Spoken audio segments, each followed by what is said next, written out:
Good morning. We're still. Do we have everyone here? We're just coming in now. Good morning, Mr. Jones.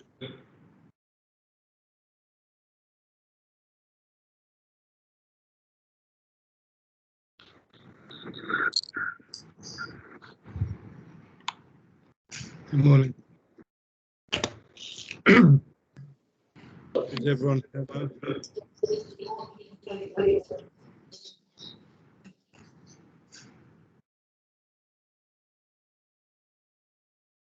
Right.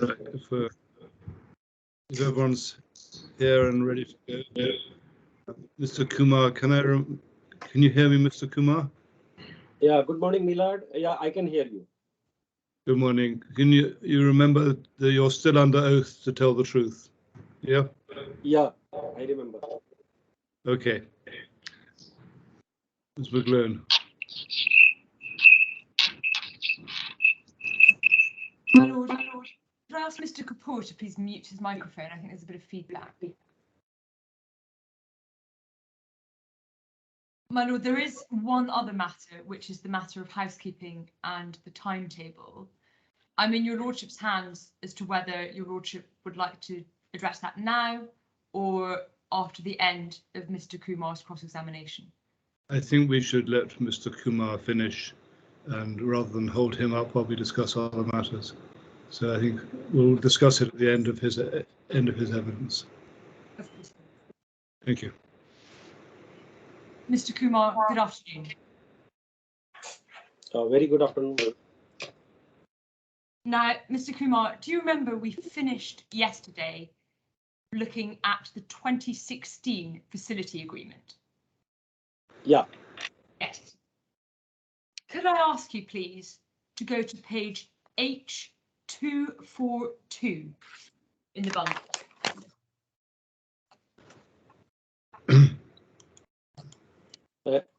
H. 242.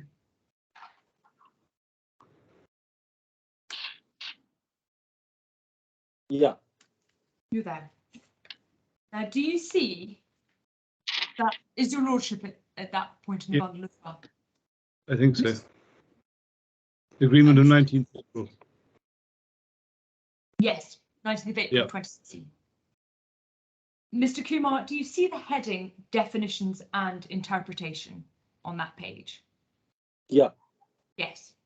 And if you look down a couple of lines from there, it states that effective date means the date on which the lender is satisfied that all the conditions listed in Schedule 1, conditions precedent, have been fulfilled by the borrower, or such later date as the lender and the borrower may agree in writing. You see that, don't you? Yeah. Could you please go on, Mr. Kumar, to page H244? So just 2 pages on from that.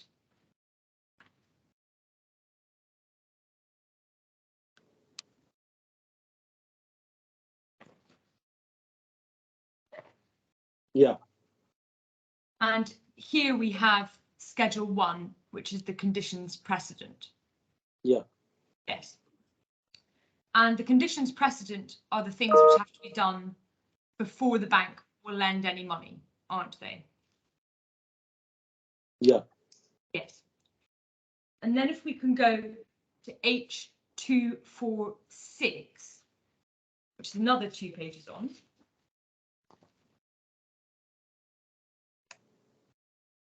Yeah. And then here we get to the amended and restated facility agreement itself, don't we? Yeah. Yes. And we can see at the bottom of that page that that was for just over $5 million. Yes? I couldn't get. Can you repeat? Sorry, the amount on that page at the bottom is $5,230,000 US. Yes? In this agreement? On the same page, H246, if you look at the bottom, Yeah. where it says facilities agreement, and immediately under that, do you see that sum? Yeah. Yeah. Got it. Got it. Got it. Can we go on to page 248, please.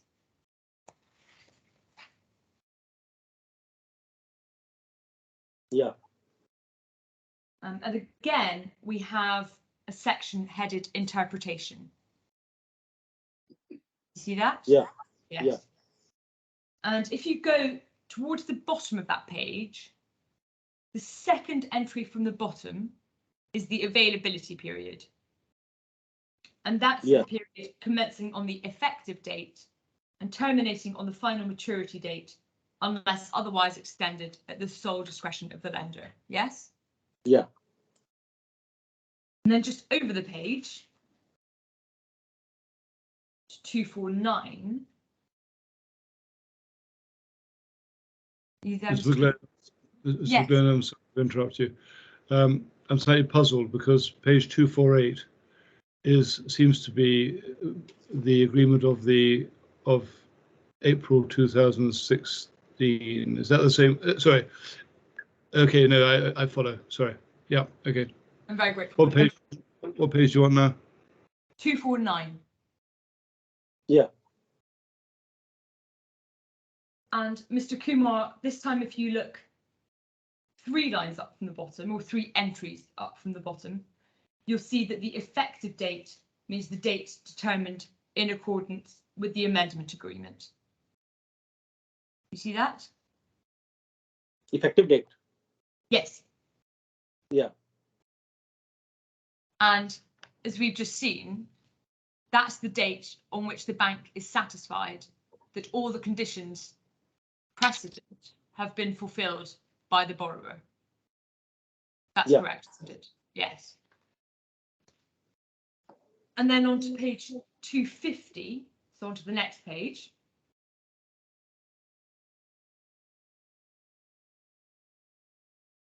Yeah.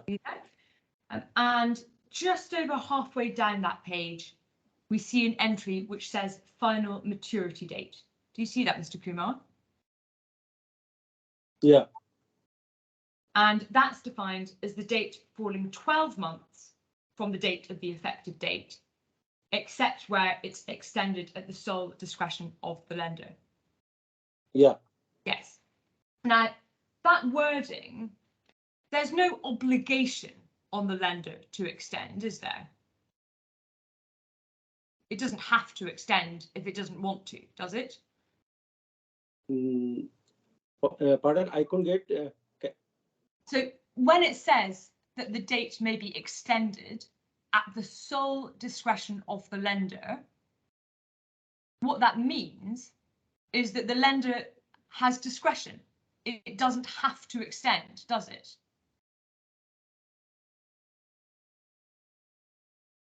Actually, I'm not getting you. Sorry. Of course. Can you? I'll try rephrasing, Mr. Kumar. The lender has discretion to extend, doesn't it? Yeah. Yes. I can say. Yes. And discretion means that the lender has a choice, doesn't it? Yeah. And because the lender has a choice, the lender doesn't have to extend, does it? No, it is the choice of the lender now. Exactly. And since may I add something? Of course. Of course, the agreement specifies such dates, but when you have given so much of money to anybody, and you cannot just ask I have terminated, it is your final date, you just overnight deposit all the amount. It is not possible in any business, particularly such a business where tradings are there and so much amount has been given to advance to the suppliers, asking them you repay our amount without any. He has given money to other suppliers, etc. Mr. So Kumar, it is not. Yeah. I understand the point you're making. I think we're in agreement that the lender has a choice as to whether to extend, and in some cases it will choose to extend, but that doesn't mean that it has to. Yeah. I'm grateful. If you could go on to H253, please.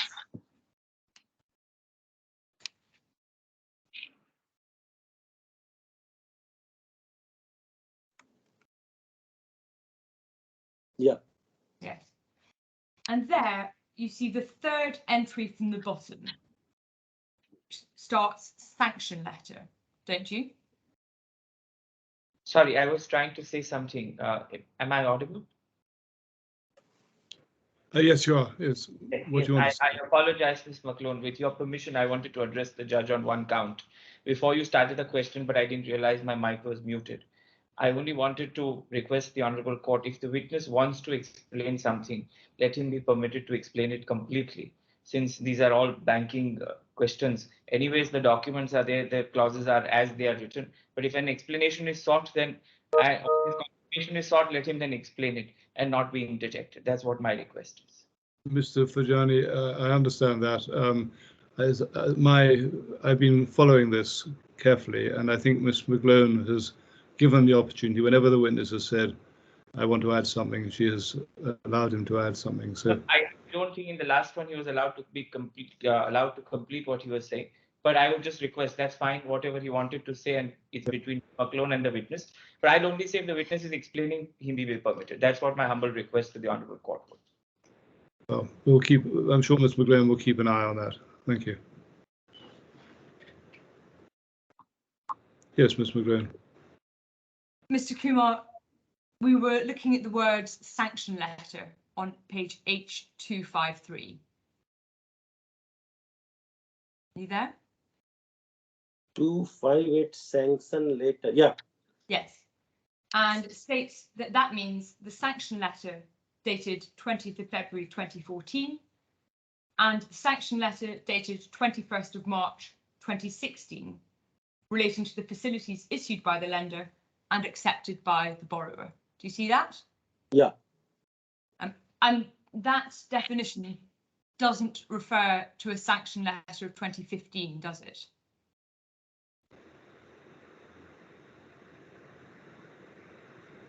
No, if the party has accepted 2016 sanction letter, Yes. obviously, that is overriding earlier, no? If specifically not mentioned. Exactly. Yes. Could you please go to page H255, Mr. Kumar?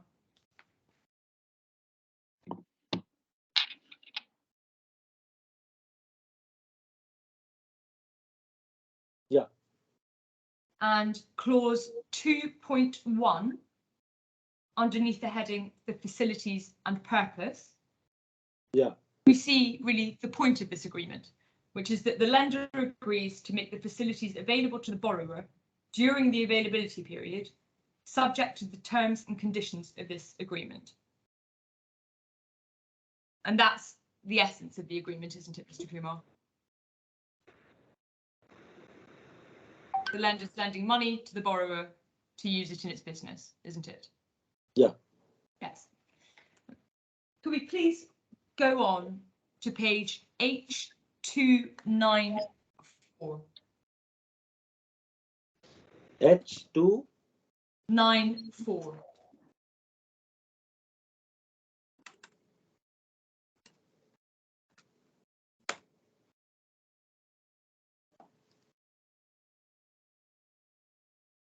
Yeah. Hold on.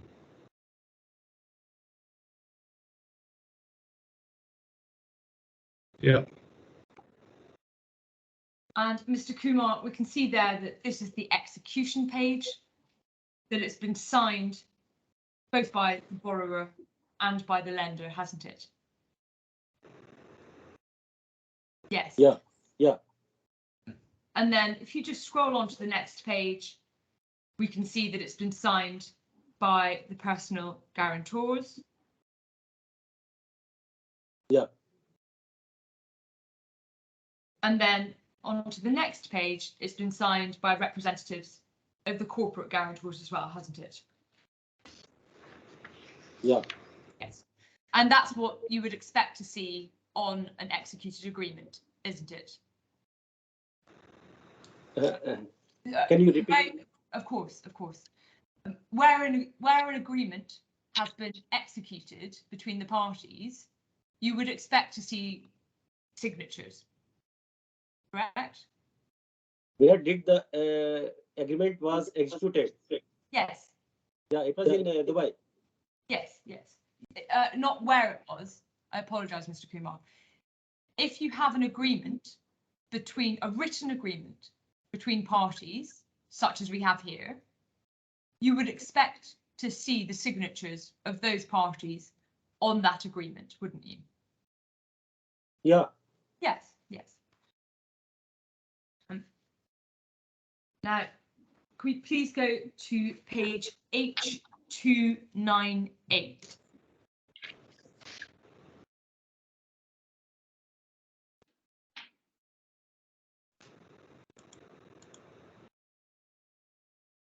Yeah. Yes. And we can see that this is a personal guarantee by Mr. Gupta in favour of the bank, isn't it? Yeah. And just over the page, we can see that if you look underneath the heading whereas, it's about a third of the way down. There's A, pursuant to the terms of the amended and restated facility agreement. And then it goes on to say dated 19th of April 2016, brackets, the facility agreement, you see that. And then if you go down to clause 1.1, we have there the agreement by the guarantor to repay the sums which are owing under that facility agreement, don't we? Yeah, irrevocably and unconditionally. Yes, exactly. And it's the sums which fall due under the facility agreement dated 19th of April 2016, isn't it? Where it is? So if you see 4 lines down on clause 1.1, it says under the facility agreement, doesn't it? Yeah. Yes. Under the facility agreement that the borrower has signed. Yes, exactly. And we've just seen that in the preamble, the facility agreement is the agreement which is dated the 19th of April 2016. Underneath that heading, whereas, yes? Yeah. Yes. If you go to page H306, please.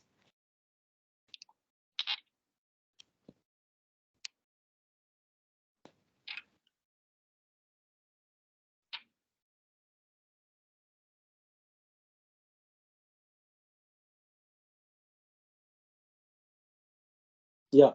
Yes. And this is the signature page of that guarantee, isn't it?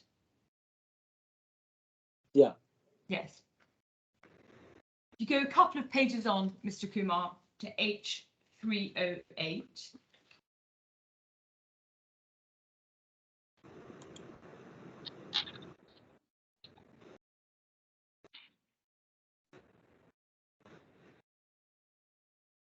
Are you there, Mr. Kumar? I could get, please repeat. 308. 308. Yes. Yeah. And this is the cover page of a personal guarantee between Mrs. Makajani and the bank, isn't it? Yeah. Yeah. Yeah. Mr. Kumar, this is materially the same as the guarantee we've just looked at. So I'm not going to go through its terms again. But could I ask you, please, to go to page H316?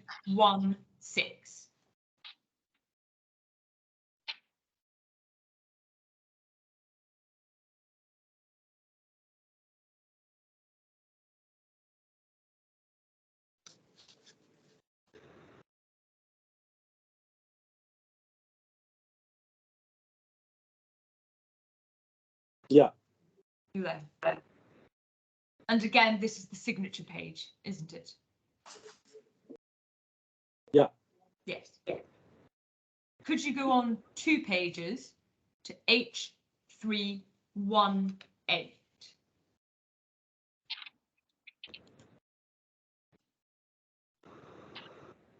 Yeah.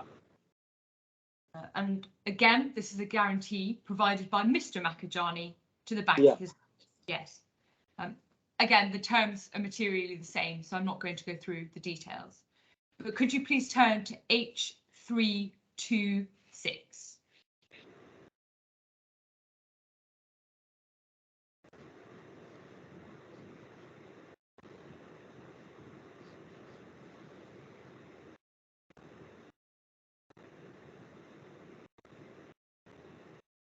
Yeah. Yes. And again, we've got this signature page, don't we? Yeah. Yes. Now, these guarantees were required in order for the bank to provide the facility in 2016, weren't they? Yeah. Now, Mr. Kumar, can I ask you please to go to a different part of the bundle, I869.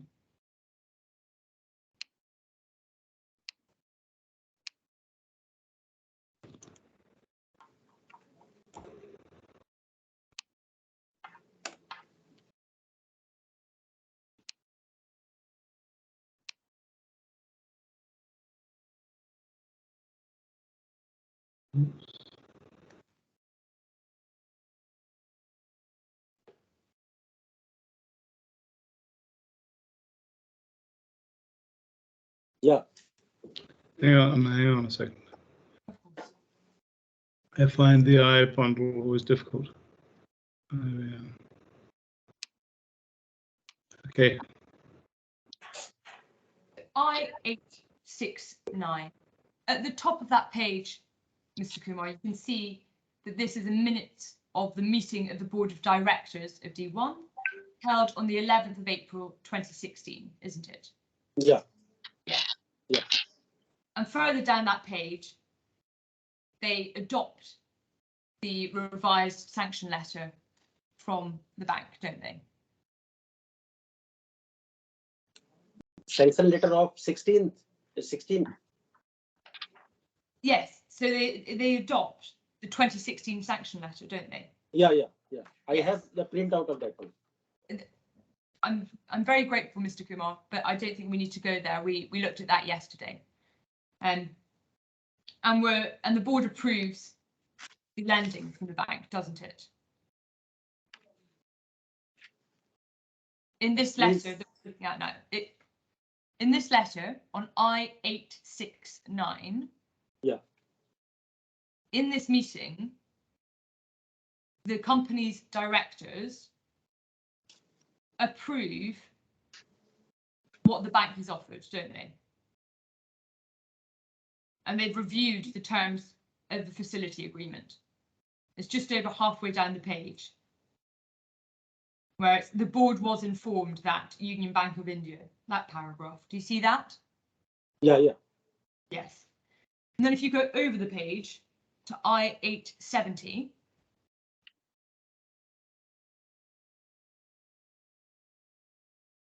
Yeah. yes, you see the director's signatures there, don't you? Yeah. Yes. And again, this resolution was necessary. It was required for providing the facility, wasn't it? Sorry, I couldn't get it. Of course. Mr. Kumar, in your witness statement, you say that this board resolution supported the 2016 facility agreement. Yeah. Paragraph 14 at G220. Thank you. It's the second sentence of your witness statement. Yeah. There, yes. You say that the facility agreement was supported by the board resolution that we've just looked at and the guarantee. That's correct, isn't it, Mr. Kumar? Yeah, correct. And the process that we've just gone through, consisting of the sanction letter and the agreement and the signed guarantees and the board resolution, that would be the standard process for providing facilities, wouldn't it? Yeah. Yes. And we see the same approach being taken in relation to the 2017 facility agreement. Could I ask you please to go to page H328?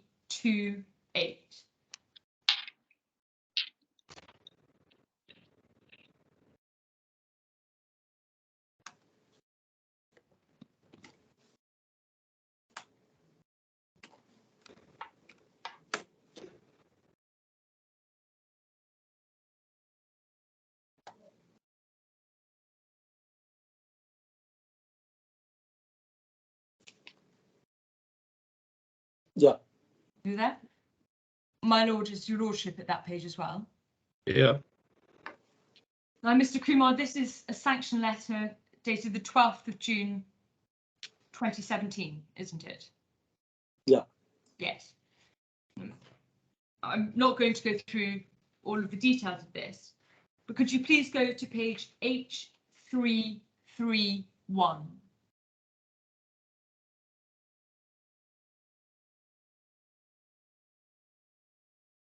Yeah.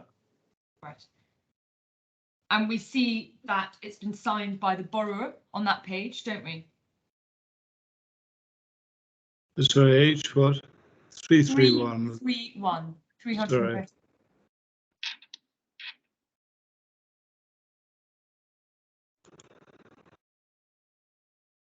Yeah. Yes?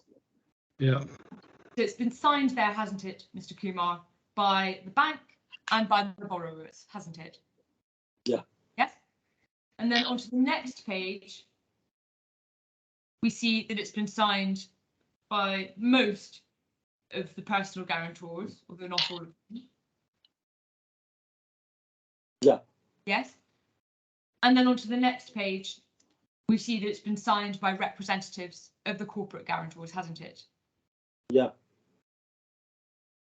Now, if we go on to the next page after that, we come to the 2017 facility agreement. This is at page H334.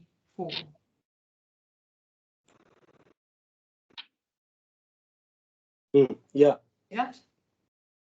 And we can see it's for $10,440,000, isn't it, Mr. Kumar? Yeah. Yes. If you go on to page H335,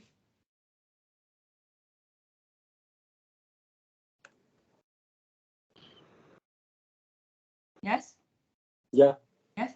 And at the bottom of that page, you can see it says annual review means a period of 12 months from the date of sanction and each subsequent period falling at 12 monthly periods thereafter, or such other periods as may be determined by the lender. You see that? Yeah. And then if we go on to H336, which is the next page. Yeah. Yes. We see the availability period means that the facility will be available for drawdown for a period of 1 year from the date of first utilization. You see that? Yeah. Yes. And then on to page H338, please.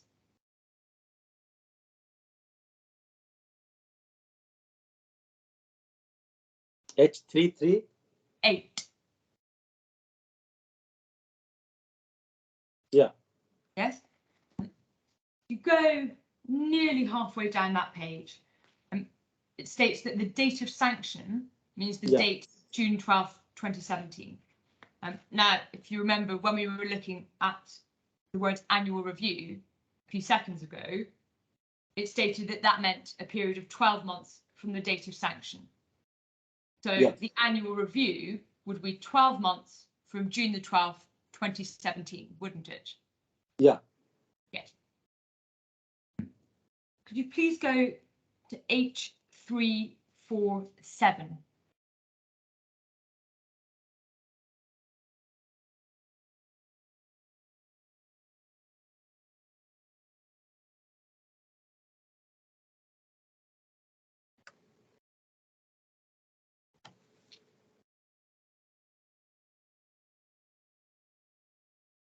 Yeah. Yes. Mr. Kumar, are you there? Yes. Yes. And clause 2.1, subject to the terms of this agreement, the lender agrees to make available to the borrower the facility during the availability period in an aggregate amount equal to the facility amount. And then it says any amounts remaining unutilized at the end of the availability period shall automatically lapse unless extended by the lender at its discretion. You see that? Yeah. Yes. But interestingly, if you go further down to clause 2.4, we have this clause dealing with the annual review. And it states that on or before the end of each annual review, the lender will confirm to the borrower whether or not the facility is to be made available to the borrower following such annual review. Do you see that? Yeah. And then just to the end of that clause, the borrower shall submit a detailed proposal in advance at least 3 months prior to the expiry of the facility, and the lender shall send its recommendations at least 45 days before the expiry of the facility. Do you see that? Yeah. Yeah. Yes. And so, according to that clause, by the 12th of June 2018, the bank would confirm to the borrower, apologies, whether the facility would be made available, wouldn't it? By June 20, can you repeat it again? Yes, yes. Either on or before the end of each annual review. And that's June, isn't it? We've just seen. Yes, Yeah. yes. And there's also this provision, this part of the clause, dealing with the provision of information, isn't there? The exchange of information. And that's really aimed at the situation which you described earlier, Mr. Kumar, of ensuring that something didn't happen overnight, isn't it? No, actually, I couldn't get you. Mixed 2-3 things simultaneously. Please, if you can explain. Of course.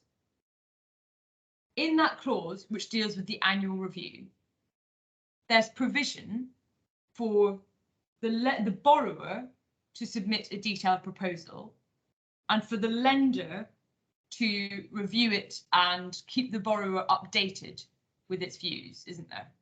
Yeah. Yes. And earlier on, you indicated that the bank wouldn't want to deprive the borrower of funds overnight, would it? Yeah. Exactly.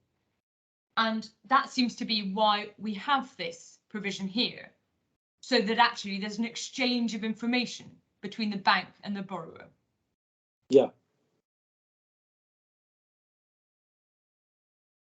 And then could we go to H410, please?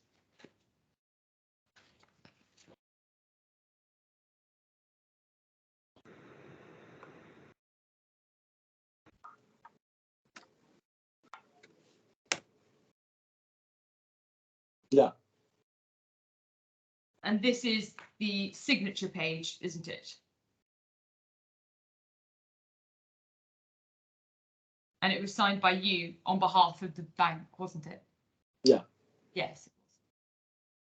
So that's the facility agreement. I'm now going to ask you to go back slightly to in fact, I'm not going to ask you to go back slightly. We've covered the sanction letter, I do apologise. Could you please go just onto the next page, H411. Yeah. Now, this is a corporate guarantee. We're not going to go through all the guarantees because there simply isn't time. We'd be here for a long time otherwise. But if I could ask you, please, to go on to page H469. 469. 469, yes.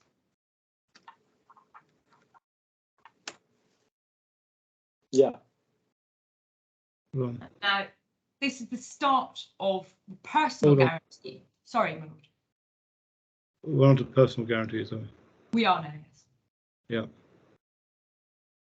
Yeah. Mr. Kumar, this is the first page of the personal guarantee provided by Mr. Gupta, isn't it? Yeah. And it provides that the guarantor, and this is underneath the recitals, recital B, the guarantor has agreed to give this guarantee to the bank to guarantee the guaranteed liabilities. Do you see that? Yeah.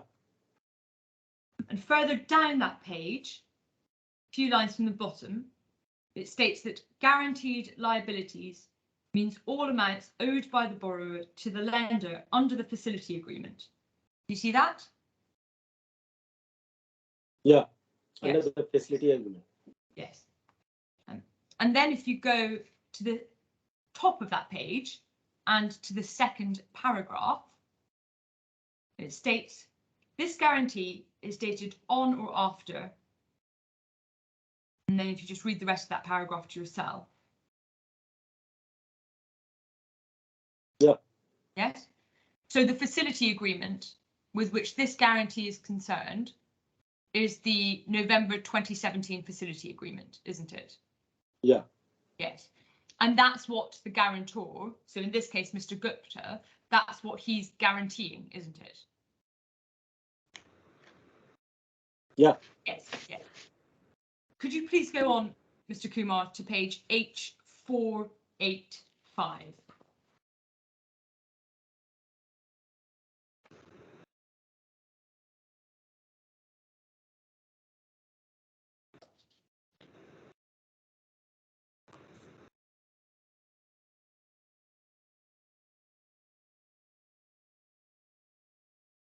Mm-hmm. Mr. Kumar, are you there? Yeah, just Yeah. reaching.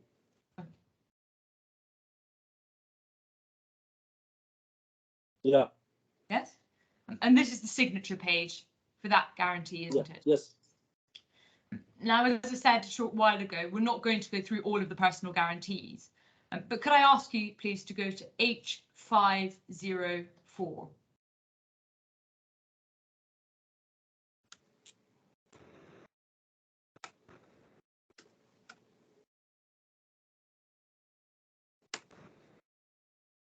Yeah. And this is the signature page for Mr. Makajani's guarantee, isn't it? Yeah. And then if we could go on to H524. 524.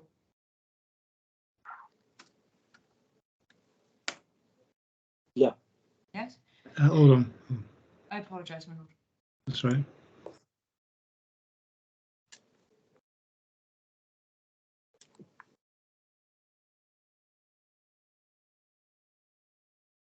Yep. And Mr. Kumar, this is the signature page for Mrs. Makajani's personal guarantee. Yes. Yeah. And as you've already agreed, guarantees were required for providing the facility, weren't they? Yeah. Yes. Could we next go, please, to page I2402?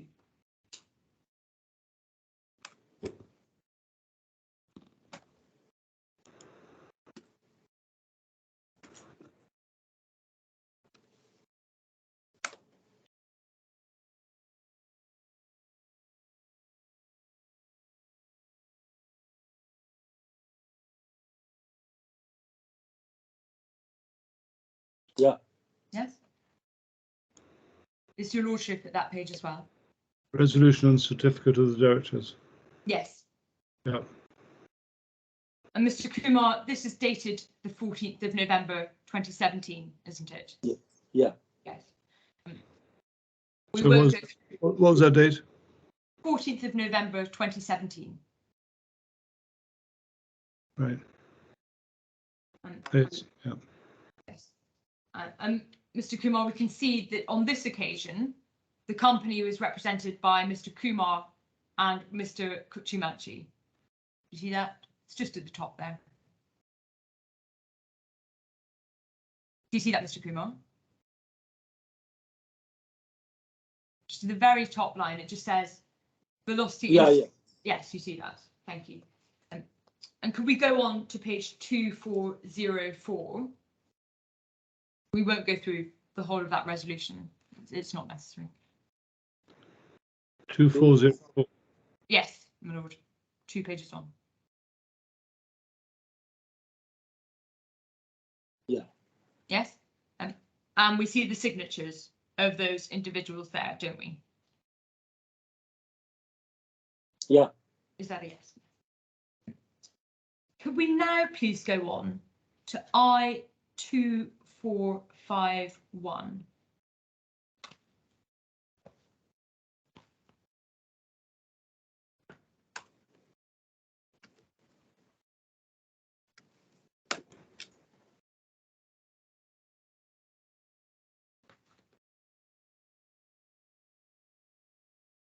Yeah.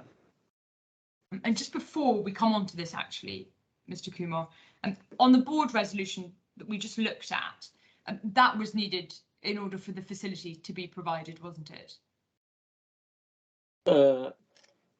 Can you repeat, please? Of course.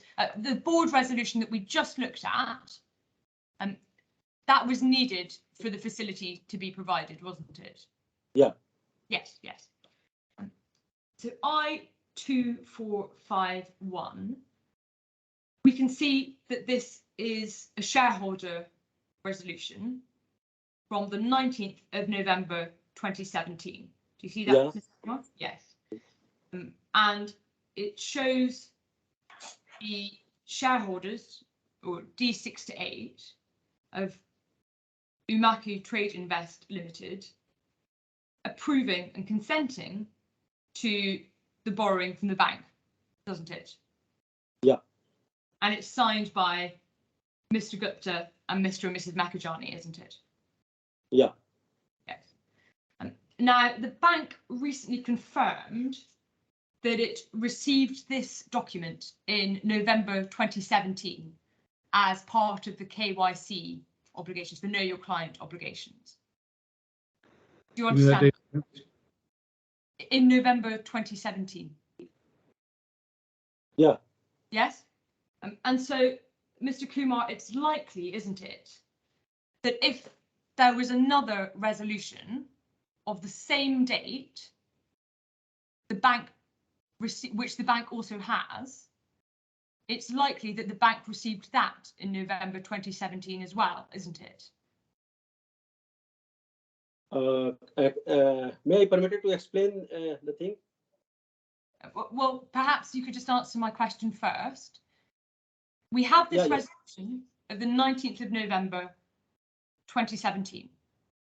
Yeah, and the 19th of and the bank had it, and it confirmed that it received it in November 2017. Do you understand that? I'm not getting you, please. Okay. Sorry. No, it's all right. It's all right. Mr. McGlone, can you give me a reference to where that's been confirmed? Yes. Is that in correspondence? It was in the bank's response to its RFI, which is at F148. All right, don't turn it up. I can look at it later if necessary. I'm grateful, my lord. Unless the witness wants to see it Mr. Kumar, if you'd like to see where the bank confirms that it had that, we can go to that page. Which page? Page number? Let's go to it. F148. F. F. F. For France.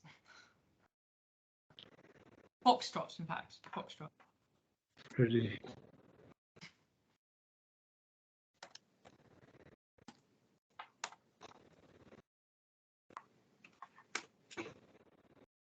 F148.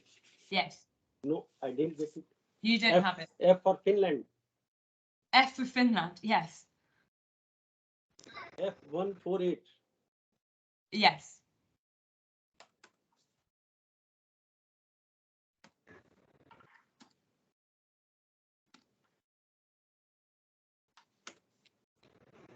No.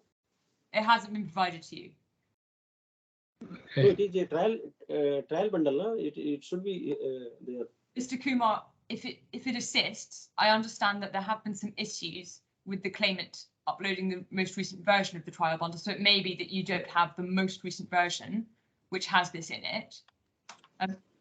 But perhaps I can try to explain to you what that says. Would that help? Yeah, please. Yes, of course. So we've got this resolution that we've just been looking at I2451. right?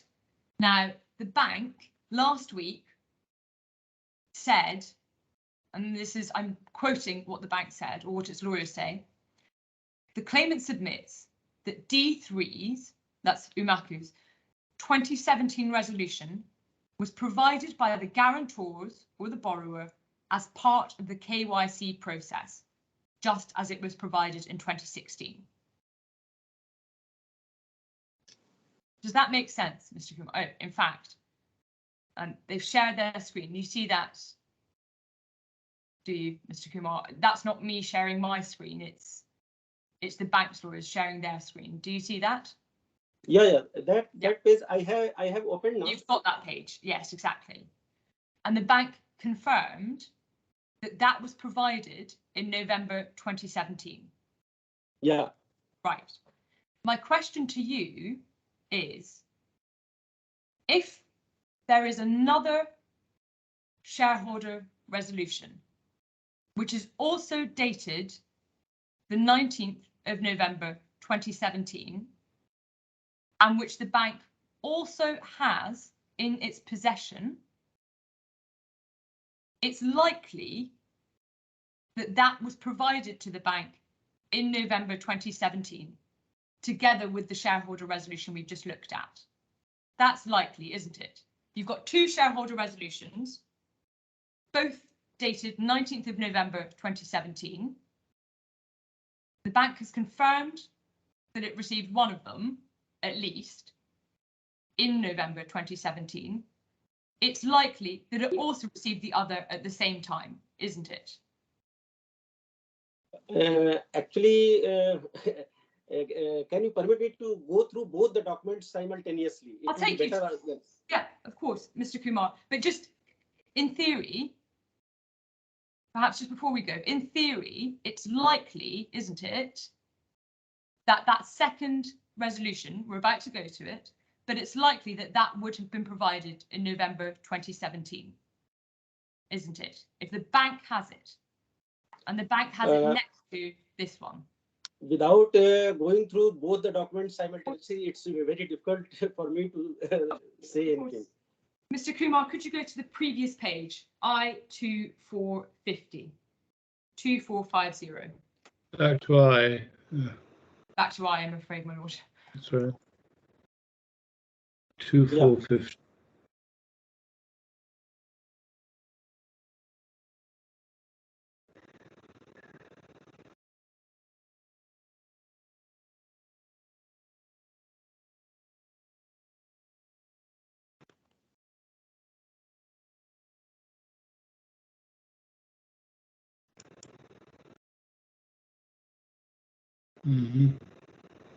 Mr. Kumar, are you at that page as well?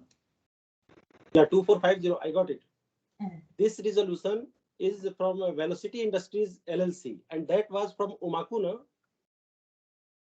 Well, that's really the answer, the question that we're trying to get an answer to. So this, you can see, it's a resolution dated the 19th of November 2017. Yes? Yeah. It's the same day as the resolution that we've just seen, isn't it? They're Yeah. both 19th of November, right? Now, the bank confirmed that that other resolution, and I should say, sorry, to make it absolutely clear, both of these, the bank had in its possession. It had both of them, right? Yeah. And the bank has confirmed that it had the other resolution in November 2017. Yeah. Right? That And so Umaku trade. exactly. That, Yeah, exactly. Umaku trade. Yeah. Yes, exactly. But given that we see these documents together here, it's likely, isn't it, that the bank also had this second resolution of Velocity in November 2017, isn't it? With the what I understood that both the resolutions were of same date. Yes, exactly, and they're together. The two entities are different companies now, and they can have on same date two resolutions. Two different companies may have two resolutions, sir. Yes, absolutely. my question is, given the bank had the UMACU resolution in November 2017, and it says it was provided with that in November 2017, Yeah. and given that we know that it also has the velocity resolution, it's likely that it also had the velocity resolution in November 2017, isn't it? Yeah. May I submit? I again repeat that both the resolution may have passed on same date because both are different countries, different companies. I understand that, Mr. Kumar. Now, we have seen from the 2016 and the 2017 arrangements how the bank provided velocity with lending. There's a sanction letter, there's an agreement, there are signed guarantees, there's a board resolution. That's the process which is followed by the bank, isn't it? Yeah, is it? And it's the process which you would expect the bank to follow, isn't it? Yeah. Turning to the process for verifying utilisation requests.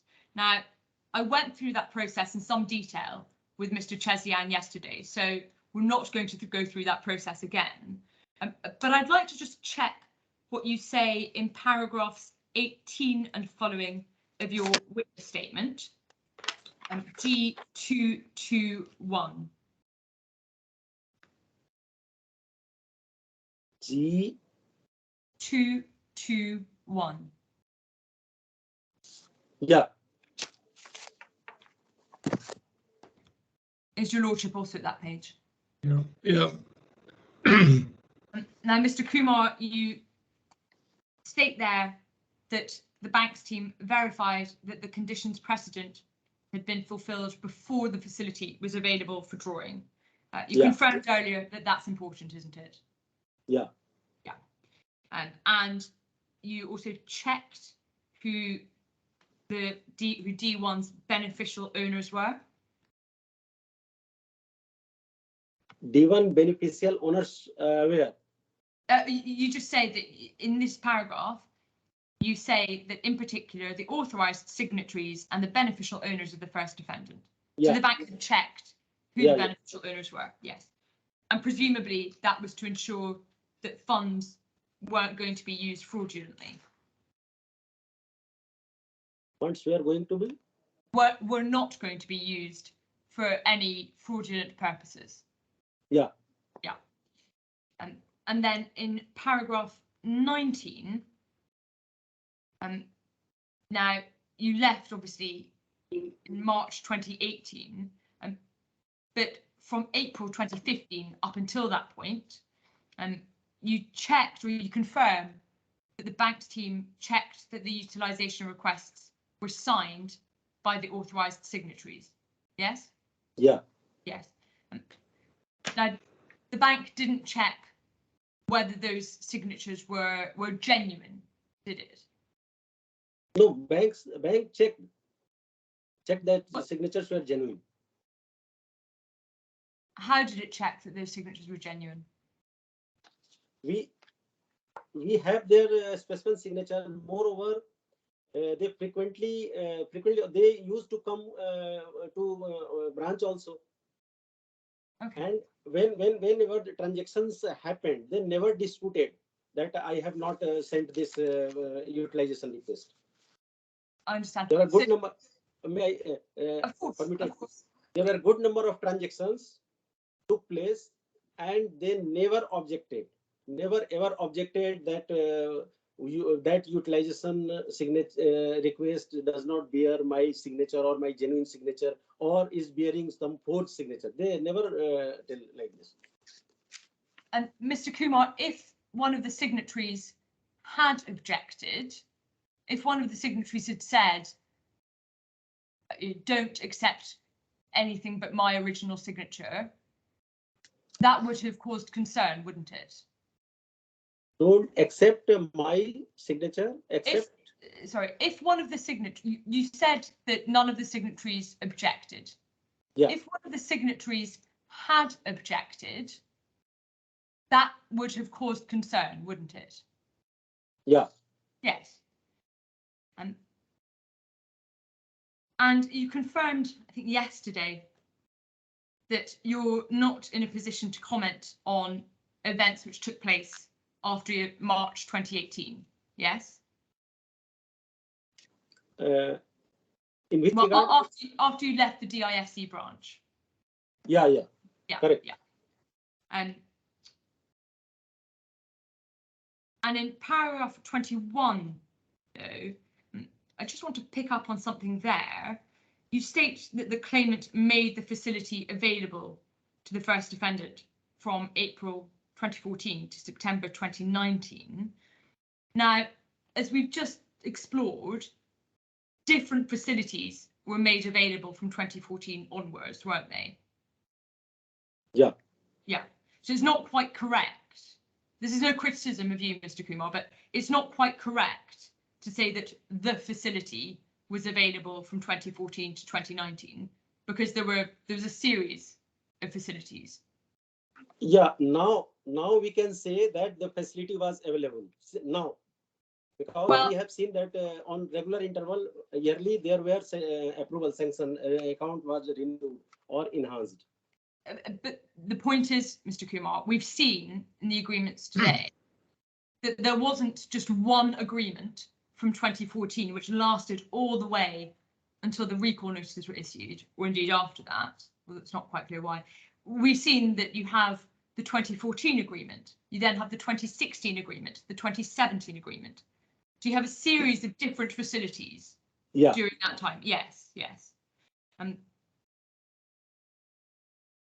finally, just paragraphs 23, 24 of your statement.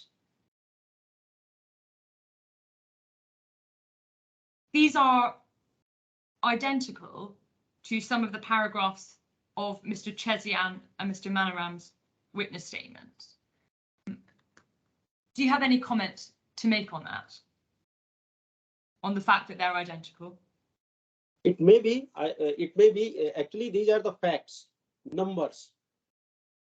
These are the numbers, and I put these numbers. Maybe. Sorry, Mr. Kumar, do finish. Yeah, maybe as you are saying, some of the lines are similar. It may happen because these are the facts. So you said, but you're saying that it may happen that the phrasing would also be identical. Not just the facts, the way in which they're phrased. Yeah, I can say, yeah, it can be. No further questions, my lord. Thank you very much. Mr. Kapoor, it's your turn. Do you want to go straight on, or do you want 5 minutes? You're muted. No, we can go straight on, sir. Right. Mr. Kumar, are you happy to go straight on, or do you want a quick break? No, I'm okay, Miller. We can go.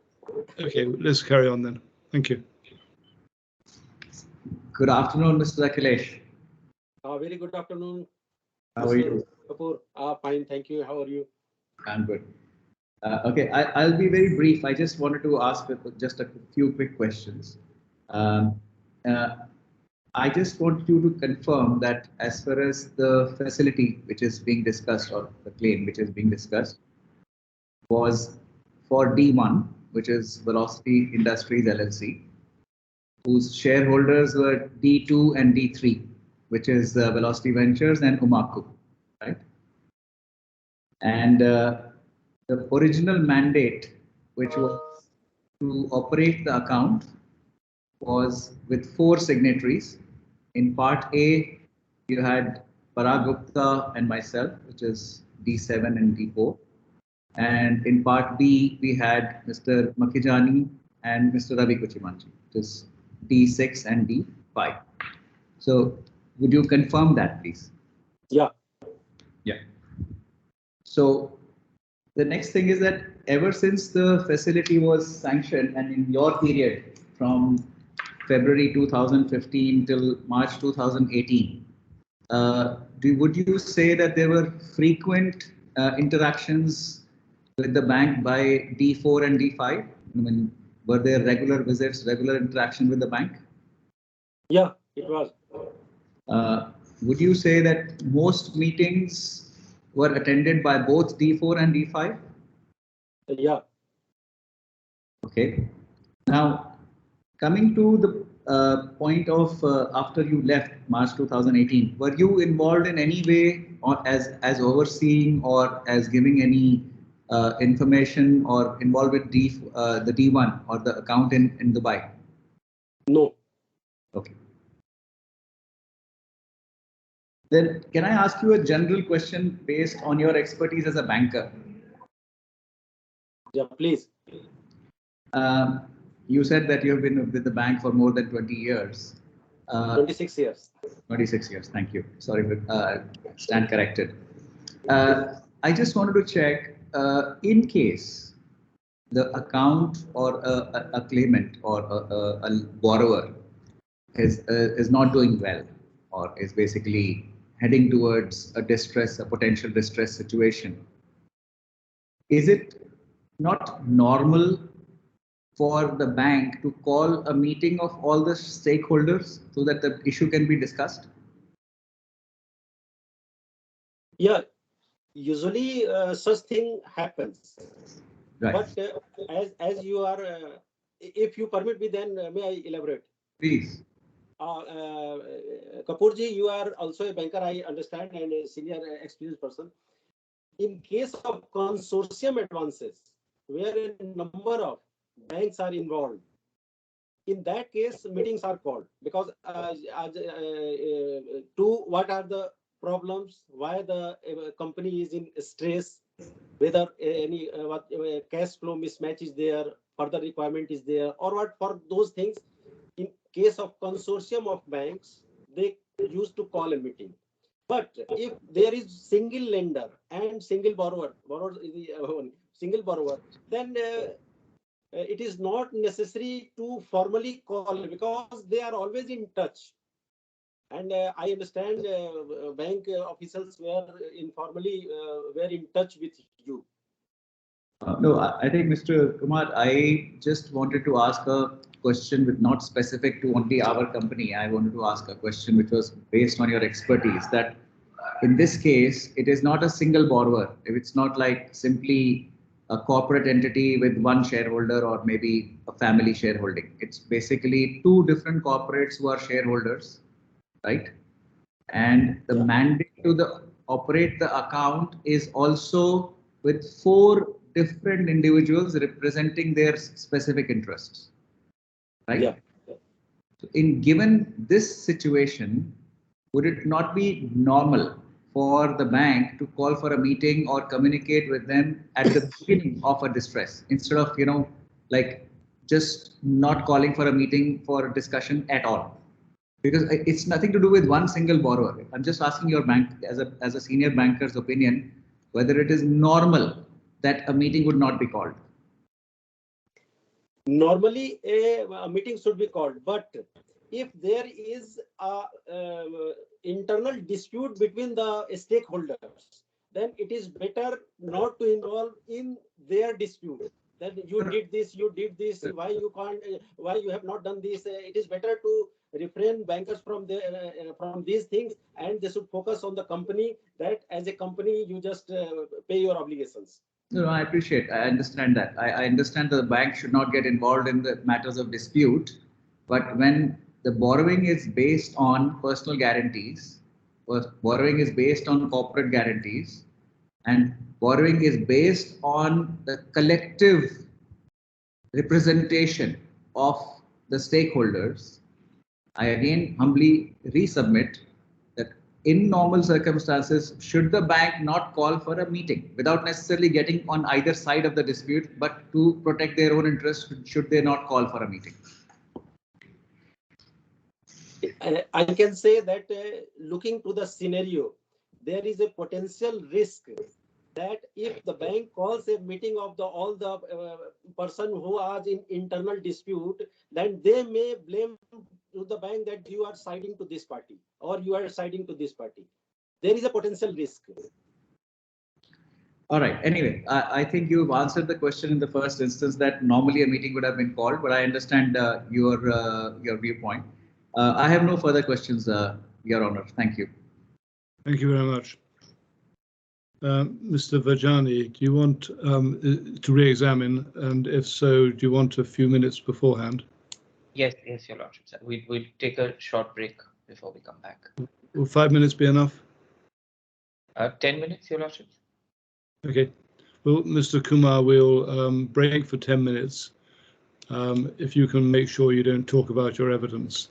But can you be back here by just after 1:15? Sure, Milan. Thank you very much. We'll adjourn briefly.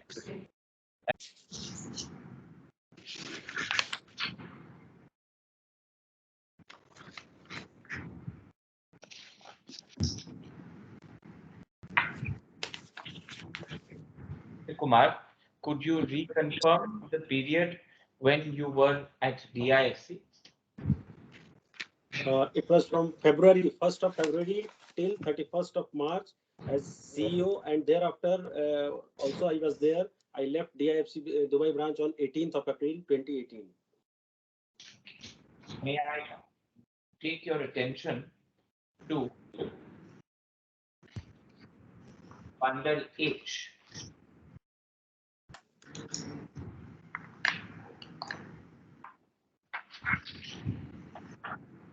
H1887. Sorry, I didn't catch that. H187. 187. Mr. Kapoor, could you please mute? We have a. Thank you, Mr. H187. That's right.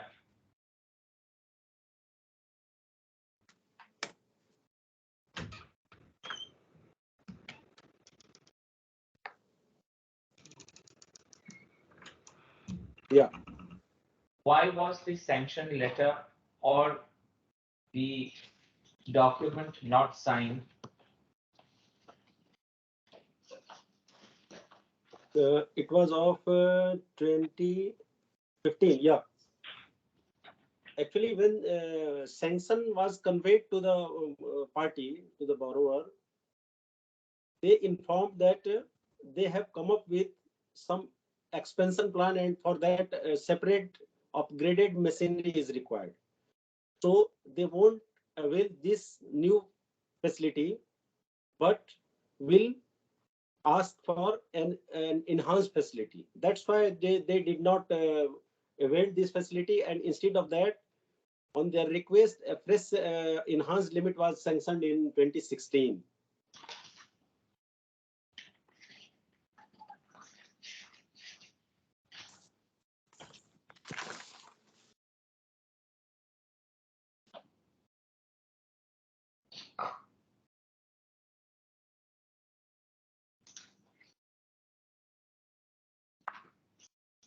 If you see the table at H187. Yeah, I can see. Subtotal FB. Yeah. Is there no enhancement from 3.10 to 3? Sorry. Is there an enhancement in this? Yeah, there was an enhancement, and US dollar 600,000. A new term loan was sanctioned to the party, and the limit was enhanced from 3.10 to 3.62 million US dollars. May I now take and draw your attention to H197.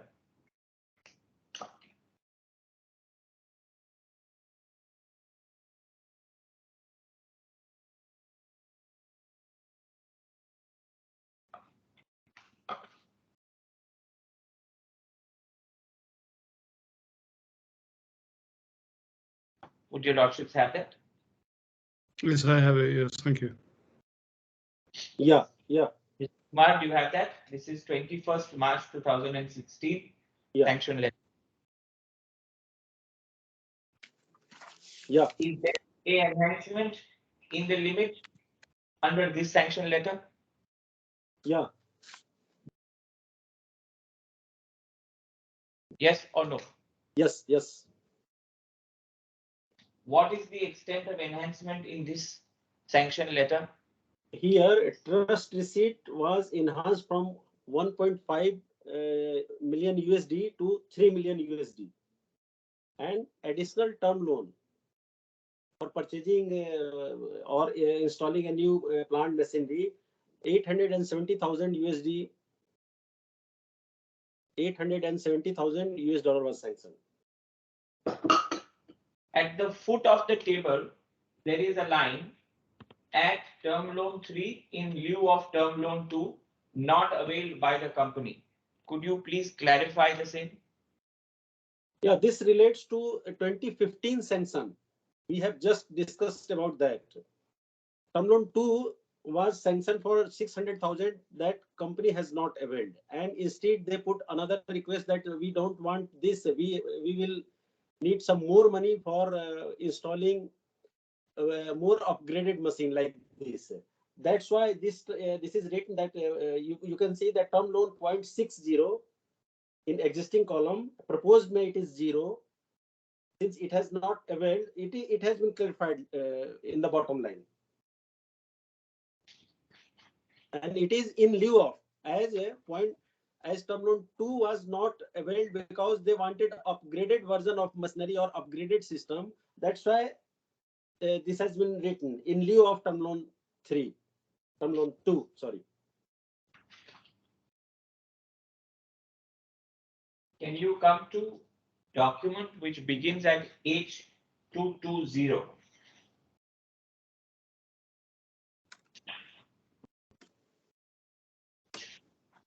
Yeah.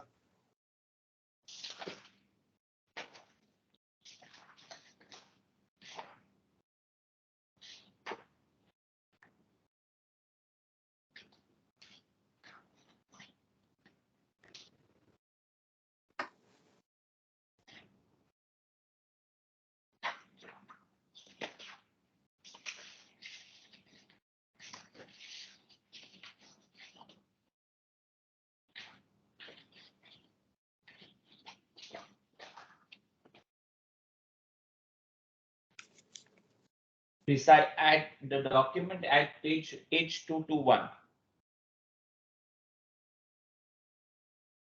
Yeah. Recital A.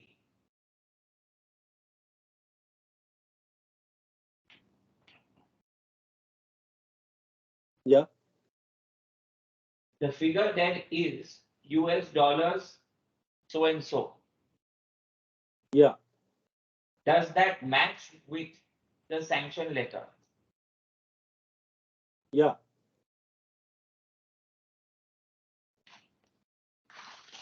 Would you then go to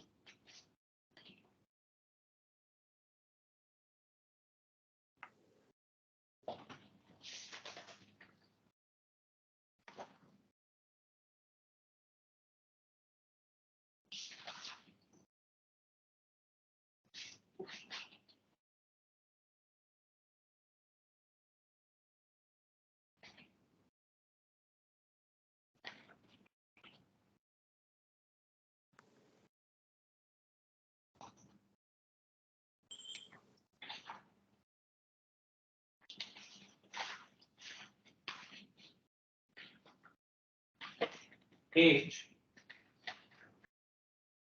328, 228, sorry, H228.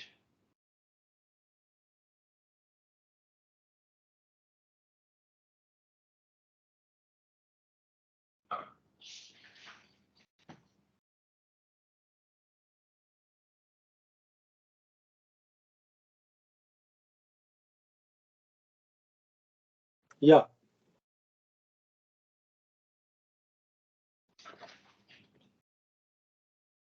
Is that your signature? Yeah.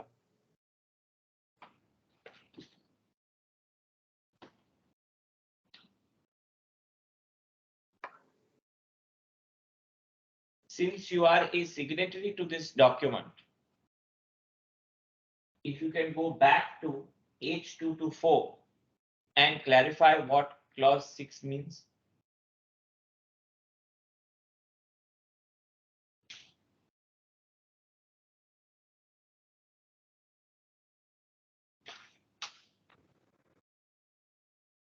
Can I read it? Or the guarantee shall be a continuing guarantee which shall be held to continue in full force and effect irrespective of the legality, validity, or enforceability of any provision of the facility agreement until all amounts due from the borrower have been paid in full to the entire satisfaction of the bank, regardless of any intermediate payment made in whole or in part. I think it is a self-explanatory.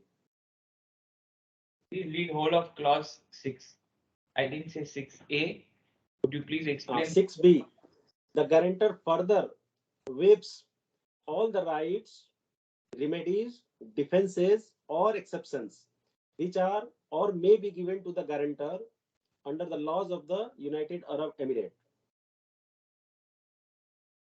It is also clear thing. Or here the guarantor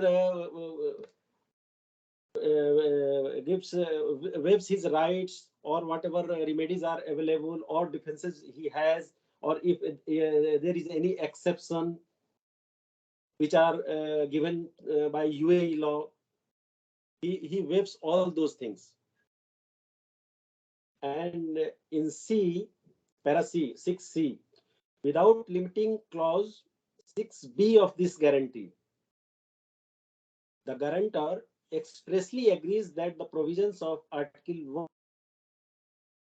1.2 of the Federal Civil Code, Federal Law Number 5 of 1985, as amended, of the United Arab Emirates, to the extent that that article may be applicable to the this guarantee, shall not apply to this guarantee, and the bank shall not be obliged to make any demand within the 6-month period mentioned in that article. Could you also clarify clause 10? Mr. Vajani, when the witness has been taken to passages in the past, there's normally a question. If it's simply a question of reading out the paragraphs, then there's no need. I wanted him to clarify, but if he's reading out, then I'll skip the question. It's up to you, but there's no point in taking time reading out what is there anyway. If Millard, if I may permitted, then I can. As I told, it is self-explanatory. But if I may be permitted, of course, it's up to Mr. Vajani. But yes, of course. I won't repeat it. If you want to explain clause 12, if you could. Yeah, 6A tells. Clause 10. Sorry, clause 10. Clause 10.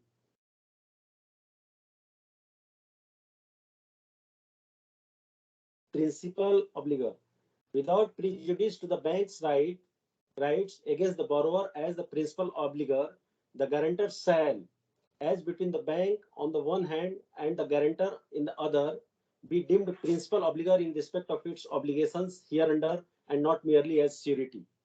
Here means the guarantor will be the principal obligor. He cannot say that no, you go to the first principal obligor, then come to me. He will be for all respect, he will be deemed as principal obligor. It is as like as he is borrower. Accordingly, the now may I take you? Sorry, you want to say something? no, just I was going ahead. Next para.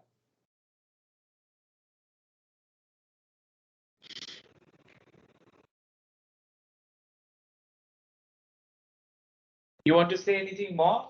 Yeah, in the following para, it is that accordingly the guarantor shall not be discharged, nor shall its liability be discharged or impaired by any act, thing, omission, or means whosoever whereby its liability would have been discharged if it had been merely a secondary obligor. Its guarantor cannot be discharged. Whatever conditions are there, the guarantee shall remain binding on the guarantor, notwithstanding that all or any of the borrower's obligation under the facility agreement may not or for any reason be valid and binding or capable of enforcement. Is bound to pay. Guarantor is cannot be discharged until unless the whole amount is deposited. Anything more, Mr. Kumar? May I proceed? Yeah. If you can go to page H230.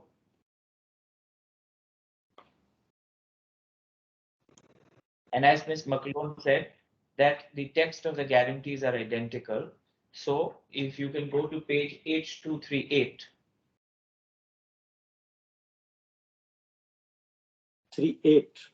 238.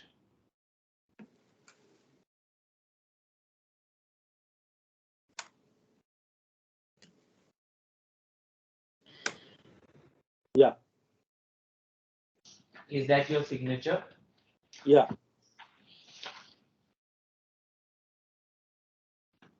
Are all the guarantees that were given by the personal guarantees identical?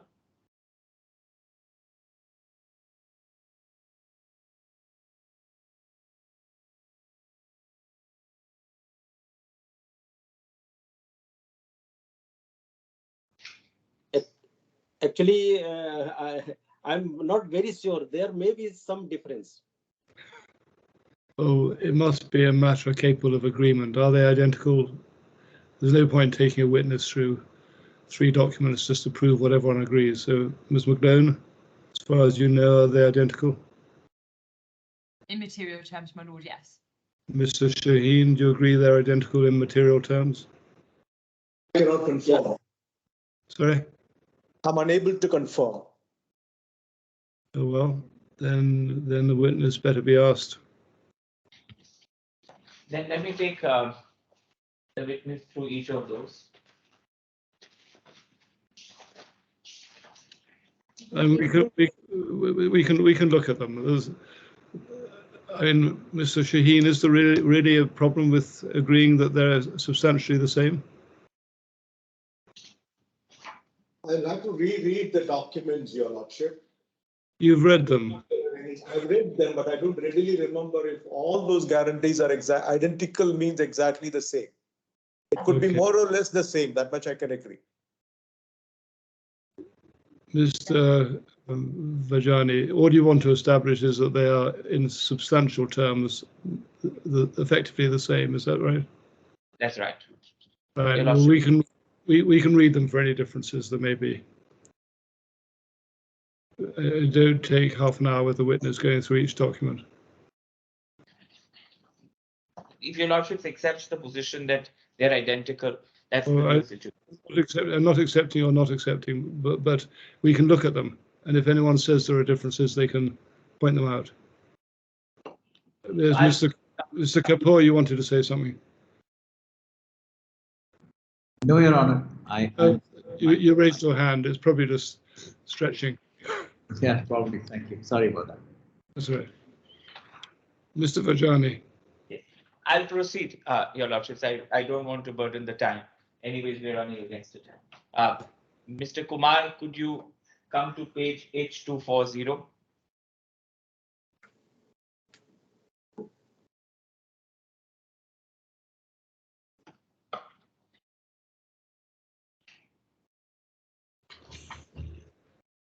Yeah.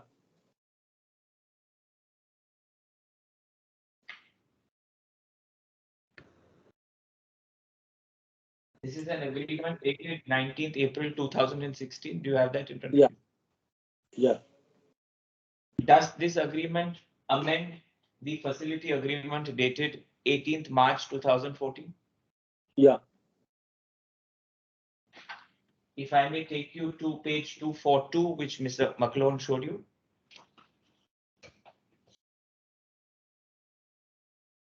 Yeah. Would your lordships have H242? Yes.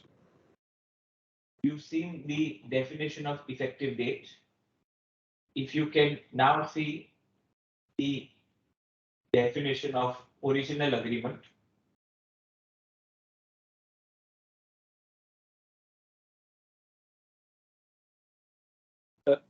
And Excuse me, yes, I couldn't get. no, you have seen the definition of original effective date. If you can Yeah. now see the definition of the amended and restated facility agreement and original agreement. Yeah. Please see them. Amended and restated facility agreement means. No, you don't need to read. I want you to see them so that I can ask a question.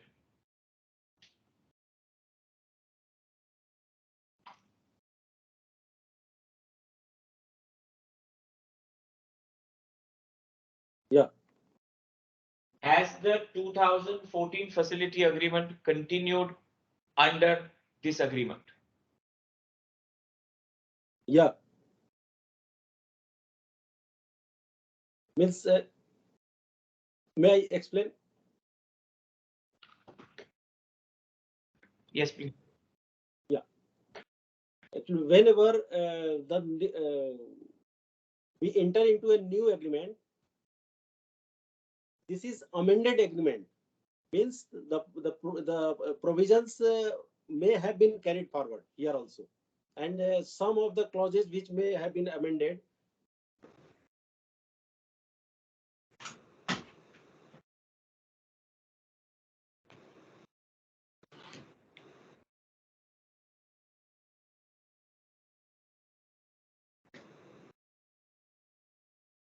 Yes, please proceed.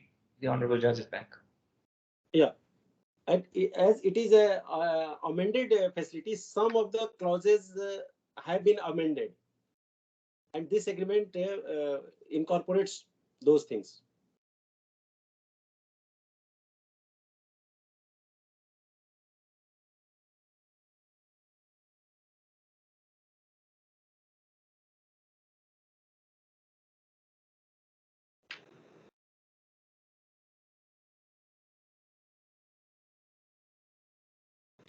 Are you muted, Mr. Vajani?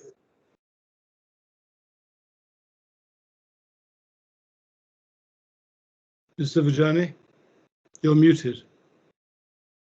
Mr. Vajani. Mr. Vajani. My lord, I think he might be taking instructions. Oh, I see. It looks like he's in the same room as Mrs. Khan. I see. Thank you.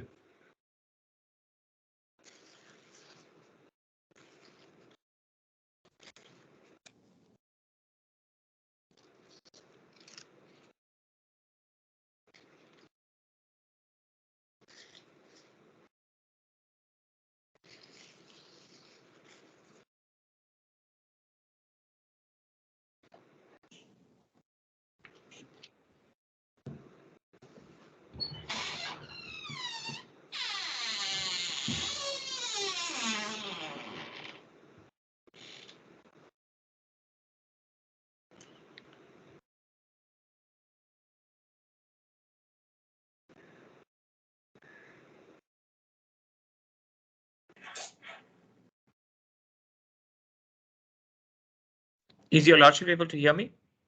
I can hear you now. Sorry, who's that speaking? Mr. Vajani, was that you? Hello? Yes, now if your lordships can hear me. I can hear you now. My lordships may pardon me with some poor network here. Don't worry. My apologies for the same.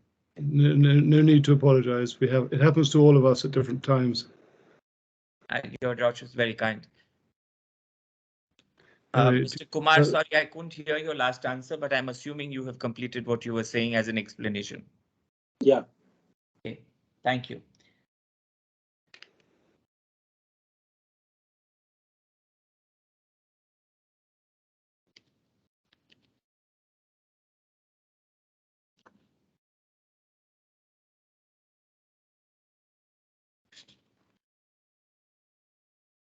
Then if I can take you to H246.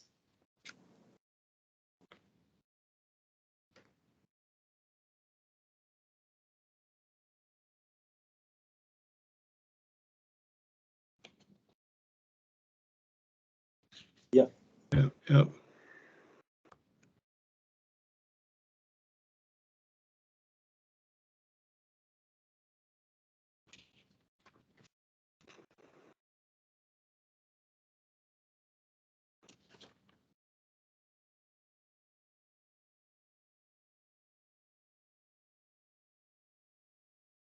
Page H253 at page H253.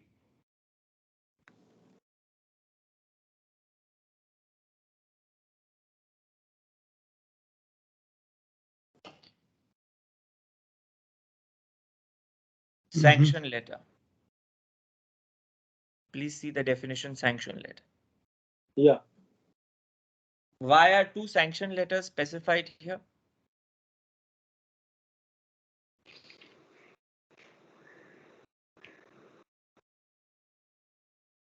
Yeah.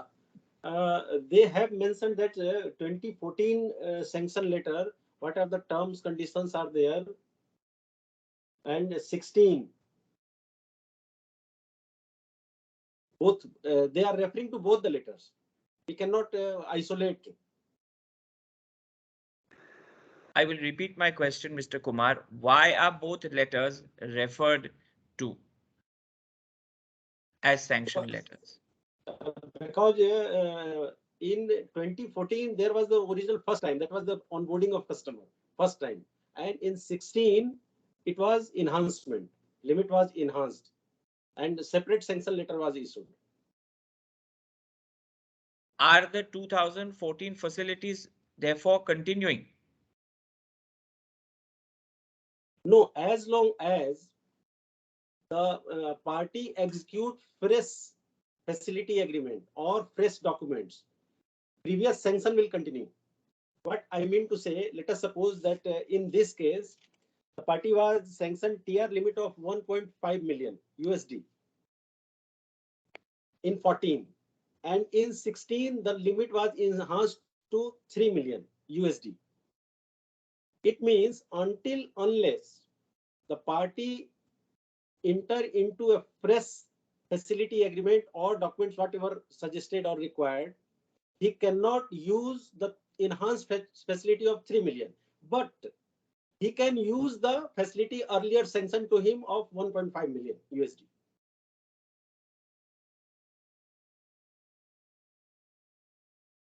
Have you completed your answer, Mr. Kumar? Yeah, I think I am clear.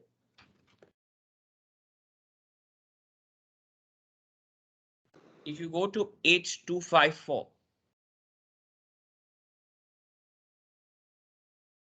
Yeah.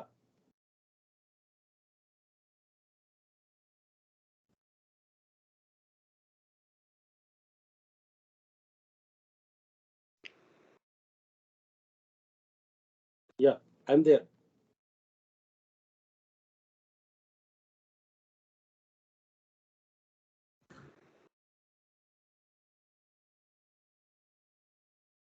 And yeah. Utilization notice. Yeah. Please see that. Yeah.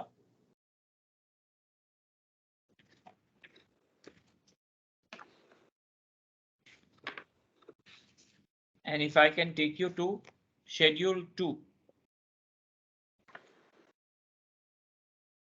H292.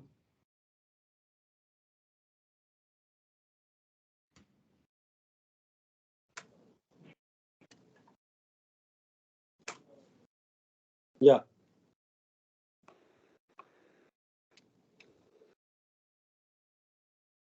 Yeah. And if you could see the first 3 lines after dear sirs. Yeah, we refer to the facility agreement as from time to time amended, varied, supplemented. You don't need to read. It's for you to note. I will ask you a question. You may read it, then I can ask you a question. Read it for yourself. Yeah.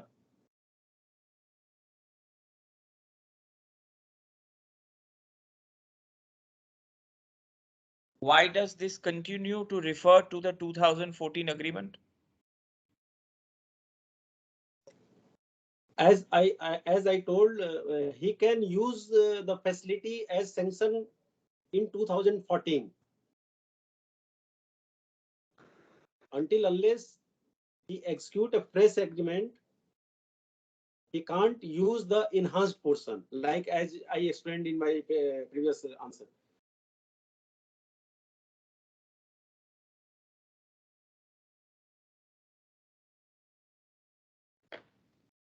Is the 2014 facility continued in the 2016 agreement? Yeah, it is continued. As may I submit? Sir, you want to say something more? Yeah, as I told, 2014 facility is continued. 16 will start only after execution of fresh documentation.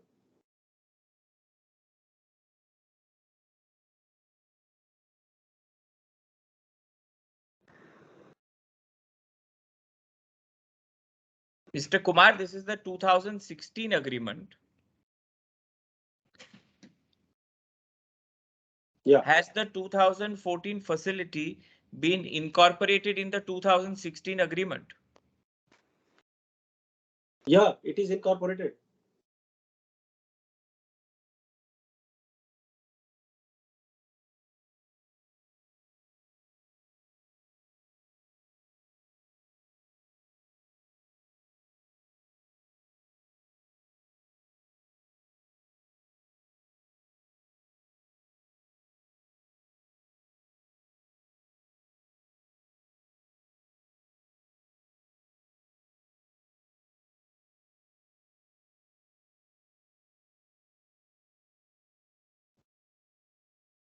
To the 2017 agreement, Your Lordship,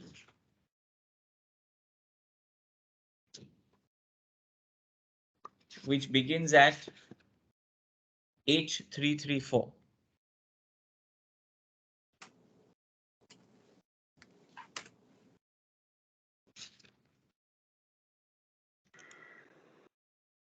Yeah. Yeah.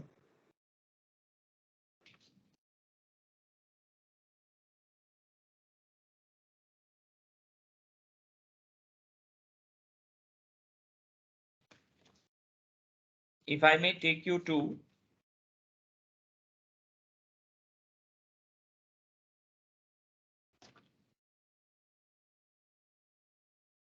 facility.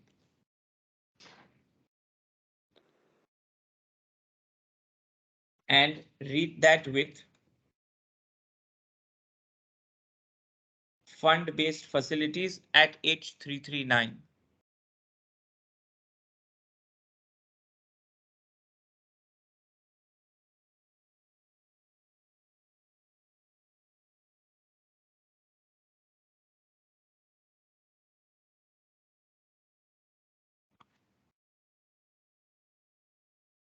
Yeah.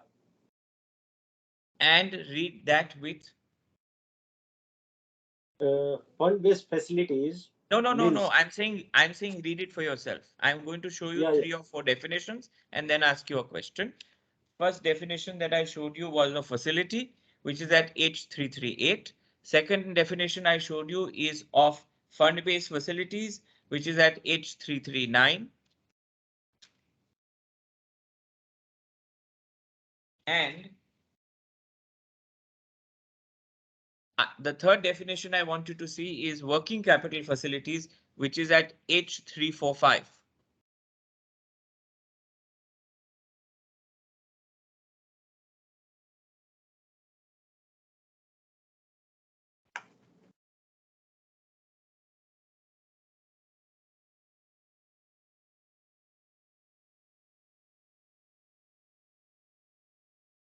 Yeah. Are these new facilities advanced in 2017 or enhancements?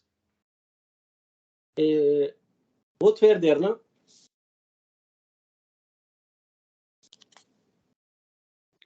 Yeah, Mr. Shaheen. I may.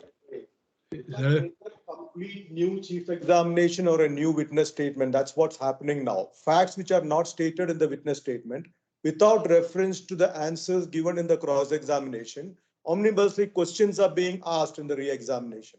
I don't understand what is the purpose of this re-examination now. Anyway, I may be allowed to cross-examine the witness once more. Mr. Vajani? If selective clauses of the agreement are put in cross-examination and not a complete document, he has referred to this document in his examination in chief, but then selective questions are asked, then a complete picture for your lordship's benefit will have to be given by way of re-examination. I will have to clarify those positions because only selective clauses are shown in cross-examination. And the only way I can clarify that position is by showing cumulative and a comprehensive set of clauses. Yes, but I'm going to allow it to continue. I'm deeply obliged, your lordships.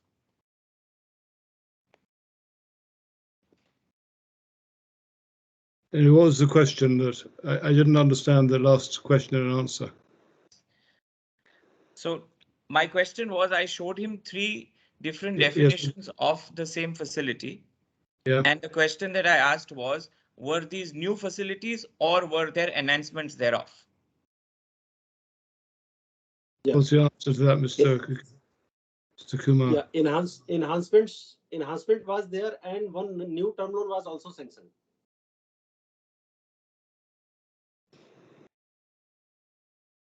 Sorry, say that again. Sorry, can you repeat that? You spoke very fast. Sorry, Milad. Enhancement in working capital limit was given, and in addition to that, a new facility, a new term loan was also sanctioned.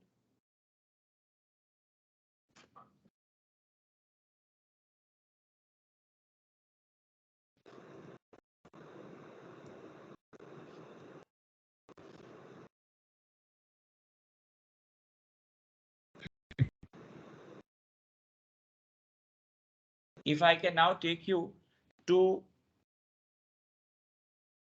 H344. Please see the definition of term loan 1.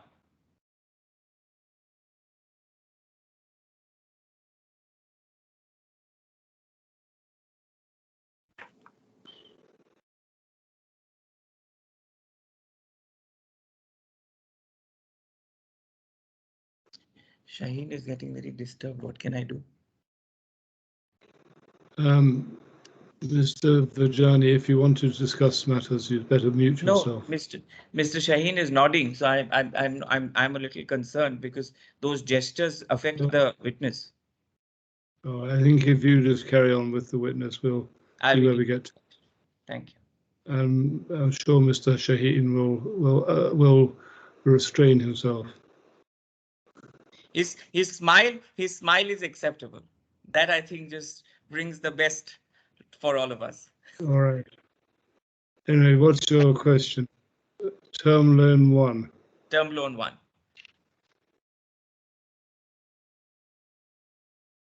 Is this the same term loan under the facility agreement of 2016?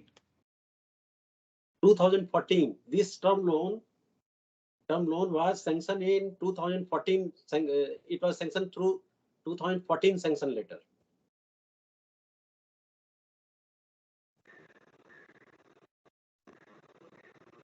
Please see term loan 3. I'm not sure I understand that question or the answer. But so if it matters, you better get explanation. I don't know if it does matter.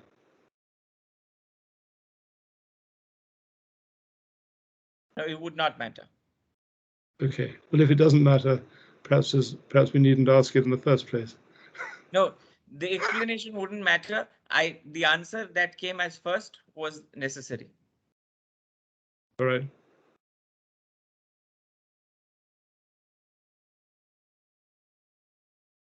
If you see term loan 3. Yeah.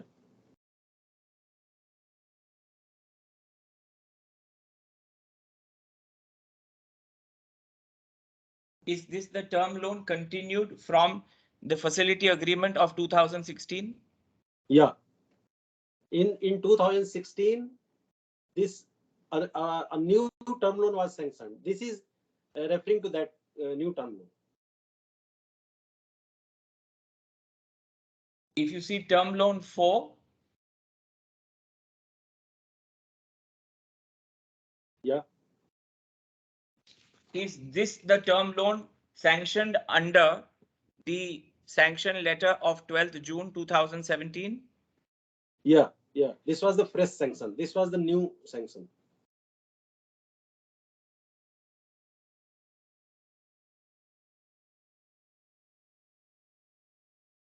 One more definition on this page. TR facility limit.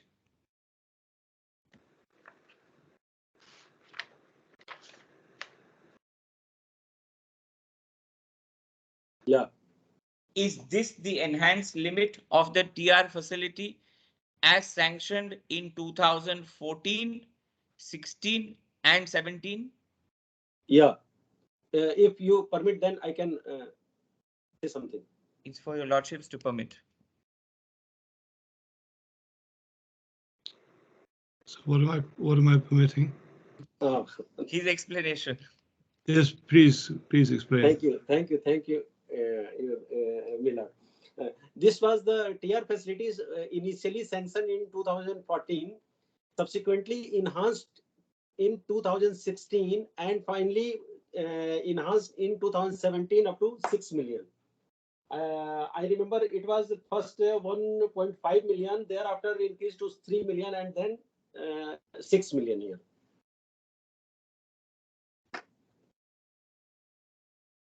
Thank you.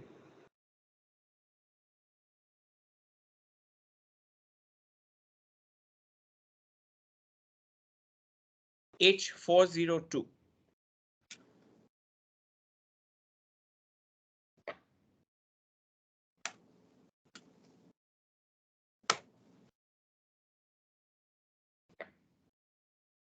Yeah.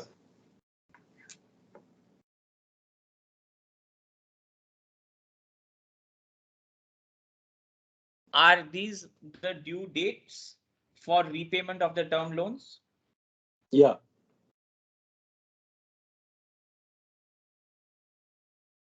Give me a second.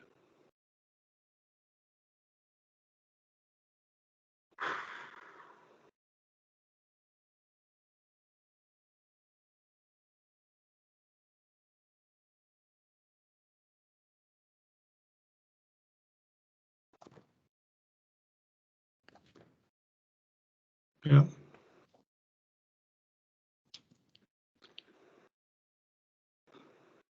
Mr. Kumar, what they have repayment dates from June to March. What? No, they go up to 2020. These are the years going. Okay. And right. I'll leave. I wanted just this to be confirmed. I'll leave the remaining to come as submissions. Right. You don't need to put a question for the witness on that count. The remaining part of it can come in the submissions. Okay.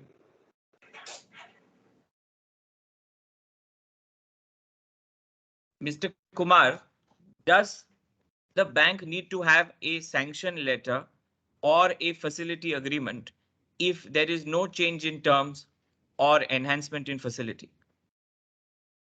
No, facility agreement is not required. If earlier it has been executed, earlier facility agreement is there, and on subsequent renewal, there is no change, then facility agreement is not required.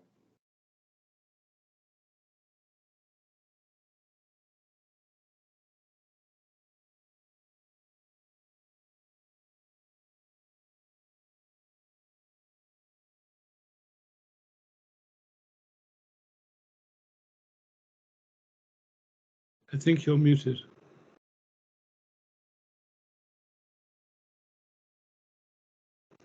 Your lordships may bear with me for a moment. I'm just fixing the network. Just your lordships may bear with me. It's going down again. Just half a second.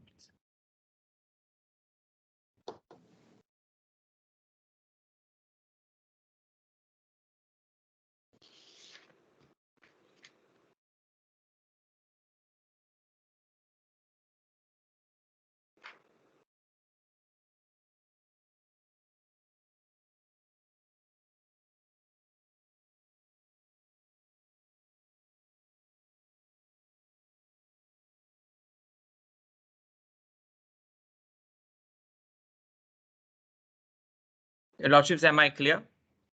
Yes, you are now. Thank you. I'm deeply obliged.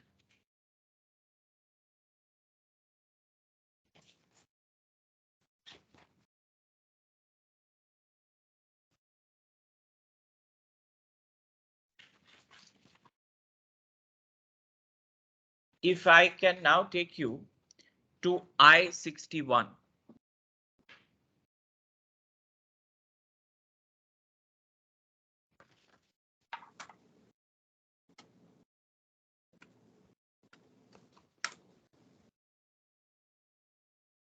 Yeah.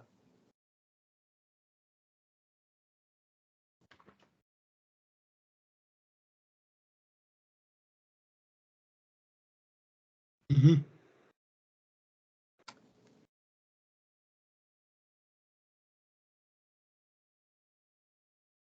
Mr. Kumar, you were yesterday shown these specimen signatures which are there as specimen signatures. Yeah. What are the signatures at the bottom of I-61? These are initial signatures of the concerned persons who have signed in the box, signature box. May I now take you to I H241? I don't understand that. These are the signatures of whom?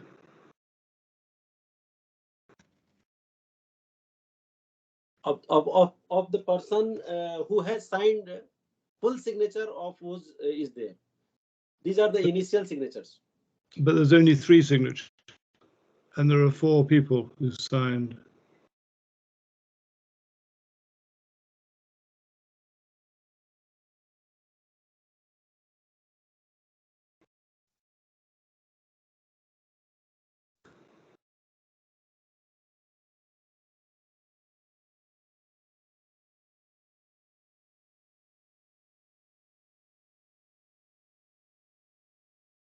Mr. Kumar, the Honorable Judge has asked you a question.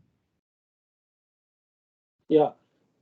ये 4 signature is the 3 initial signatures are of Mr. Vijay Kapoor, Mr. Parag Gupta, and Mr. Makhijiani. And the fourth about which Milord is referring, it is of Ravi Kuchimanchi. Usually we put initial signature, it can be said at short signature. Mr. Ravi Kuchimanchi signature itself is short. I assume that's why. I see. Okay, I understand. Thank you. Yes, Mr. Vajani. If I may then take you to H241, which you were shown yesterday.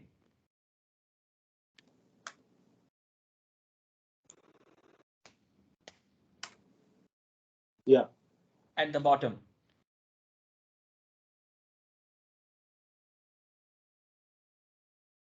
Let me just find it.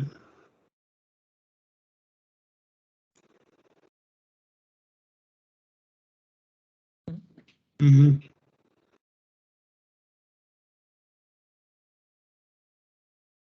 Yep.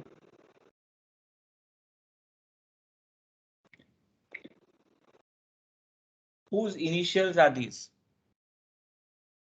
These are the Mr. Vijay Kapoor, Devika Makhijiani ji, and this one is Rajendra Makhijiani, and I believe this one is.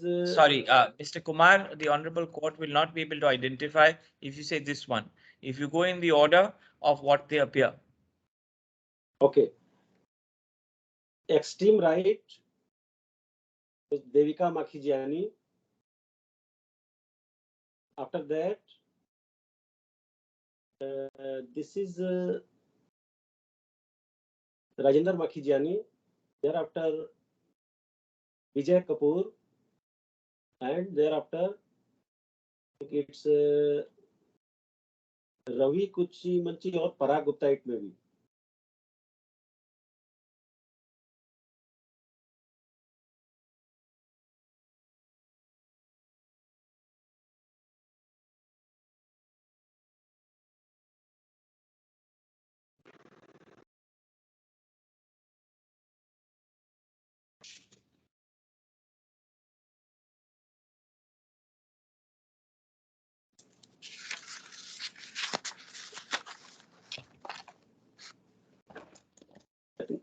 is of Parag Gupta, I think. The extreme left.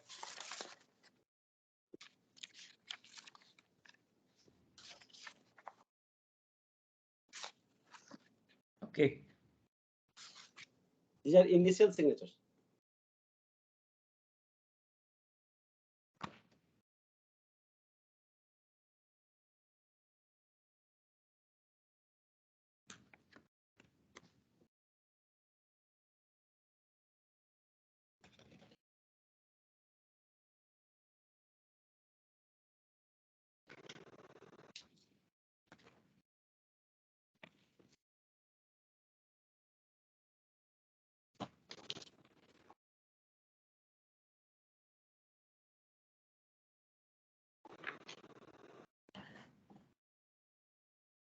Mr. Kumar, you were asked yesterday that the 2014 agreement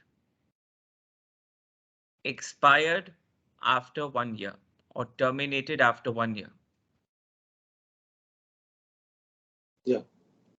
So my question is, how were the facilities then continued and incorporated in the 2016 agreement?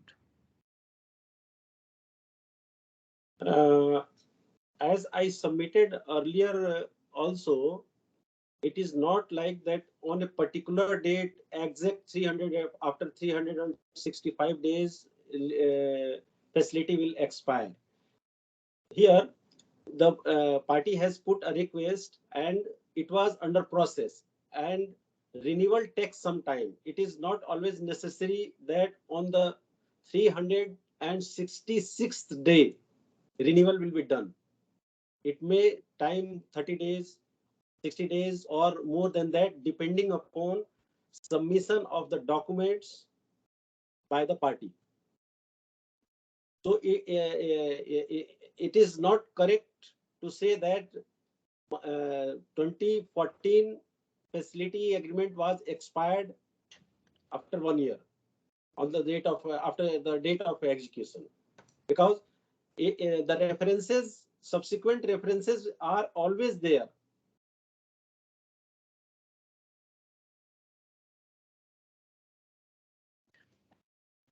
Is that the same situation for the 2017 agreement? Yeah.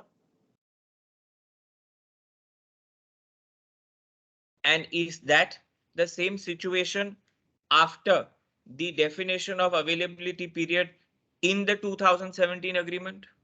Yeah. If I now can take you to H469.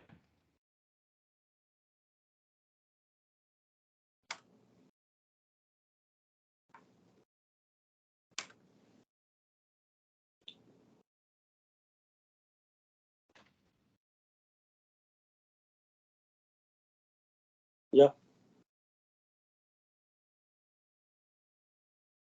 My learned friend showed you the definition of guaranteed liabilities.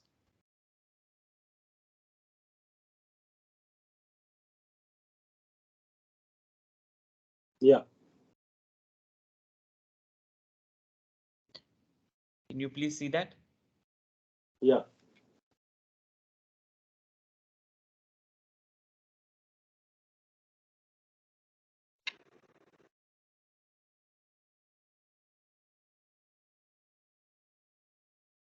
Yeah.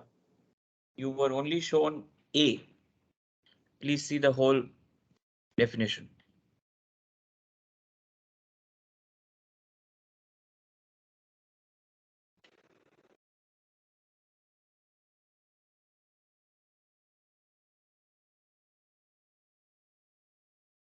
Yeah.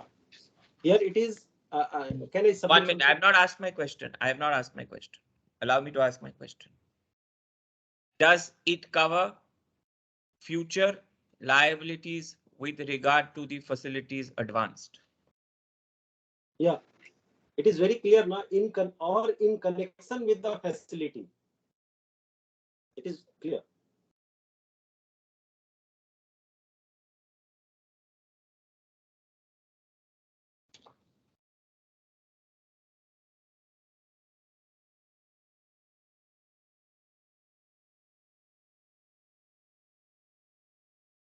Can you go to H500?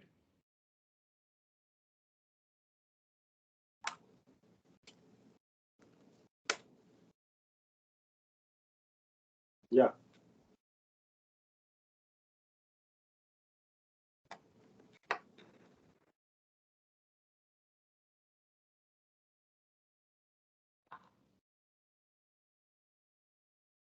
Mm-hmm. Paragraph 2. Yeah. Is there any facility agreement dated 14th November 2017? 14th November. Sorry, stop, sir. I see, sorry, carry on. Yeah. Your lordships have it? H500? I found it. I found it. Yeah. My question is there any facility agreement dated 14th November 2017? 14th November 2017. No, facility agreement was on 25th November.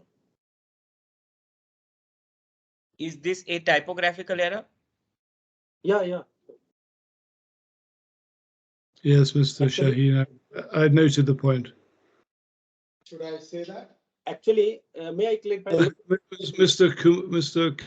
Kumar, if you wait a second, please. Mr. Shaheen, were you raising objection to it be a leading question? Very strong objection. Is that a typographical error? I understand. I've made a note of the point. 100% leading question. Try and avoid leading questions, please, Mr. Vajani, particularly if it matters. Sometimes it doesn't matter. Sometimes it doesn't matter at all. But on a critical point, if you think it critical, then the evidence will not be very valuable if it is simply an answer yes to a leading question. Sure, your lordships.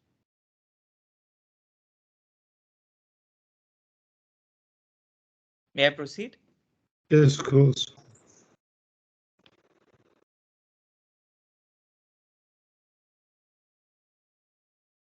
Why does this record 14th November 2017?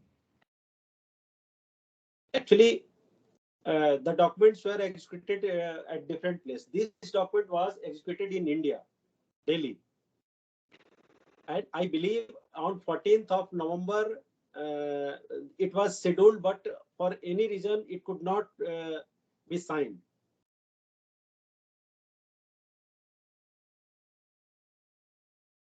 That I am referring for this guarantee agreement. It was signed on 5th of December. Facility agreements were signed on 25th of November, and a guarantee of these two guarantors were signed on 5th of December in Delhi, India.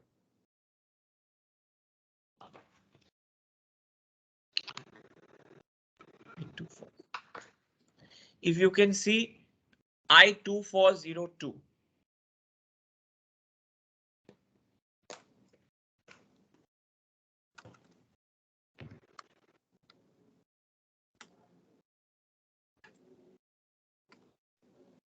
I2402.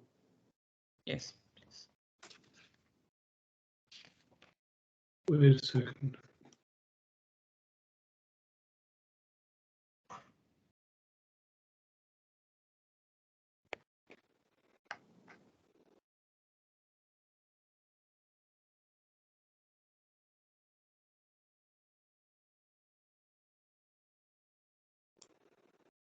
Yeah. 2402. Yes, your lordships. Yeah.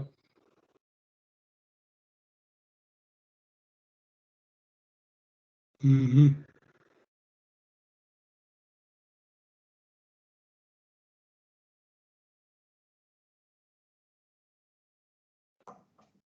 Yes. Could you confirm the date of this resolution? It is of 14th November 2017.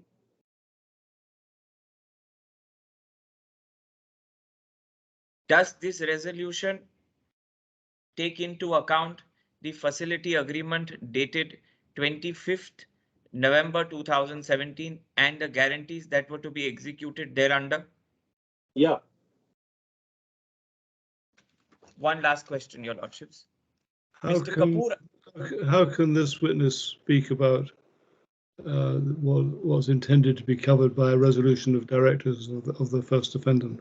It's covered in the text, Your Lordships. It's covered in the text, and this was supplied. All right. He has, in his witness statement, stated that this was the resolution on the basis of which the 2017 agreements and the other documents were executed. Okay.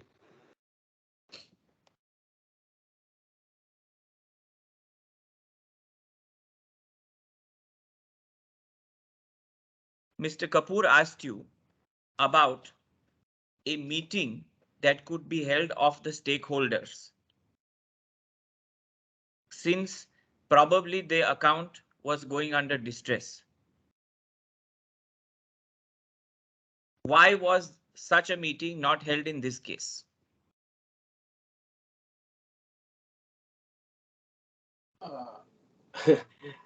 Actually, I was not there, so I don't think that it would be my reply will be concrete. But as I understand from the events, I came to know the stakeholders have a great difference of opinion, and I learned I don't know whether how far it is. They were not in talking terms also, and it was very difficult to call all of them together. And there was also a potential risk that if you anyhow they come together in a table at your place or to have a meeting, then they may start blaming each other. And if bank tells anything genuinely, then the other party may blame that you are taking other party side. So it was, I think it was a prudent decision. Informally, they must be in touch with the parties that you own, your company owns, and company is yours. We need money, or we need the account to be regularized. I think this was the better way. No further questions, Your Lordships. Thank you very much. Mr. Shaheen, do you want to say something? Yes, Your Lordship, I have 2-3 questions to be asked to the witness, cross-examination. Well, why do you say you're entitled to ask further cross-examination? Completely new facts have been brought in, which were not in the statement, and additional statements have been made. So I need to ask 2-3 questions to the witness. And the questions in the re-examination was not asked with reference to answers in the cross-examination. It seemed to me that they arose out of what was asked in cross-examination, but if Mr. Vajani, do you object to 3 questions being asked? I do. Right. Because I have not asked anything which was not in his witness statement, and Your Lordship rightly observed that they were entitled to ask him questions in his cross-examination beyond his witness statement if he had some knowledge. And if he has made those statements in his cross-examination, I was entitled to clarify to that. So we've not stuck to the full book of the witness statement alone. And in any event, I have not asked him about any document beyond his witness statement. Mr. Shaheen, do you want to tell me the nature of the questions? If you like, I can ask the witness to leave the room, but I don't suppose it matters. One question is about his contact after yesterday's cross-examination and today's cross-examination, in between. 2, about his explaining a provision of law when he said he cannot talk anything about a provision of law yesterday. Today he has become a lot wiser. Third. What's your third question?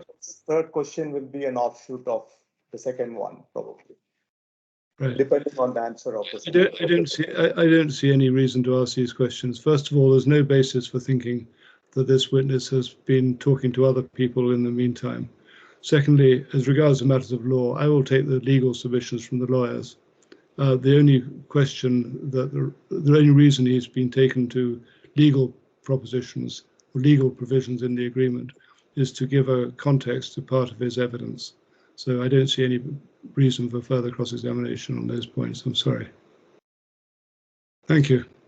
That concludes your evidence, Mr. Kumar. Thank you very much. Thank you, my lord. You're free to go now.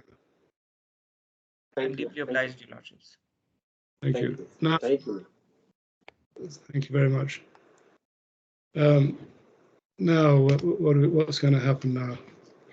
The next witness lined up, I think, is Mr. Maniram.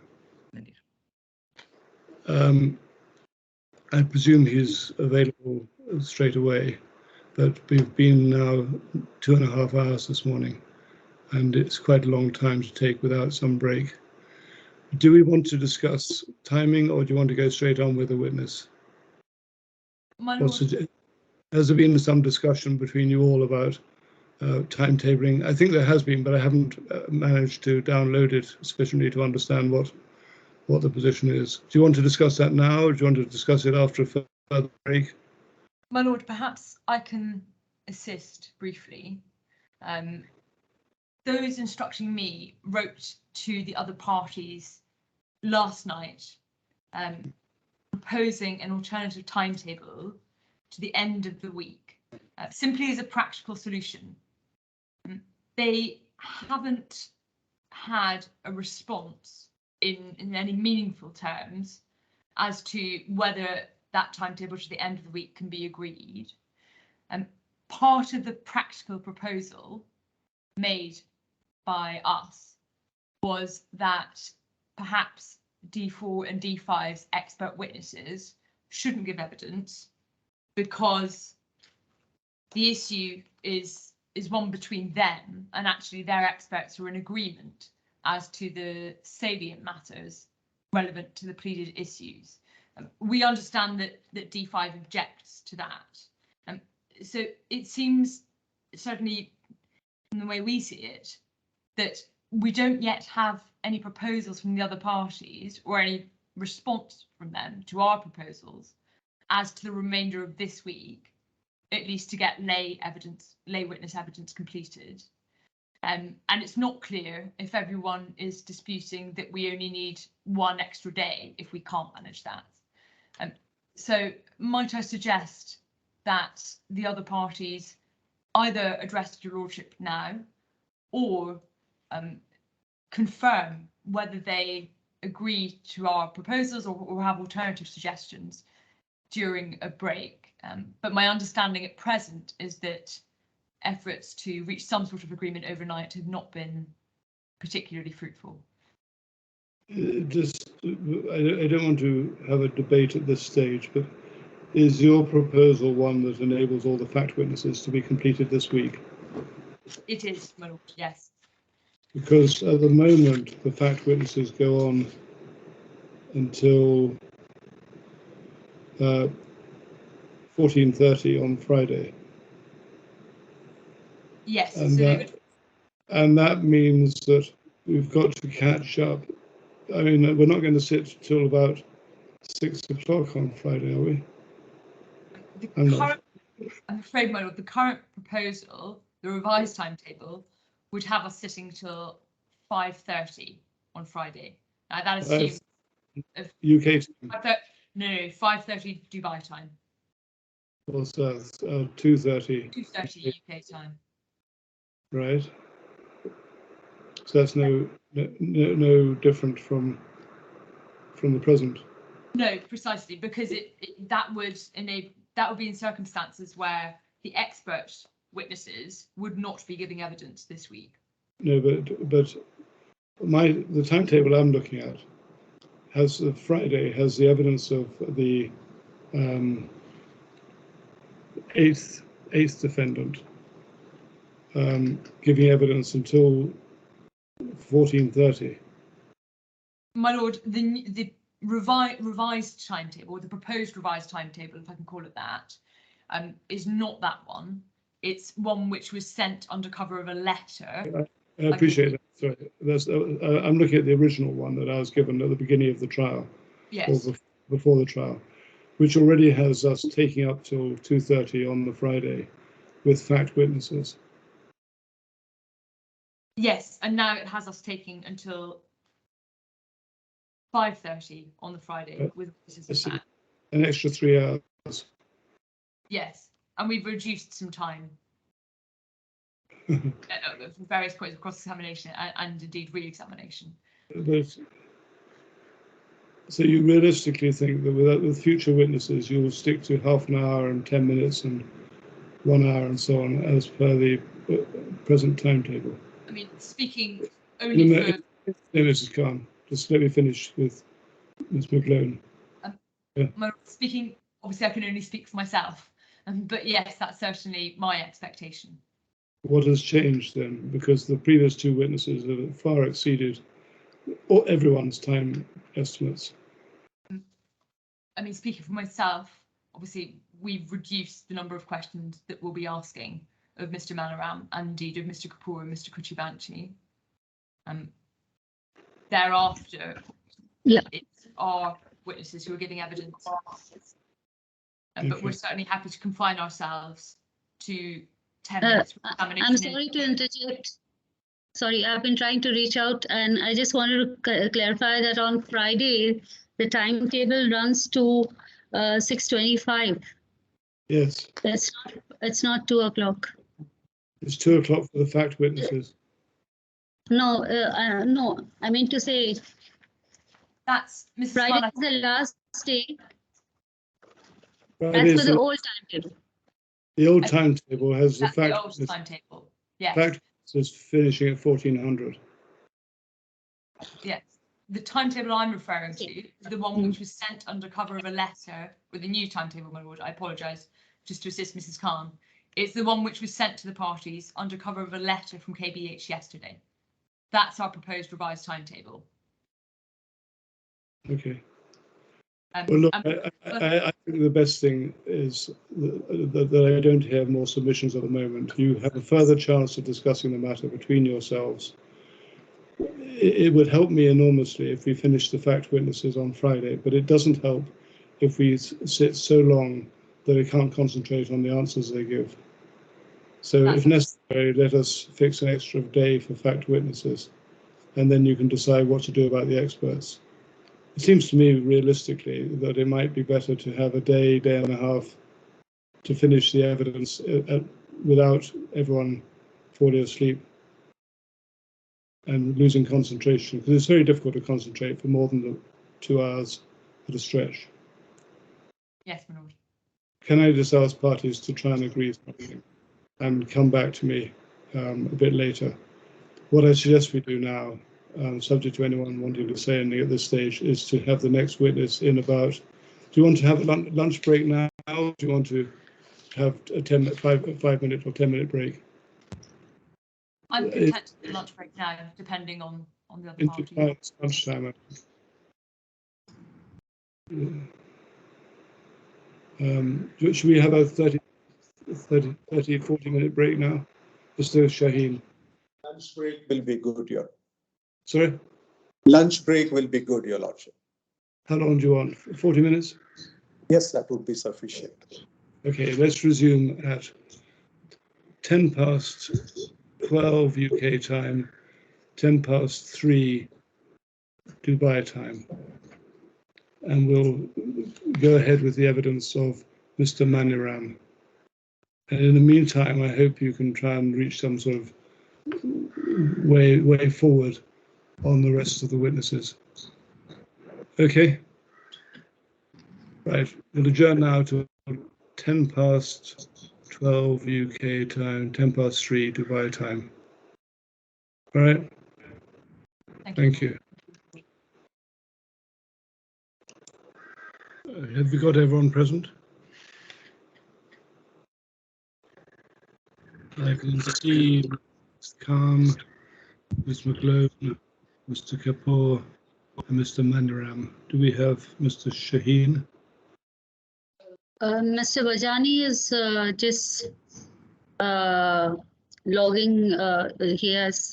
He's in 2 minutes. He will be joining. Right. Thank you. He'll break, so he'll be here in a couple of minutes. Okay.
Your Lordship, Mr. Vajani is not being permitted to log in.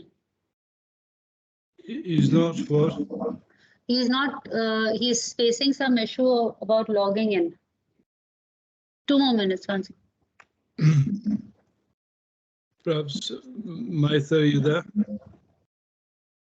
Yes, Judge, I'm here, but I cannot see that Mr. Vajani actually tried to connect. Right.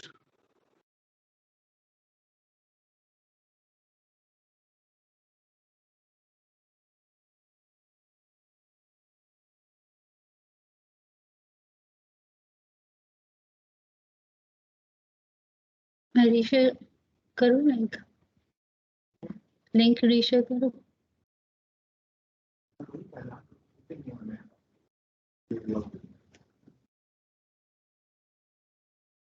Ms. Khan, are you in the same room as Mr. Vajani? Yes. Yes. Could he use your screen while he's asking questions, or? Well, he is on now. He's on now. Is he? Oh, yes, of course. Yeah. We're just waiting for Mr. Shaheen then. I'll switch off my mic. My apologies again to your lordships. The gadgets No, are being these kind. things happen. Something we've learned to live with. Indeed.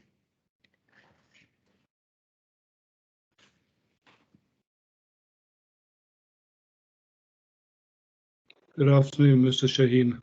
Afternoon, Your Lordship. Sorry, it took a minute. No, don't worry. Right, are we all ready to go? Mr. Maniram, are you there? Is that you? Yeah. I can see. Yes, my honor, I'm there. And you're ready to give your evidence, are you? And so, if I can ask, are you happy to take the oath to tell the truth? I'd like to take an affirmation. Affirmation. Very well. Maitha, can you deal with the affirmation, please? Yes, please. Can you please state your full name and occupation? My full name is Jitendra Maniram. I'm presently working for Union Bank of India as a Deputy General Manager, presently posted in Mumbai, in India. Thank you. Can you please repeat after me? I solemnly declare and affirm. I solemnly declare and affirm. That the evidence I shall give. That the evidence I shall give. Will be the truth, the whole truth, and nothing but the truth. Will be the whole truth, nothing but the truth. Thank you. Thank you very much. Thank you all. Thank you very much. Yes, Mr. Vajani, it's your witness. Thank you, your lordships. Mr. Maniram, could you please state your full name and address for the record? Jitendra Maniram, Indian citizen, having an address in 1293 Pioneer Bazaar, Balaram, Secunderabad, Hyderabad. It's in Andhra Pradesh, India. Mr. Maniram, could you state your qualification and the current position with the claimant? My qualification is a Bachelor of Commerce, and subsequently I have completed 2 of the certification courses, which is there, and presently working as a Deputy General Manager posted in Mumbai, India. What are the certification courses that you have completed? It is pertaining to an junior CIB courses, which is related to the Indian Financial Institute.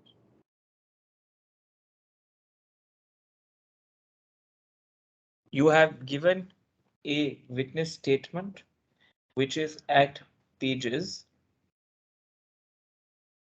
G232. Yes, yes. And it goes up to G244.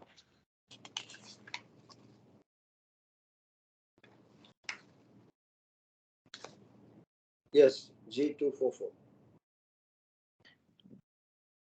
Do you have a copy of this statement physically? Yes, yes, physically and digitally also I can see on the screen.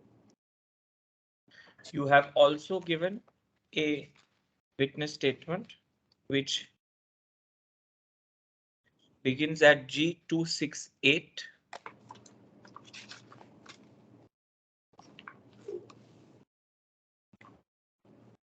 Yeah, second witness statement. Yes, and goes up to G279. Yes. Do you also have a copy of this witness statement? Yes. Are the physical copies available with you annotated or marked in any manner? It's not marked in it. It is annotated. It's clean.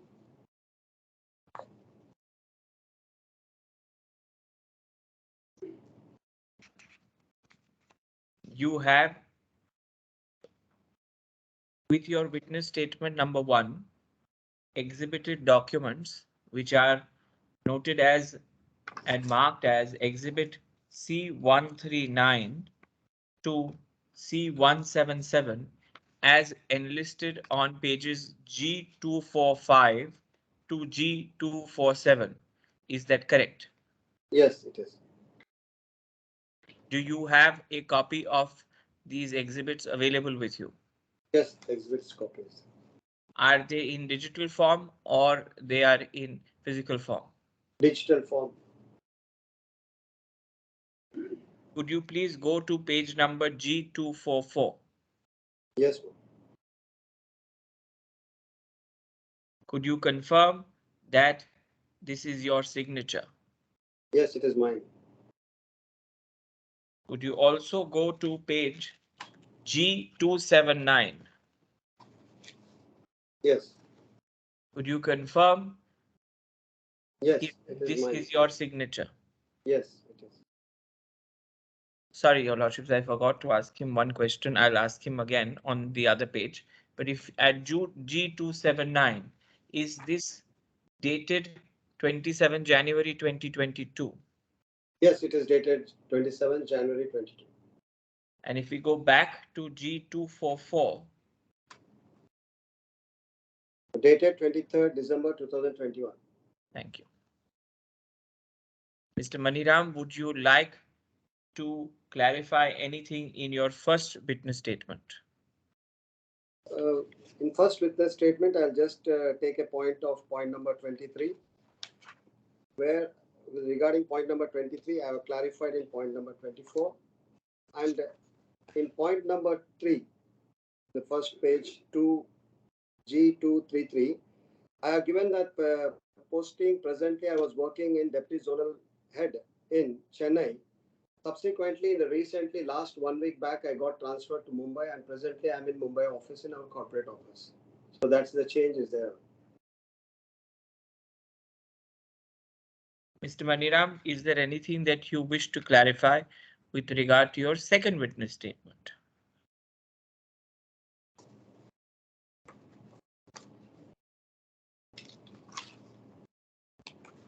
Close. No further questions, Your Lordships.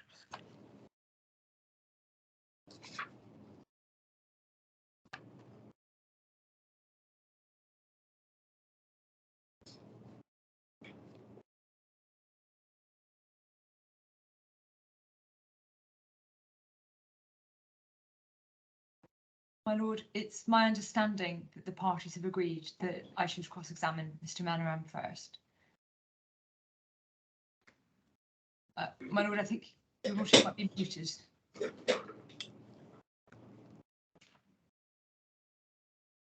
Yeah. Your Lordships, we are yeah. Sorry.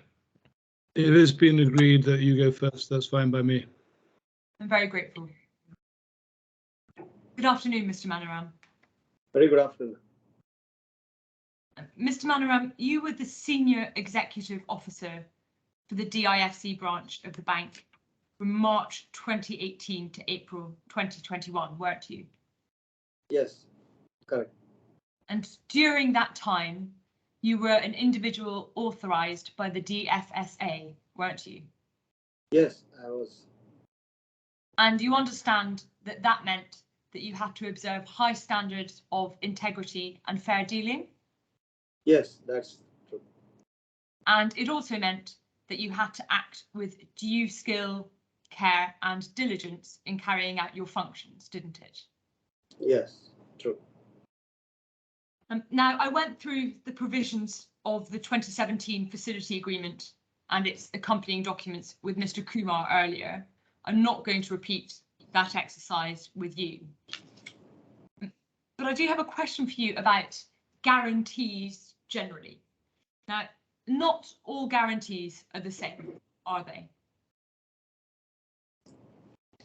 If it is a corporate guarantee, it is have a different name, and it is a personal guarantee is having a different. So there are two sets of the guarantees being obtained by the company for the bank. So it's have a different way. Of course, but just generally, I mean, not specifically concerning the guarantees which we're looking at, just generally, different guarantees will be different depending on the obligations which they're securing. But finally, the guarantee will cover to the extent of the amount which is mentioned in the facility agreement. Yeah, but the specific provisions will differ from guarantee to guarantee, depending on, etc. It depends upon if the guarantor wants some kind of a modification, he can have it. But end of the day, it's in a set of the agreement which is there, which has to be signed by both as a corporate guarantor as well as a personal guarantor. Of course, but sometimes the specific terms will differ from guarantee to guarantee, generally speaking. It may, because it's because every corporate office, if suppose one of the corporate office wants to restrict the liability up to 5 million instead of 10 million, they can very well say, okay, we wanted to restrict up to 5 million because they want to take exposure up to 5 million of the liability, not to the 10 million which is mentioned in the facility agreement. Yes. That makes clear. So it's not the case that simply because someone knows what a guarantee is, that doesn't mean that they will fully understand the implications of a specific guarantee. As an individual, before signing any kind of an agreement, they have to go through that document and then only they have to sign it. So the person or an individual, if he has signed, it binds on him. And I mean, that's also just on that point. That's also, isn't it, why often lenders will require individuals to have obtained legal advice before signing a guarantee. It doesn't mean that every individual require a legal advice, because the copies are shared by the banks for them to read, and if they don't understand, they can go for a legal. If they are signing, means it is construed that they have understood what they have done it. Yes, Mr. Manoram, I wasn't trying to suggest that every individual will require legal advice. I was just saying that often banks will require individuals to obtain legal advice.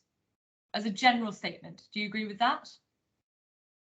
It cannot entail, because the person was working, the individuals who are working in an international country like in I'm not talking, Mr. Manoram, I'm sorry to cut across you.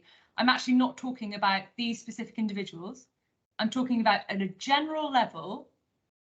Often banks will require people, whether they be corporate or personal guarantors, to obtain some sort of legal advice at a general level. Bank doesn't advise to the individuals. It is up to the individuals to take a call on it. Okay.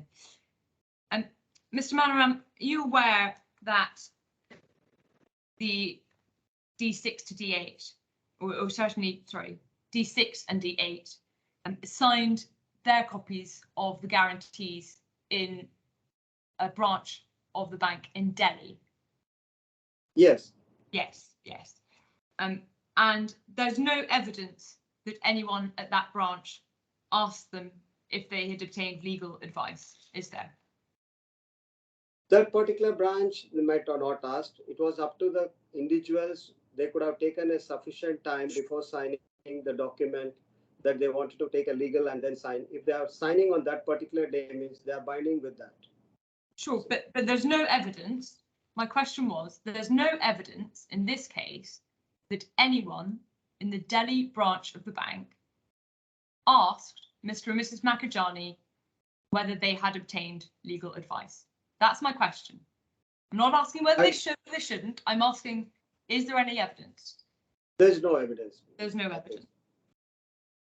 Now, the facility agreement in this case was dated the 25th of November 2017. That's correct, isn't it? Yeah, that is the last facility agreement signed. Yes. Now, Mr. Kumar agreed earlier today that conditions precedent are the things which need to be done before the bank will lend money. That's correct, isn't it?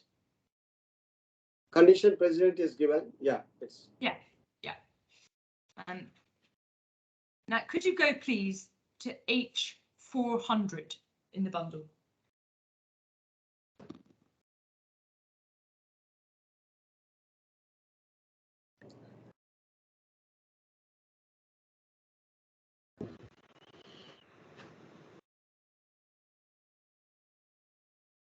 And if you could let me know once you're there. Yeah. Yes. Yes, Is I'm yours at that page as well? Yes. I will be.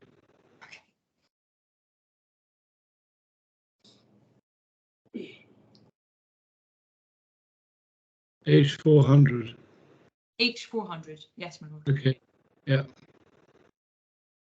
Mr. Manoram, we can see here that at the top it's headed conditions precedent and subsequent. And then underneath that it says part 1, conditions precedent to first utilization. Do you see that? Yes. Yes. And if you go down just over halfway down that page, you'll see a subheading which says finance documents. Yes, finance document. Yes. Yes. And it says duly executed copies of the following.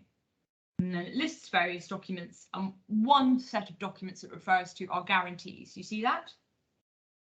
Yes, it is. Yes. Just briefly, actually, Mr. Manoram, further down on that page, it says legal opinions, and it says that a satisfactory legal opinion needs to be provided, which is addressed to the lender. Did the bank ever receive a legal opinion on this facility agreement? The post to this agreement, whatever the finance documents executed by the borrower as well as the guarantor, we taken a legal opinion as a closure of that documents. Right. Opinion. I don't believe that we have that legal opinion in evidence. Are you? It's not mentioned in your evidence, is it? In my evidence, it's not, because it was not a part. Okay. So we've seen the guarantees, return to that, they are, the provision of these guarantees is a condition precedent to the first utilization.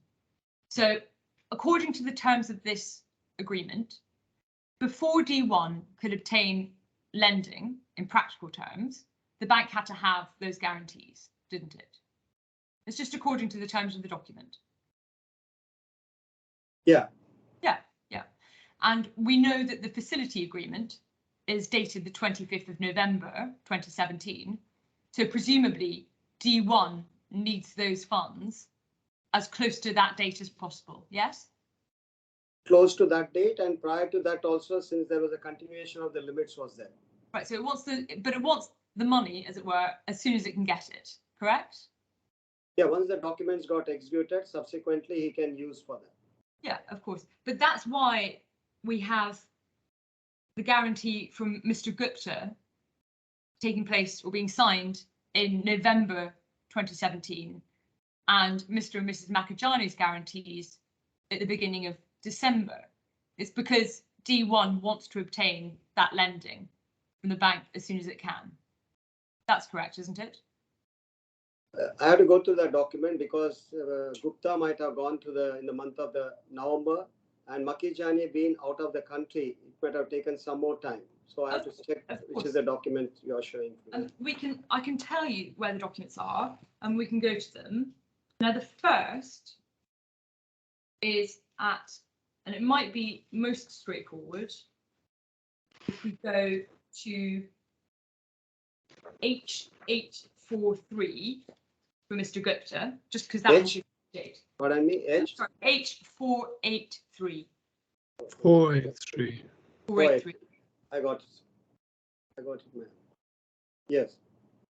Right, now I'm just doing this so that you have the date, Mr. Manoram. This 25th November 2017. exactly. And then if we go on slightly, in fact, I might leave you back.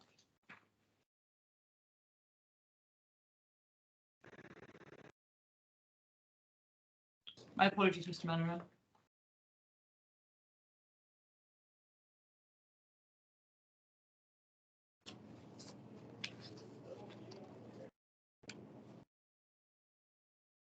Go to H500.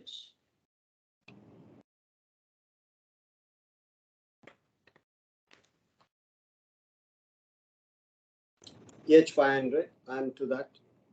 Yes. And the date at the top of that is December the 5th, 2017. Do you see that? Yes, December 5th, yeah, 2017. The date Makijani might have believed that he might have signed on that day. Sure. And then if we go on to H522.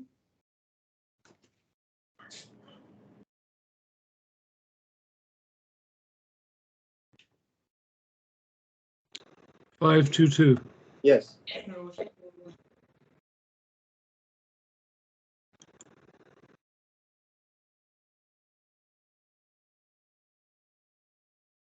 (522). 522. Mm-hmm. We see again the date, the 5th of December. Now, yes. I'm not particularly concerned with the precise dates here. The point I'm getting at is a more general one, which is that we have a facility agreement of the 25th of November, 2017. At that point, as you've just agreed, Mr. Manoram, D1 would like to get monies pursuant to that agreement as soon as possible. And so we have these guarantees from Mr. Gupta and Mr. and Mrs. Makijani being signed really quite close to the date of the facility agreement. That's correct, isn't it? Yes, it's very close to yes. the date when it is. Yes, exactly. So purely from a timing point of view, that doesn't give them plenty of opportunity to obtain legal advice, does it?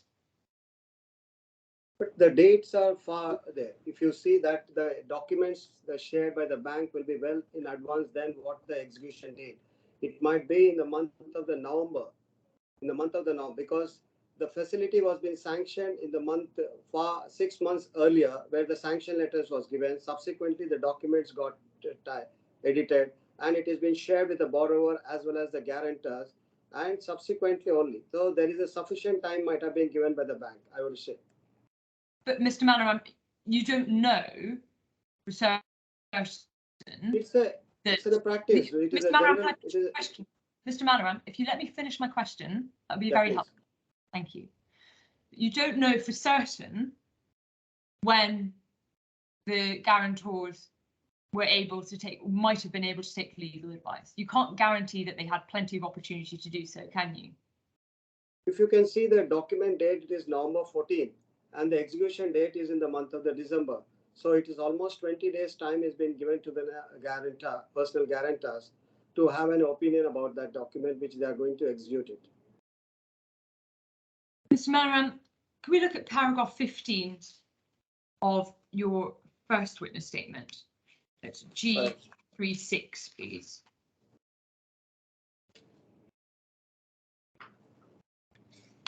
Yes. Now, you state there, I confirm that the claimant's team verified that the conditions precedent had been fulfilled before the facility was available for drawing. Yes, you see that? Yes, for any witness. Yes. And that's really the whole point of conditions precedent, isn't it? That they're confirmed before the facility is made available. Yes, since it is execution of documents. Yeah. Could you go to paragraph 20 of that witness statement, please? It's G238.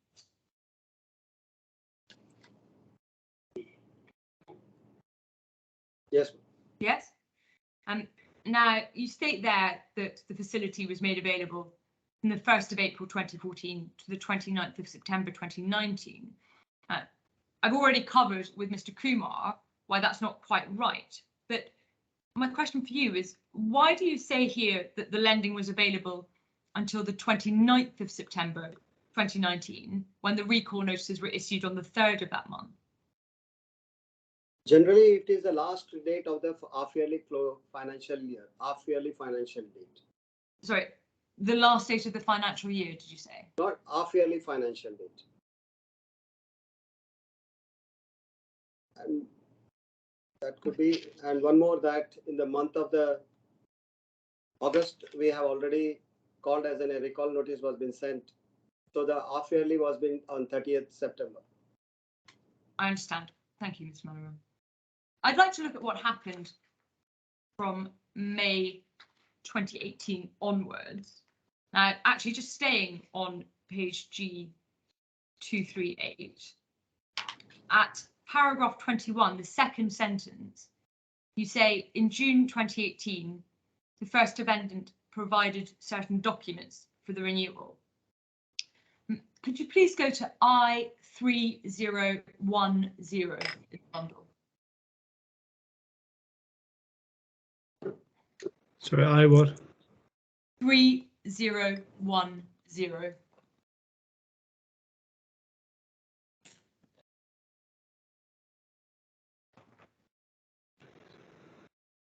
Yes, please.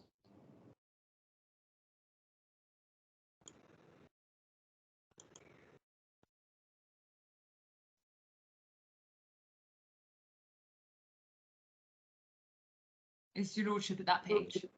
Nearly.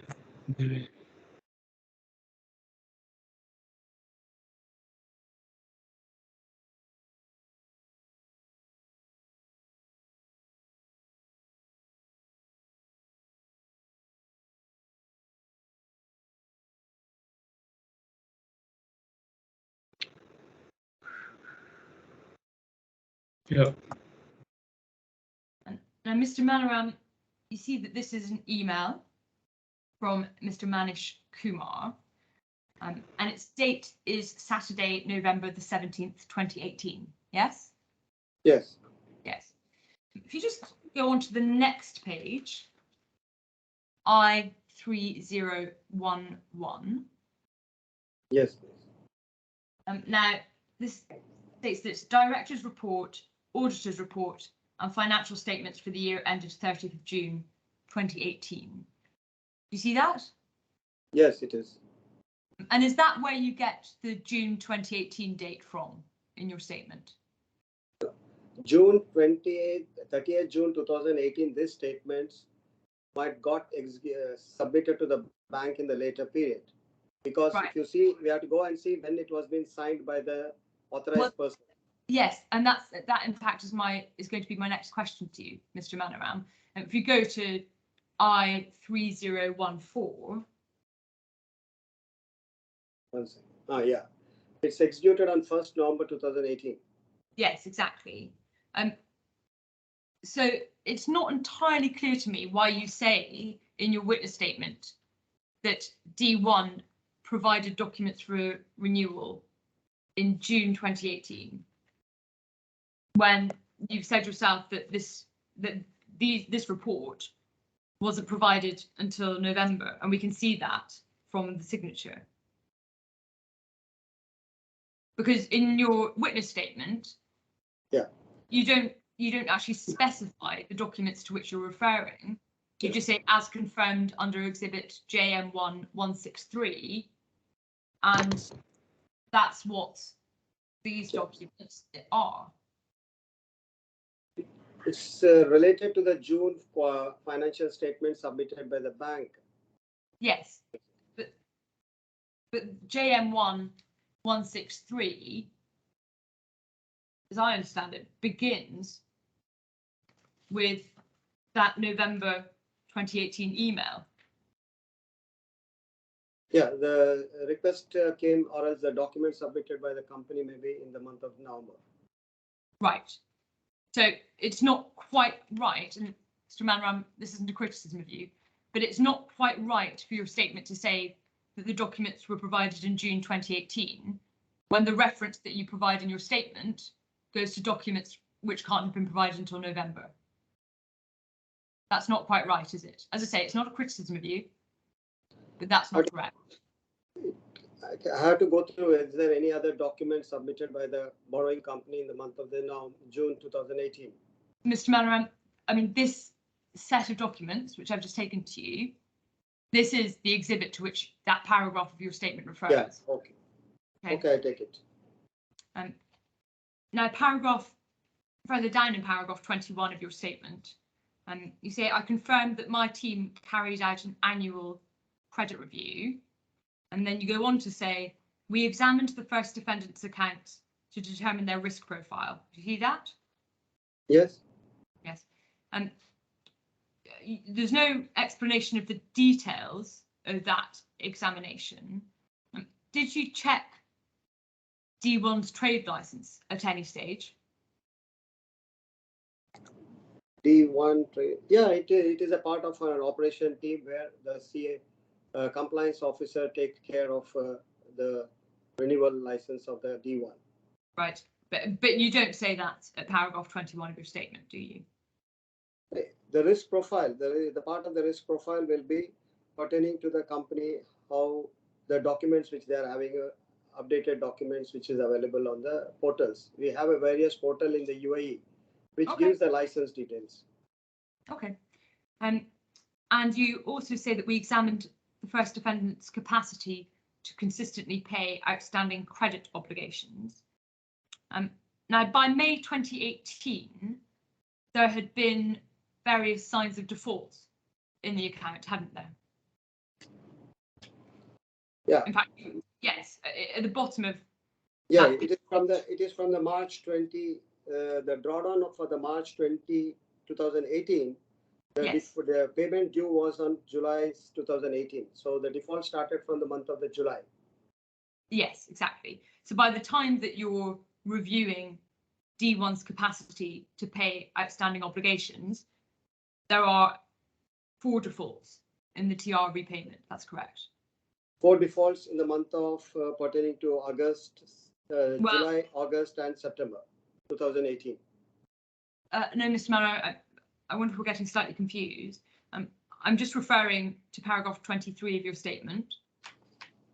23, I confirm that I just in the initial stage only said that 23 to be taken into the point of 24.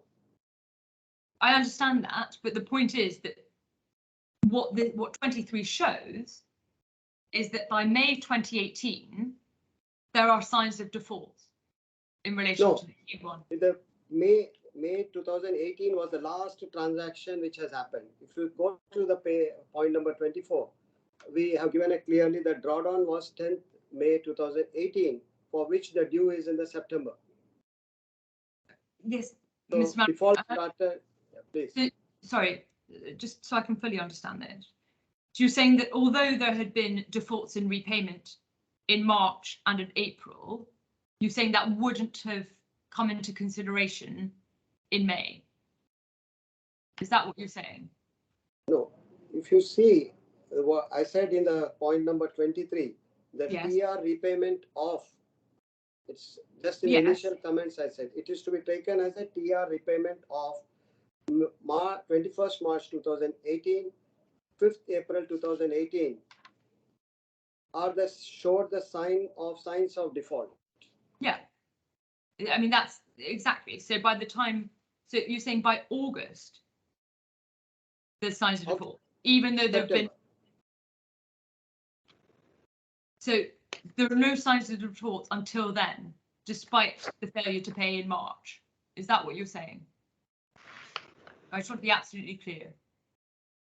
I could not be. The drawdown happened in the month of March, April, May, for which the repayment due was in the month of July, August, and September. So the default happened in the month of September, the first default. Okay. In those months. Thank you, Mr. Manor. And you also say in your statement that non-payment is an event of default under the 2017 facility agreement. Yes? That's for your information, that's it. Paragraph 18 of your statement. G267. Let me go to 18, please. Paragraph what? 18. Second sentence.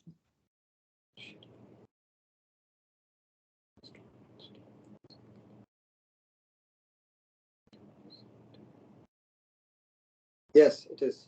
Yes, yes. Now, Mr. Manoram, your justification at paragraph 22, back on G238, your justification for renewing the 2017 facility agreement is twofold. You say that D1 provided the essential review documents and the facility was not fully utilised. Now, on the first point about the provision of documents, we've just explained or agreed that the documents which you refer to couldn't have been provided until November 2018.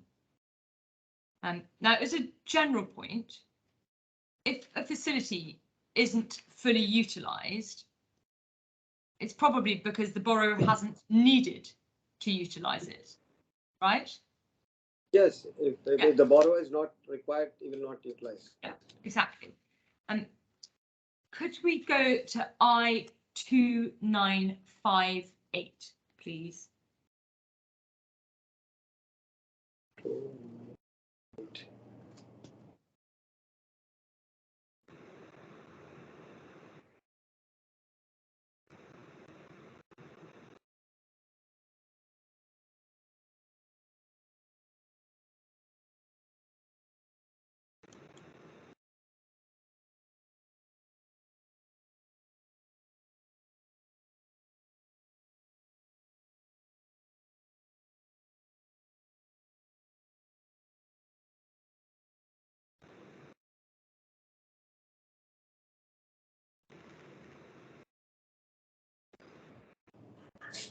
Yes, I'm at 2958, please. I'm grateful, Mr. Manoram. And this is an email from Mr. Kumar, and it's sent on the 9th of October 2018. Do you see that? Yes, it is. And if you look down at point 6 on that email,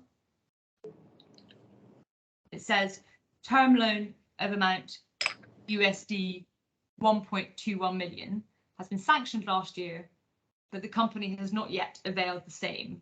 Please update us about the same. Yeah, so that point. Yes, so it's the term loan facility which hasn't been fully utilised, isn't it? It is not even started yet. It is not Right. utilized, not fully. It is not started. And if a term loan isn't fully utilised or isn't utilised, it doesn't have to be renewed, does it? Renewal,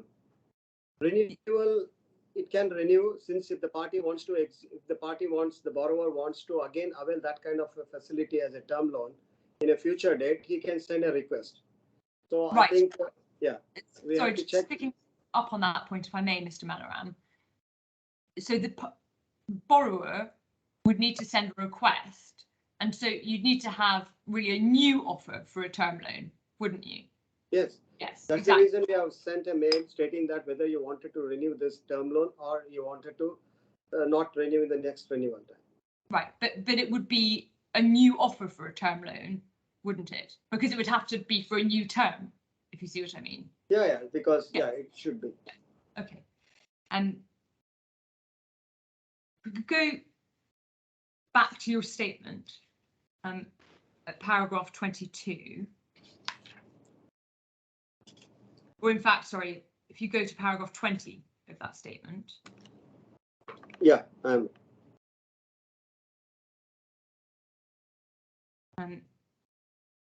yes, please.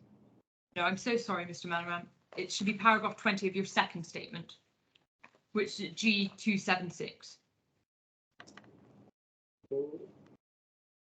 G276. 276, yes.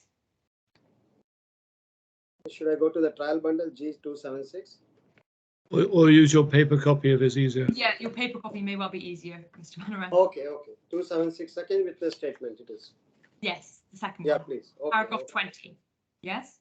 Yes, I'm like that. And if you go to the third sentence, which begins at the end of the second line, you state that the availability period under the facility agreement shall automatically lapse unless extended by the lender at its discretion.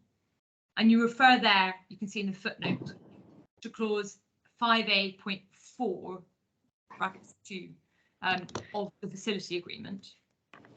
Could we please go then to H349?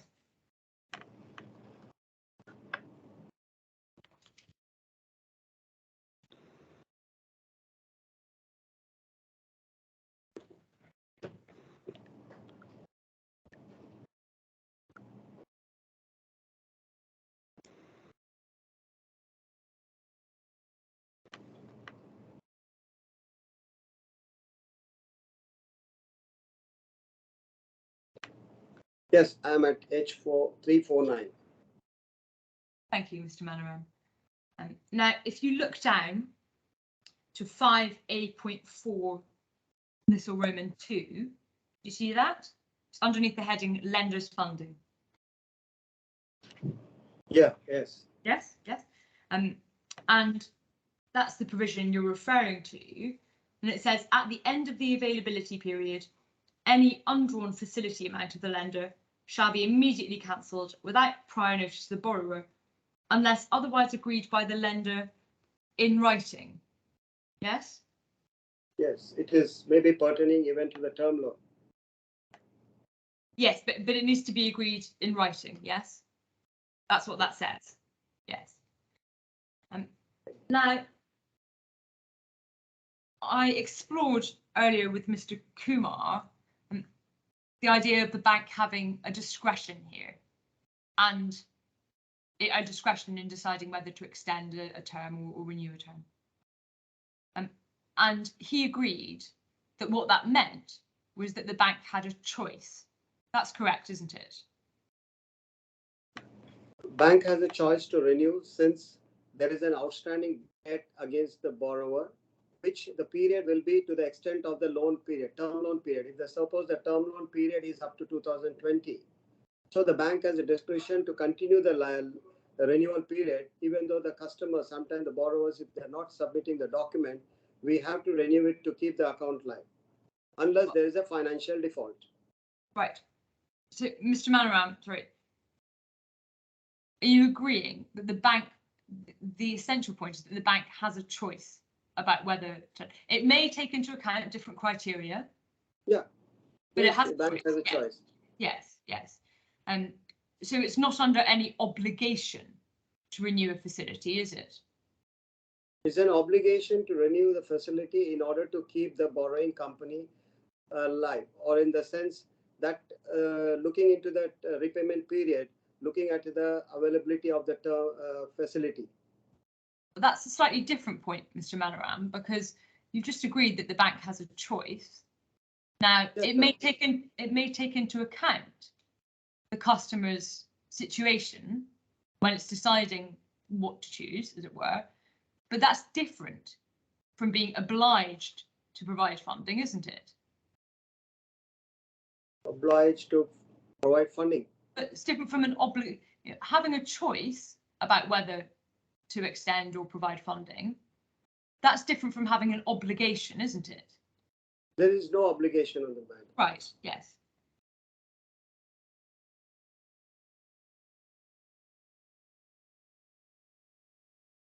Go, please, to paragraph 24 of your first statement.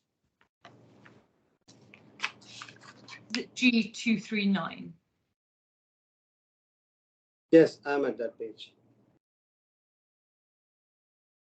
And you say there, Mr. Manoram, that Mr. Kumar flagged the delay in the repayment, yes?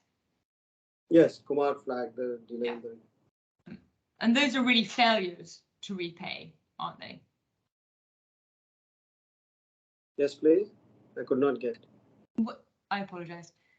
When there's a delay in repayment, that means that the customer hasn't paid. It's failed to pay, yes? Yes, the customer. Yeah. There may be a delay in the payment by the customer. And in your witness statement, you confirmed that you had reminders of these failures on 3 occasions, essentially within the space of a month, yes? It's in the month of the October. if you see that the default was in the month of the September, so we have sent a reminder letter on the 9th of October, followed by 14th of October, and followed by 17th of November. Mr. Manor, I think you're getting slightly ahead of me. I'm still on paragraph 24 of your statement, where you say that on the 26th of August, the 17th of September, and the 25th of September, Mr. Kumar flagged these issues. That's 3 occasions within the space of about a month, isn't it? Yeah, that is by Manish Kumar. Yes, yes. Now, as you've said, non-payment is an event of default under the 2017 agreement, isn't it? Yeah. Yeah, it is. But instead, the bank sent reminders to D1 of the documents which it needed to provide, didn't it? You set that out at paragraph 25, I apologize. Yeah, paragraph 25 Yeah. Sent for the reminder for renewal of limits. Yeah. And then if you go on to paragraph 29 of your statement, you state that many reminders were sent to D1 regarding the overdue payment. Yes? Yes, yes. Yes. At paragraph 32 of your statement, so just onto the next page.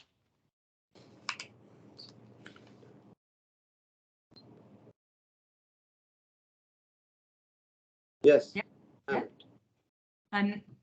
You explain that lenders often provide a grace period before they will declare an asset non-performing.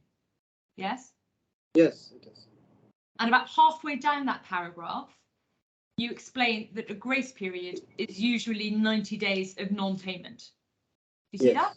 Yes. Yes, it is. Could we go, please, to F169?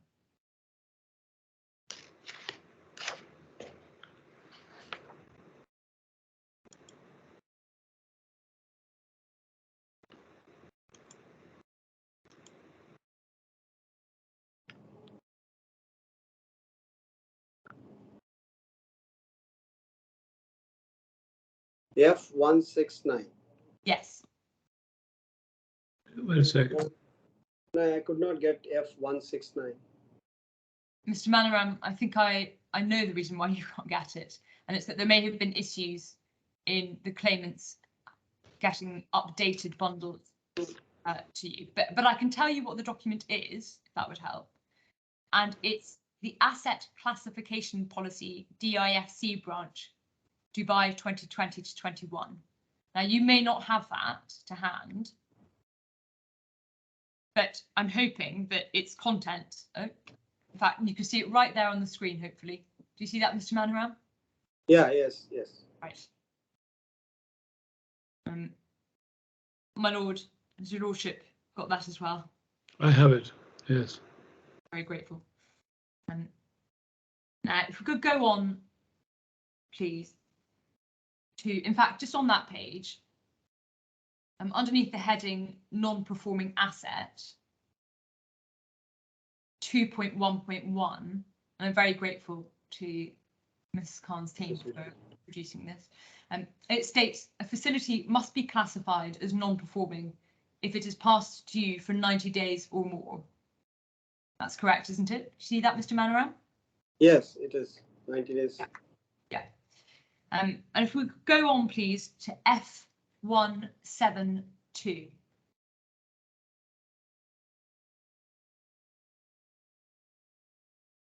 Seven 172. 172. 172. Yes. Thank you. Yes. Now, Mr. Manoram, you see there SMA2.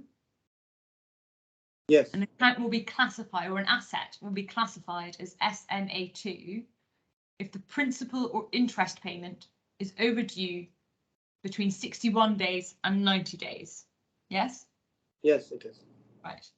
And given that an asset must be declared as non-performing if it's over 90 days, an asset which is classified as SMA2 is right on the cusp of being a non-performing asset, isn't it? But still 30 days period is there from SMA2 to SM substandard. So whole 1 month period is there. Yeah, but it's on the cusp. If an asset, or if a payment is overdue for 89 days, it's very nearly a substandard asset, isn't it? You've got another day before it has to be declared as non-performing. If it is 89 day, then it comes to. If it is 62nd day, then there is a lot of provision for the company to bring back the payment and make the account from SMA2 to move to the SMA1 or move to SMA0. Of course, and presumably, that's why we've got a series of categories here. But the point is that SMA2 is effectively the last category before you're looking at substandard assets. That's correct, isn't it? That's what this table shows. Yes, if it is, yes. If it is coming in that category, it is SMA2. Yeah. Now, the first default in the TR repayment was in March 2018, wasn't it? Let me go to which one it is. You say that at paragraph 23 of your witness statement. No, you have to take to the paragraph 24 where it shows about the drawdown and there is a default. The default occurred in the month of September 2018. You're saying that July. even I just want to be clear on this, Mr. Manoram, because by my reading, you're saying that there's a default in repayment on the 21st of March 2018. That's I'm just, Mr. Manoram. Mr. McGlone, haven't we been over this point? And whether you accept it or not, what Mr. Manoram has said, that refers to the loans on the 21st of March and so on, which were due for repayment later, and the default occurred later. And I'll move on. No, don't stop you, but I just want to make sure that we're not at cross purposes, because you seem to be ignoring his previous answer. I accept his previous answer, but my submission was simply, or the case that I was putting, was that it appeared from his witness statement that there had been a default in the TR repayment on the 21st of March 2018. That's the only point that I was making. Now, I appreciate he says that didn't come live, as it were, until August. Right. I do appreciate that. It just wasn't clear from his witness statement that was the case. But even if that's the case, and it becomes live in August 2018, now 90 days after that date in August, the asset would become substandard according to the bank's own policy, wouldn't it, Mr. Manoram? Provided the amount is not received for that transaction which you are referring for 30th August. If we have received it, so that is got adjusted. So it's not a case of it is shown as a due date, but it has been received before the account classified as a non-performing. Right. But if it's not received after 90 days, then the account should be classified as non-performing. Yes, it should have been classified in the month of, if you take from August, September, October, November. So it would have been in the month of December. Had the company has paid the amount, so it has moved on to the further 3-4 months. Right. Could we go, please, Mr. Manoram, to I2965?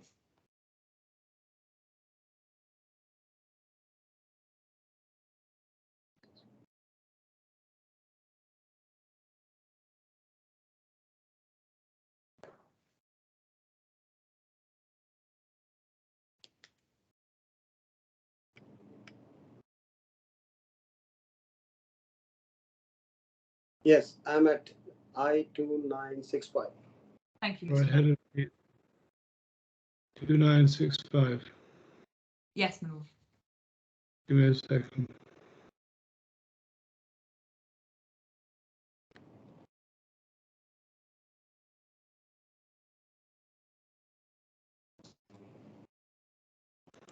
Okay. Yeah. Mr. Manaram, this is a document Yeah, I'm dated. able to see. I'm Yes. able to see 2965 document.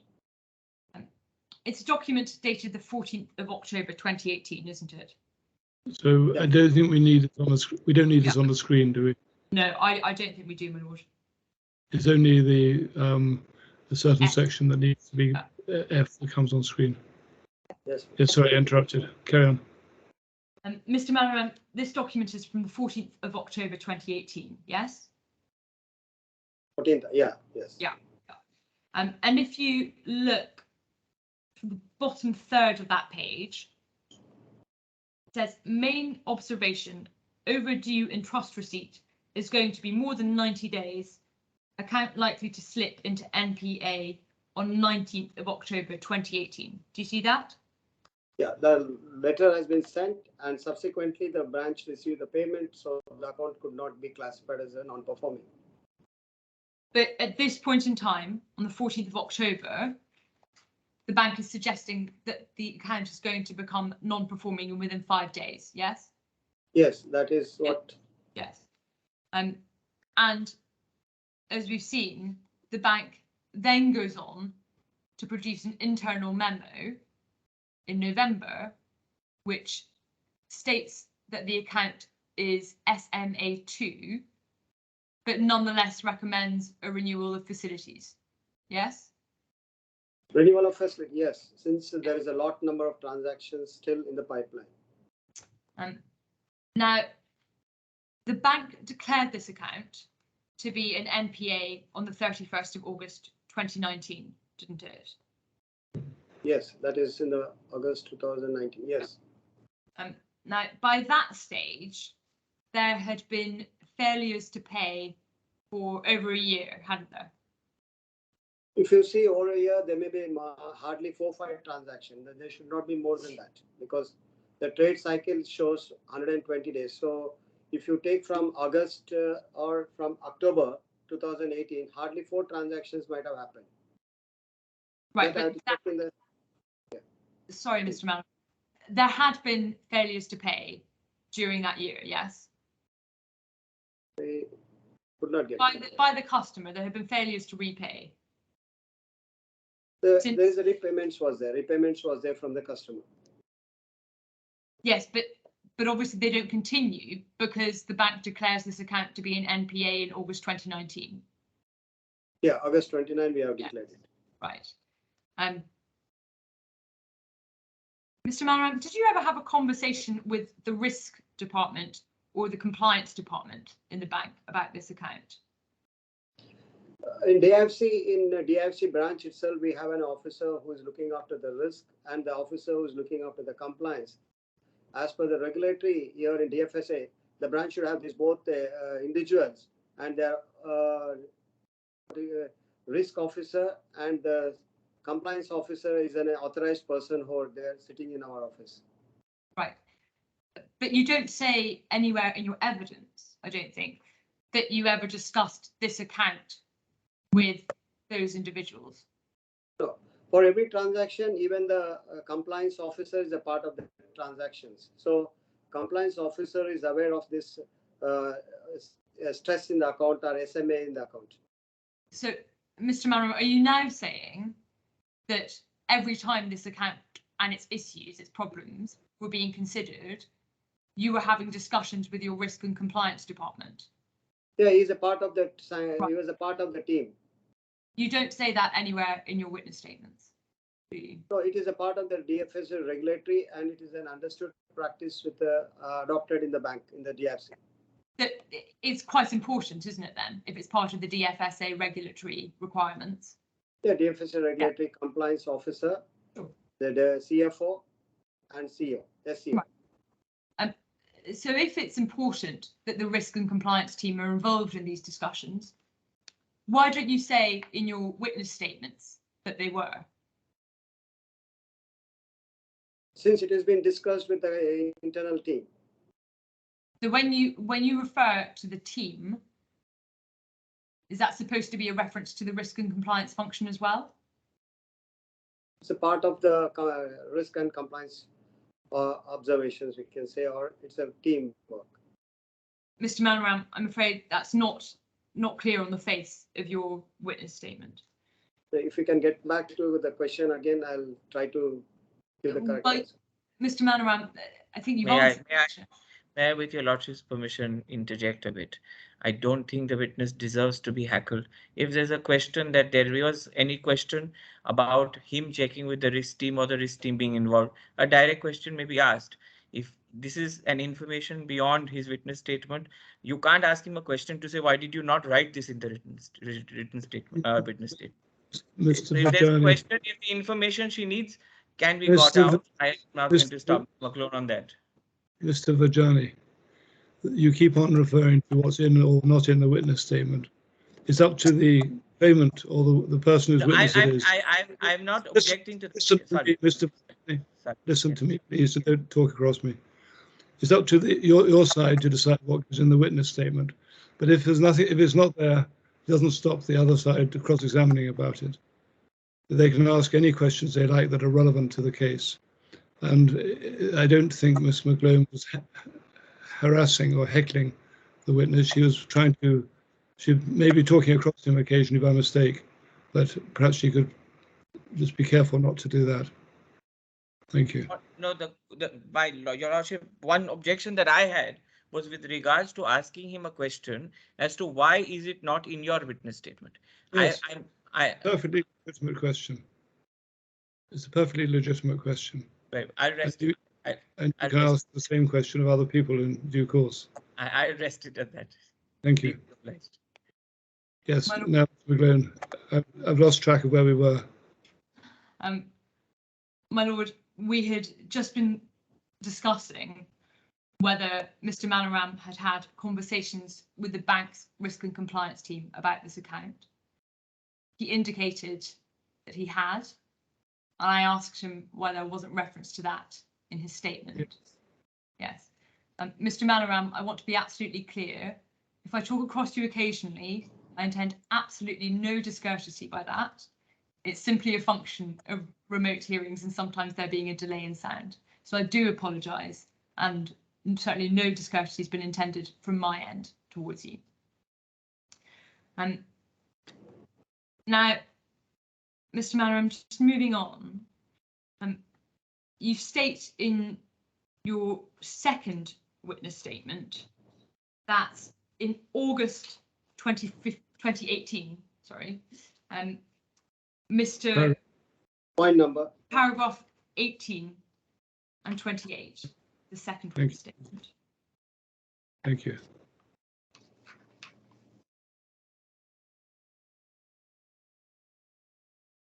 Yeah.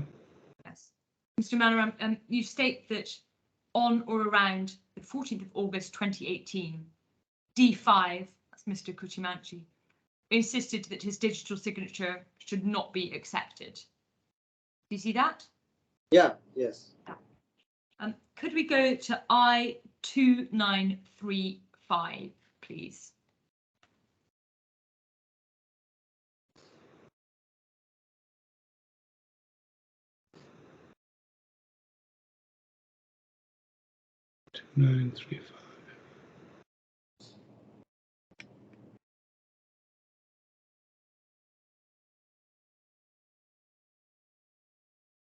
I'm at page 2935. Thank you, Mr. Manoram. So am I. Thank you. This is a letter of the 15th of August 2018. We can see it's from D5 at the bottom. Do you see that, Mr. Manoram? Yes. And if you could just read that to yourself and let me know once you've done so, please. The full paragraph or the last one? No, which if you just read the whole letter to yourself, you don't need to read it aloud, Mr. Manoram.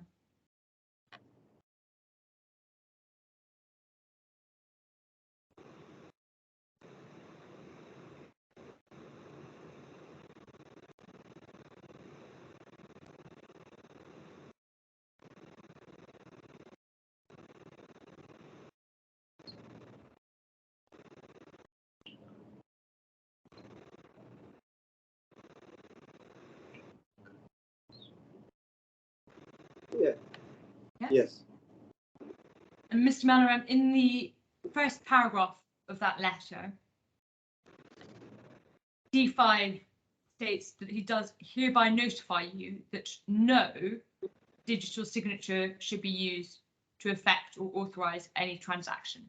Yes? Yes. Yes. And now could you please go back in the bundle, backwards that is, to I2807. 280. 7. Thank you.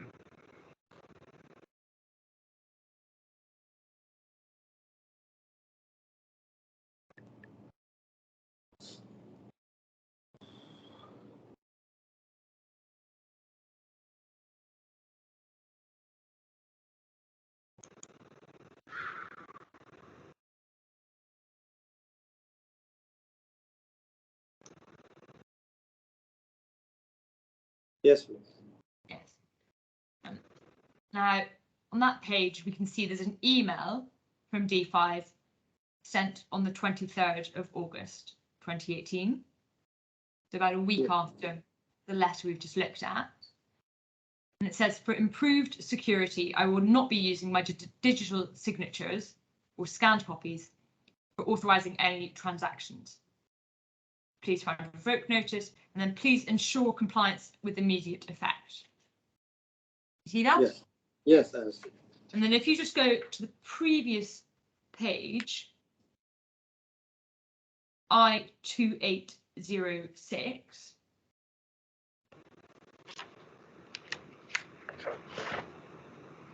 Just the bottom of that page, we see a further email from D5 to you, dated the 20th of December, 2018. Do you see that, Mr. Manoram? Yes. Yeah. He says, dear Mr. Jitendra, further to my earlier communication, attached, please find my request for stopping online transfers for security reasons with immediate effect. And then if you keep reading to the end of that email, so you need to go back to the next page, I2807. Effective today, only transaction advices with original signatures to be used, and no digital signatures, or I think that says online transfers, or any other form of instruction should be accepted by the bank.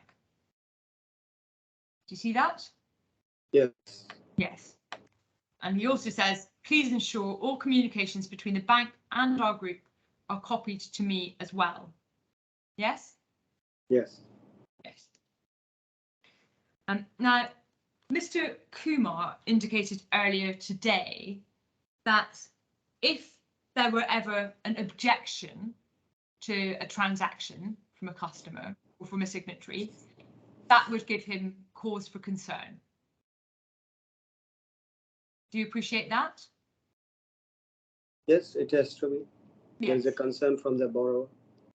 Exactly. And in these emails and letters from D5, he's expressing concerns, isn't he?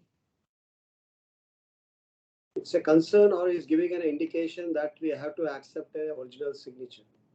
Right. But these emails should really have caused concern to the bank, shouldn't they? Yeah, it should be a concern, provided this kind of emails was being shooted earlier also.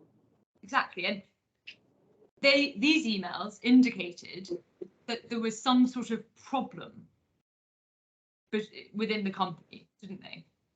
It may be a problem, or it may be for a security reason they wanted to stop the digital signature. It's the borrower who can very well define about what was the reason. Or the right. defendant file.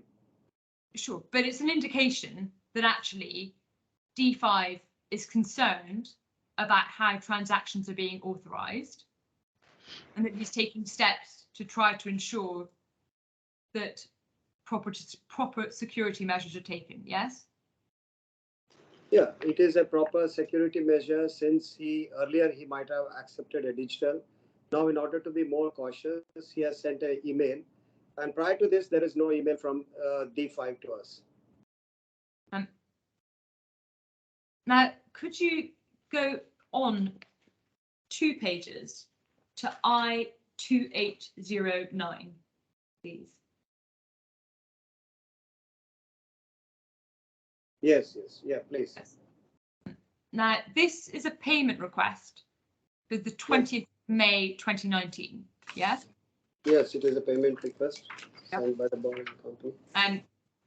And that's approximately 9 months after D5's letter saying that he was concerned, or indicating that there was concern. Yeah, it's a request for a payment of $620,000. Do you see that? Yes. Yeah. But at the bottom of the page, we don't have D5's signature, do we? We've just got the signature of D4. Yeah, in this case it is. Yeah. Now, instead of the bank expressing any concerns about any issues between D4 and D5, we find ourselves in November 2018 with the bank submitting a renewal letter to its head office for its approval. Now, perhaps we could go back to I3032.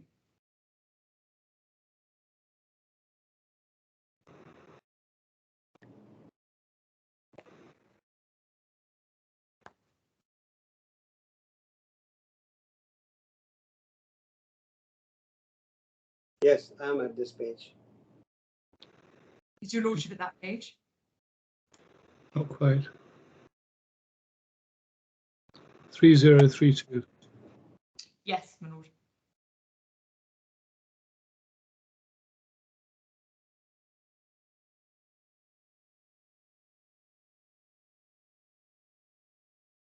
Okay, yeah. Now, Mr. Manoram, we can see that this is dated the 15th of November 2018. Yes? Yes. Yeah. And there's no mention in this document of any issues between D4 and D5.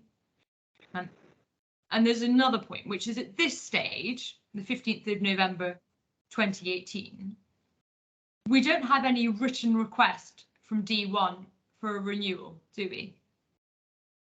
Return, I have to check it, but as a matter of the fact, the bank has to do the renewal in order to keep the account in the active position. We'll maybe come on to that in a minute, actually, but could I ask you to go to I3094?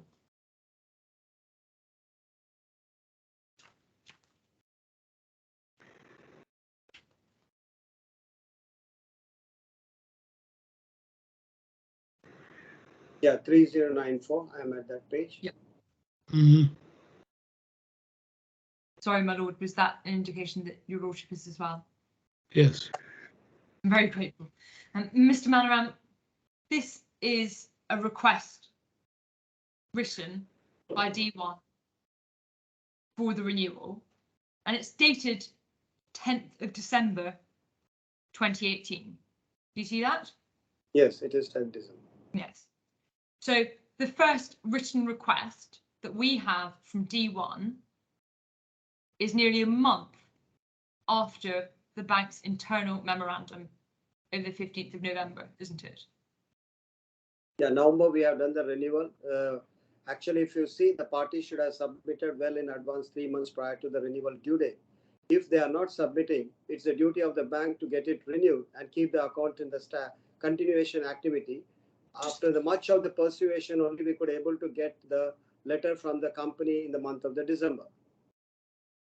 Just on that point, Mr. Manoram, could we go, please, to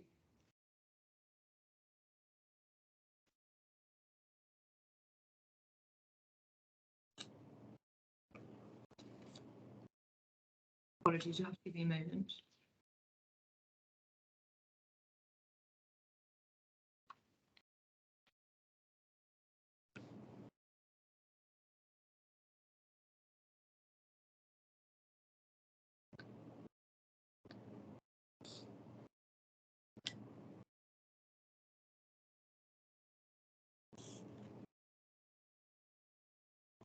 Yes. Could you please go to paragraph 22 of your first statement at G238?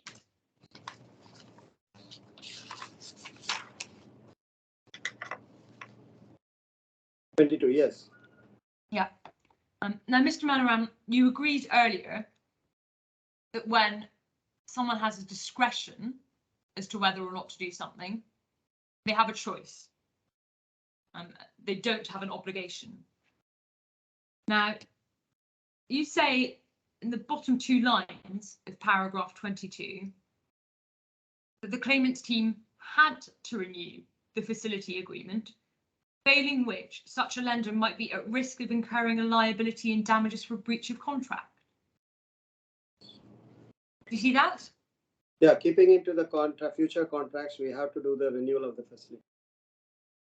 Well, hold on a second. The decision whether to renew a facility, to provide a facility, was one within the bank's sole discretion.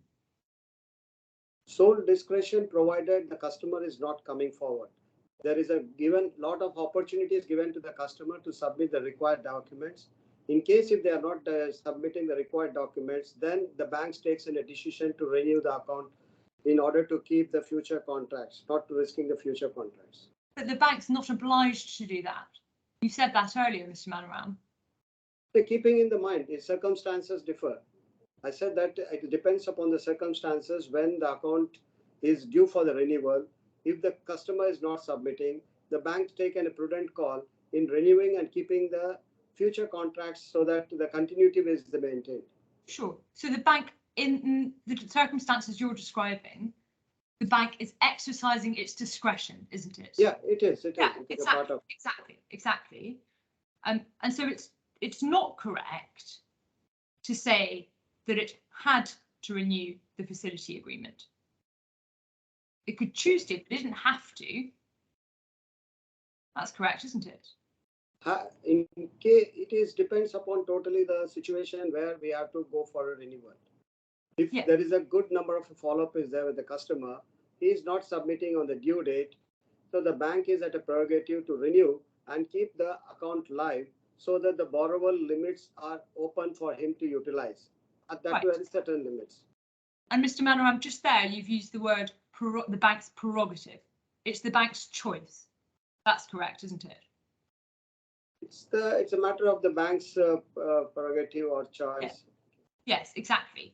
So it's not correct to say that the bank had to renew the facility agreement, because that would imply that the bank didn't have a choice. We didn't have a choice. We never had a choice because we have given an ample time to the customer to submit the documents.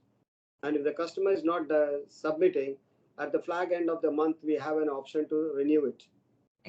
Exactly. The bank has an option. Yes, option. And an option is not the same as an obligation, is it? I cannot say it's an obligation. Exactly. It's not an obligation. So, Mr. Manoram, I'm going to ask the court to find that you're agreeing with me that actually it's not correct to say that the claimant's team had to renew. The claimant team has to renew. Mr. Manoram, you've just said that it doesn't. You've just said on multiple occasions in the past 5 minutes that the bank had a choice. Can I finish my question, Mr. Manoram? Yeah, please. Said on multiple occasions in the last few minutes that the bank had a choice, that it was the bank's prerogative, that it was the bank's option, that the bank had a discretion. All of those things, all of those words mean that the bank had a choice. An obligation is different from a choice. And my understanding was that you accepted that. Do you accept that an obligation is not the same as a choice? I could not understand this one because it's the prerogative of the bank to do the renewal by keeping in the mind of the status of the account. Yes, the bank can keep the status of the account in its mind when deciding whether to exercise its discretion. Yes? Yeah, it's bank discretion. That doesn't mean that the bank is compelled to renew, does it? I'm not sure. Somewhere you're Perhaps we can move on, Mr. Manoram. Well, can I just ask, Mr. Manoram, on that same paragraph, you go on after saying the bank had to renew, you're saying failing which the lender might be at risk of incurring a liability and damages for breach of contract. How would that happen? Yeah, since if we are not going to renew the account, the system will automatically take the account as a non-renewed. It will not permit a future transactions to make the future payments in that particular account. So in order to keep the account live, we can do the renewal, and the renewal is being done for a period, informing the customer that pending your documents, we have renewed the account. I see. Thank you. Thank you all. Mr. Manoram, could you please go to I3352 in the bundle?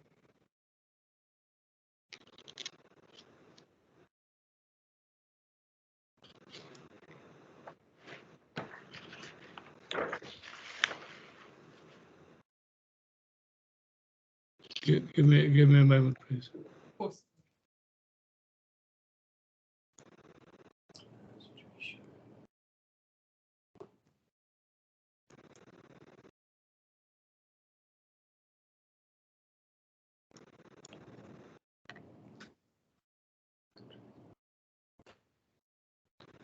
I3352.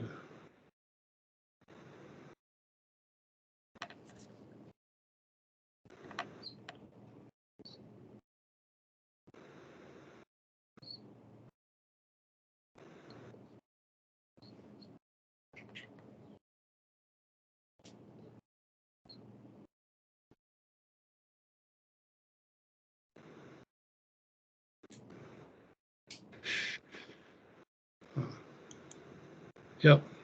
Yep. Yes. Now, Mr. Manoram, you see that this is an email from Mr. Kuchimanchi dated the 18th of March 2020, yes? Yes, 18th. Yeah. And it's addressed, one of the email addresses is ceo.dubai@unionbankofindia.com. Was that an email address for you? Yeah, it is that. Yes. Yeah. Yes. Yeah. And Mr. Kuchimanchi explains that there's a situation, as he describes it, with D1. He explains the issues. And then he says, in light of the above, I suggest the following. And he suggests that we, presumably him in the bank, speaks to Dubai Industrial City, etc. And then just at the bottom, the fourth bullet point, once we establish the details, a detailed summary can be prepared and everyone present can sign before we proceed legally. Plus, the bank takes the route of asset takeover, etc. Do you see that? Yes. Yes. Could we go on, please, to I3366? Sorry, Ms. McClone, can I, with the permission of the judge, trouble you for a moment? I missed reference of the earlier I that you mentioned to the witness. I noted it down as I352, and that is not the right page as I see. 3352. 3352. I'm deeply obliged. I'm sorry about the same. Quite all right. Mr. Manoram, are you at I3366? Yes, please. Yes. This is, I should say as well that I'm not going to go through the entire series of correspondence on this point. I'm just going to go to some of the salient emails, or the most salient emails. This is an email from you, isn't it, on the bottom half of that page? Yeah. Yes. Yeah. And if you look at the second paragraph, and you say, in this regard, lender has no option rather to make payment and take position of leased warehouse. And look for new investor / borrower. It is in I336. Which lines? 3366. Yeah. I can't find that particular. The email begins, Dear Solmaz. Okay, This is a continuation to email. Continuation. Yeah. Next. I see. 13365. 3365. Okay. That wasn't. It's not I3365 that I'm looking at. Right. It's Well, it's the next page, I3366. Yeah, this email sent to the DIC. Exactly. It's an email sent. I see. Further down the page. Okay. Yes. Further Yes. down. And then the second paragraph of that email, as I said, says in this regard, lender, that's the bank, has no option but to make payment and take possession of the warehouse. Yes? Yeah, it is mentioned. It is an option given. And if we could go on then to I3375, please.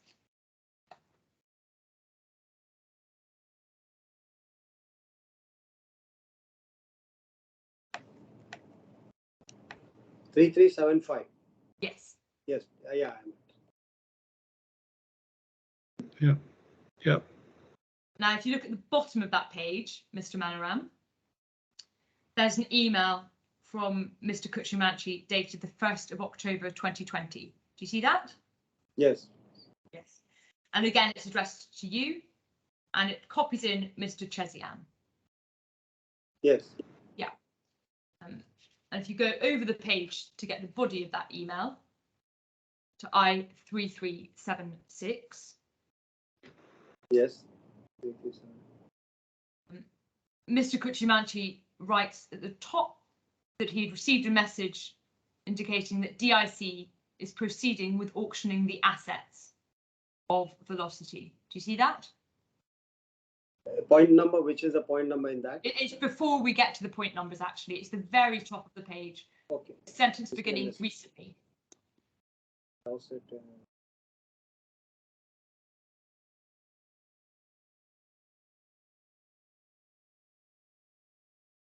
Received a message. Yeah. Yes, yes, exactly. And then Mr. Kuchimanchi proceeds to set out the facts. Now, Mr. Manoram, can I ask you just to read to yourself, you don't need to read it aloud, but if you just read to yourself the paragraphs down to the end of that page and let me know once you've done so.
Yeah, partially I've gone through it.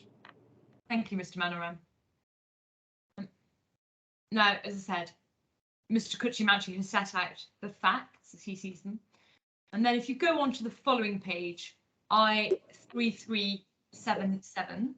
One second. With this email we have received in the month of October 2020, after the period of almost 1 year of the account declared NPA. I understand that. Yeah, that's I don't dispute that. Yeah. Okay, if you go to sorry, Mr. Manoram. Yeah, next, which is the number? Just the next page, I3377. Yeah, I'm at that. Yeah, And paragraph 8 says the bank has an exposure of $2.6 million, and by paying less than 0.2 million, the bank can protect its security over the assets without letting DIC auction the same for scrap value. Do you see that? Yeah, it is mentioned clearly. There is no doubt. Yes. But Yeah. one thing we have to understand, the bank cannot make any kind of a payment once the account is declared NPA. Once the account is NPA, there is no provision for the bank to make the payment from the account. It is only the promoters or the new investors which he had highlighted. It would have been Mr. better Mandaram, than new. Yeah, please. I'm sorry, I hadn't actually asked a question. I just asked whether you saw that that was on the email. That's all. No, in that line, it is clearly stating the bank has not made the payment. So it's Yes. coming on the bank that they have not made the payment. I'm just saying I understand your reasoning. Now, I explored this point a little bit with Mr. Chezian yesterday. Were you present for Mr. Chezian's evidence? I was not there. For during the full period, I was not there. I am not sure whether this point was discussed during my presence. I was there at that particular time. Okay. Well, obviously this email was addressed to Mr. Chezian as well. And he stated, or he agreed, that the bank had not mitigated its losses. Do you agree with him? Bank? Had not mitigated its losses. Do you agree with Mr. Chezian? It may be his comments. For me, I will think because this particular time I was working as a CEO, I had a different opinion. Right. So you don't wish to comment on that? Yeah. Chezian was in the corporate office. He was in the corporate office during this period. I was a CEO for this branch in the DIFC during that period, the letter when we have received. Right. So just so I'm clear, Mr. Manoram, are you saying that you defer to what Mr. Chezian said about this? You'll let him speak for the bank? Yes. Moving on, if you could look at paragraph 27 of your first statement, please. G239.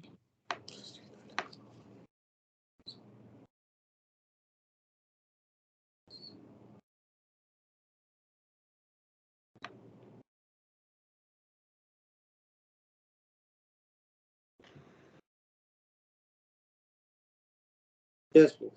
Yes. Now, this is a reference to what you say was an approach by Mr. Makajani in November 2018 about the sale of his shares. Yes?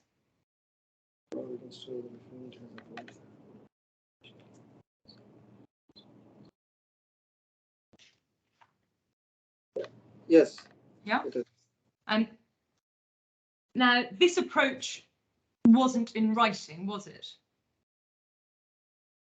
No, it was not in a writing. It was not in writing. Okay. And so how was it made?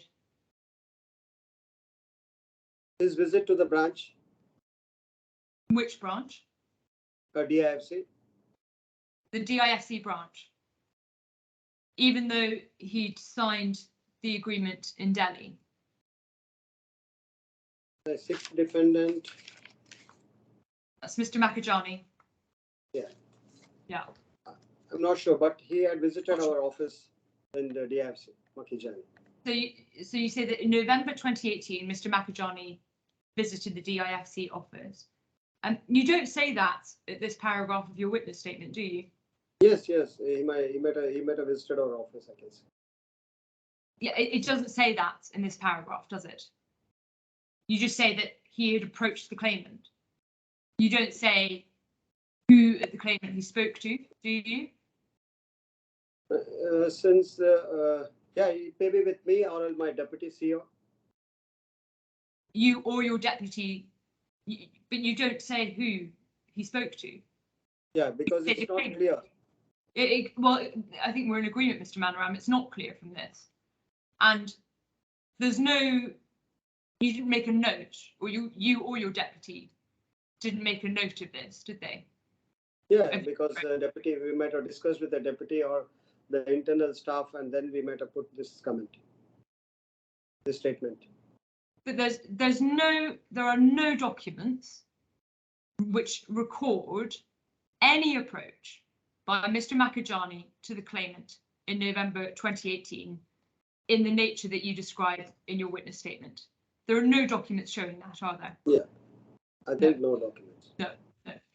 And there are no documents which even suggest that you or your deputy had any internal discussions about this, are there? Yes. Is that, yes, you agree there are no documents? Not, I have to see the exhibit 163 if anything is there in this. Well, 163 is actually about the renewal letter. It's not to do with this approach. There's nothing in the corpus which evidences this approach, is there? Okay, then I take it that the 6th defendant approached the claimant, any of our office member. Approached one of your office members, did you say? Yeah. So not you or your deputy? No, it can be deputy or it can be, say, the operation head. Right, but in your statement, and in fact right now in this cross-examination, you're not able to give us any specific details of this approach, are you, Mr. Manoram? Yeah, yes, since there is no document. No, there's no documents, and you don't indicate how the 6th defendant approached them. You don't indicate who he approached. He visited the branch. I can assure that he visited the branch, 6th defendant, and he had a discussion with of our operation team, which one of your operations team. It may be operation team or deputy. Right. Mr. Manoram, I'm going to be asking the court to find that the reason that your statement doesn't give us any specific details of the approach is because there was no such approach. Do you have anything to say about that? Yes. Sorry, what was that, Mr. Manoram? Just I wanted to clarify. Yeah, go ahead. The 6th defendant might visited our office because lot 7 people are there. He might have approached and he might have visited. It can be given a documentary in case if it is there. Sure, but if he approached one of the 6 or 7 team members at your office, then you must have found out about his approach from one of those team members. Yes? Yes. But you don't name that team member in your witness statement, do you? Yes, it is not mentioned. No, it's not mentioned. And as I said, I'm going to be asking the court to find that the reason that we don't have those details is because there was no such approach in November 2018.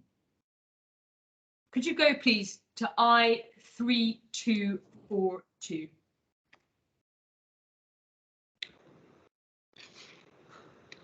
Pardon, 3-4? I3242.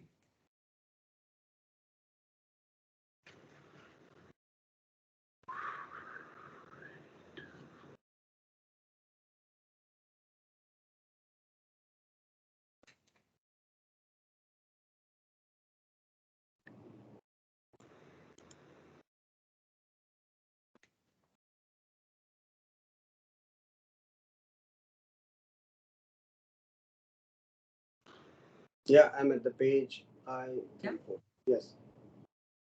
Now, you refer to this document in your witness statement. It's an email of the 15th of September 2019, yes? Yeah.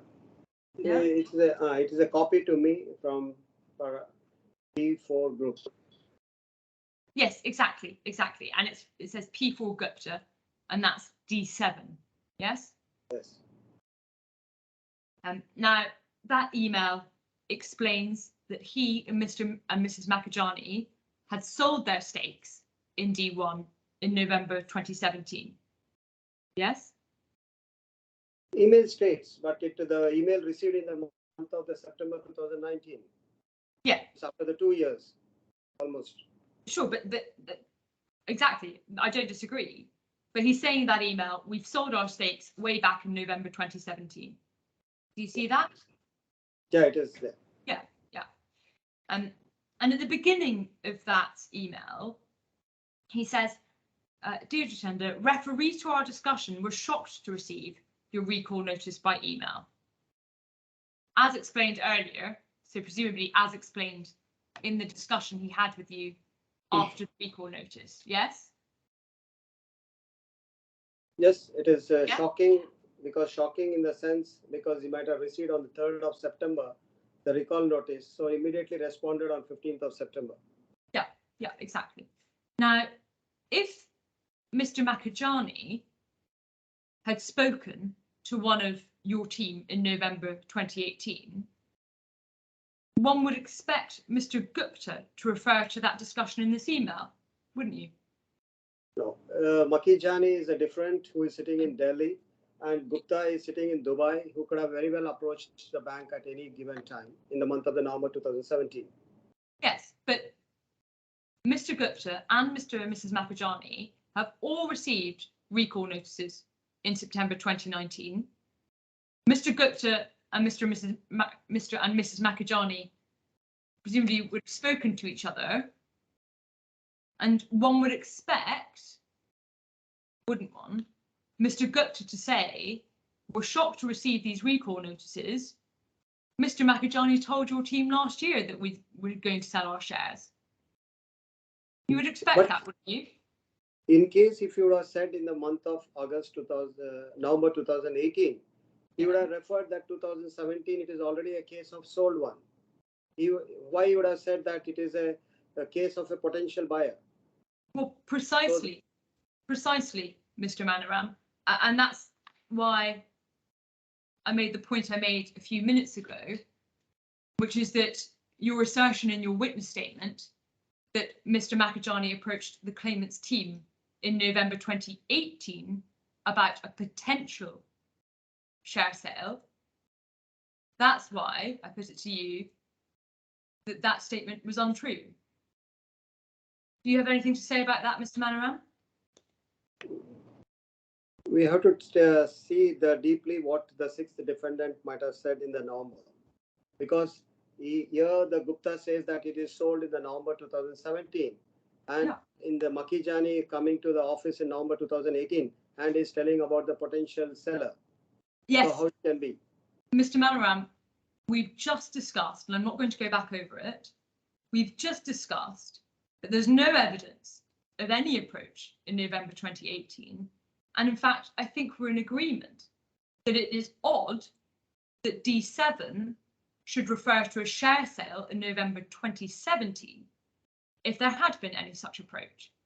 And so what I'm saying to you is that the 2nd and 3rd sentences of paragraph 27 of your statement are not true. Do you have any comments to make on that?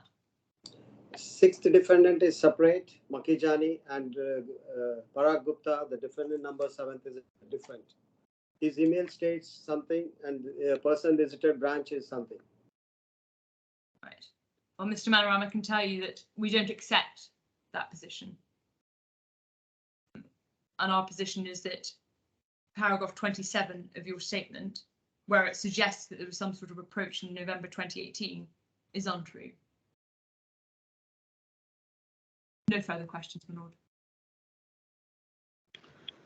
Thank you.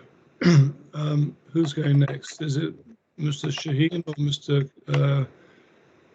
Kapoor? Have you discussed it? We haven't discussed. Mr. Shane, would you prefer to go first? You're muted, Mr. Shaheen. Mr. Can I you're muted. I can't hear you. Can I start? Yes, please. Oh, yes. If you're ready to start, yes. Yes, Your Lordship. Thank you. Mr. Maniram, you can hear me clearly? Yes, Shines. How are you? Fine, doing good. Good. Where are you now? In Mumbai, in India, sir. In Mumbai. Have you taken permission from the authorities to give testimony, witness statement in this case?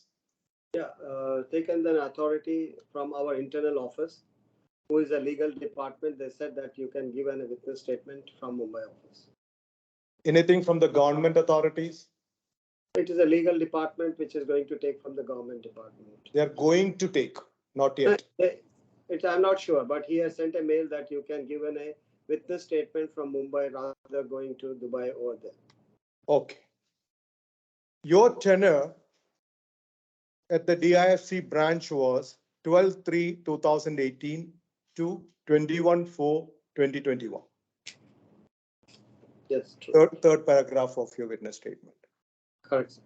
Your witness statement is given on 23rd December 2021. Yes. Yes. In paragraph 1, you are saying that I am a representative of Union Bank of India DIFC branch. I say the statement is incorrect. Since I worked on, yeah. Because your tenure entered in April and you're giving the witness statement in December. Therefore, your statement that I am a representative of Union Bank of India DIFC branch is incorrect. I'll be always giving in the statement saying that I am the representative of Union Bank of India. Within DIFC branch, within brackets. You can see that very clearly. Since the matter is pertaining to the DIFC, it has been mentioned as a DIFC. So you're not an authorized representative of DIFC branch. As on date. That's what, as on 23rd December 2021, you are not an authorized representative of DIFC branch. But since the matter is pertaining to DIFC, it gives a statement that I am a representative of Union Bank of India DIFC. I'm asking you, as on 23rd December 2021, are you a representative or were you a representative of the DIFC branch?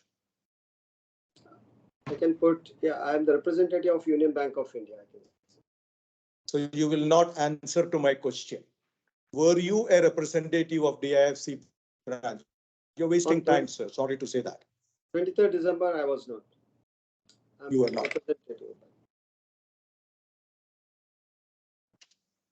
So your tenure starting from March 2018 and ending on April 2021.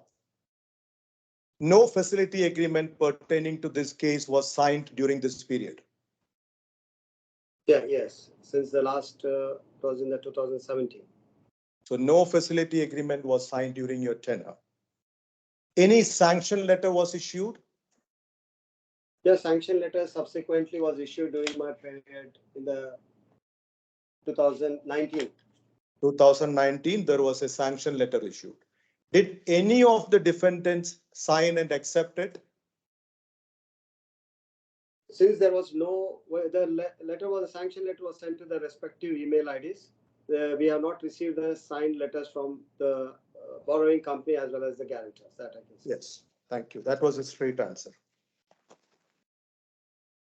So the major thing that happened during your tenure was the recall notice and then the filing of the lawsuit. Yes. And even the case of the default occurred. Yes. So who gave instructions for preparing this case to Kochar and Company, the law firm that is representing you now?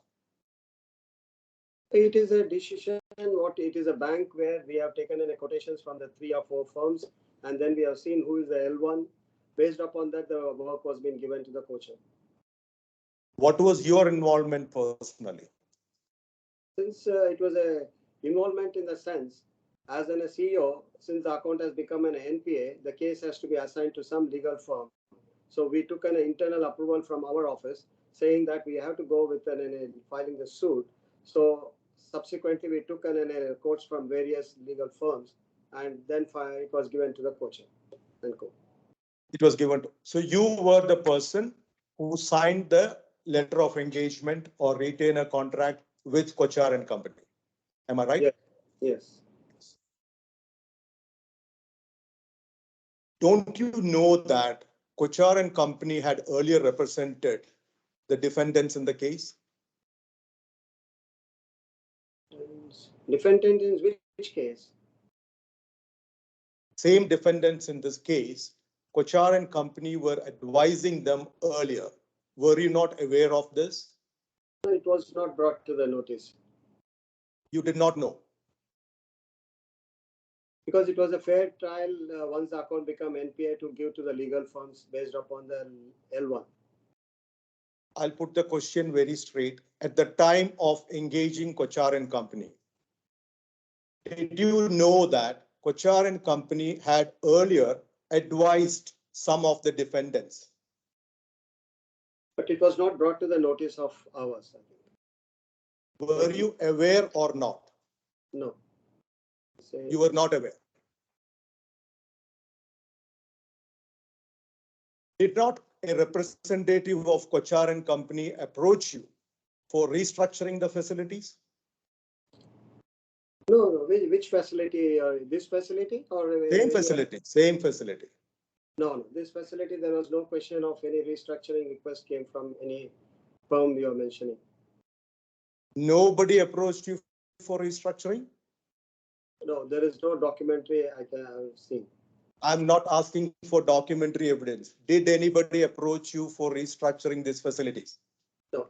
I can say from Kochar, No. the company which are referring, no.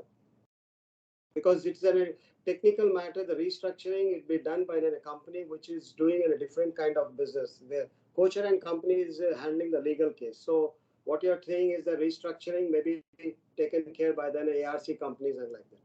So did anybody approach you for restructuring the facilities? No, I don't. Mr. Maniram, I approached you. I had a discussion with you in your office.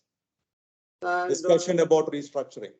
But whether it is about any kind of a restructuring or it may be with regarding to then how we go about. But I'm not sure that you discussed particularly about the restructuring. Okay, you don't remember what we discussed. Now, the order in which the defendants' names are arranged. 4 is Vijay Kapoor, 5 is Ravi Kuchimanji, 6 Rajinta, 7 Parag, and 8 Devika. Is there any particular reason why it is given in this order? Yeah, it is like first the borrowing company, which is Velocity Industries, followed by then a corporate guarantee by Velocity Ventures, where the 2 promoters are there, and followed by Umak, and followed by the main promoter, Mr. Vijay and Ravi, followed by the promoter of Umak and Parag, and finally the Devi.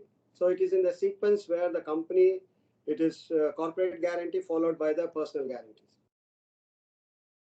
Did you receive any email from Kochar and Company relating to this facility issued on behalf of some of the defendants?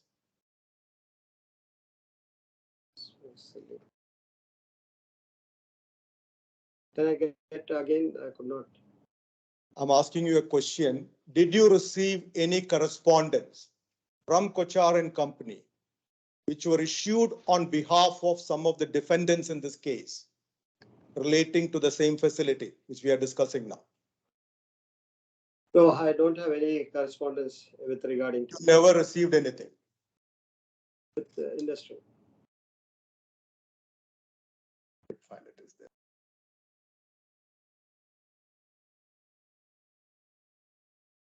Who prepared the witness statement for you? It was me who had taken the basic steps of informing about my address and all. And subsequently, I collected some information from our DFC branch after that made it finally. And Who it was prepared? edited. Who finalized? Finally, it was edited by me only. Edited in the sense to bring into the correct picture, because the information I took from the branch, maximum information. See, in paragraph 7, you have mentioned that I have read the witness statement of N. Cherian, dated 23rd December 2021, and also that of Mr. Kumar. Yes. Right. So those 2 witness statements must have been prepared before preparing your witness statement. It may be on the same or second 1 or 2 days earlier. 1 or 2 days earlier. Okay.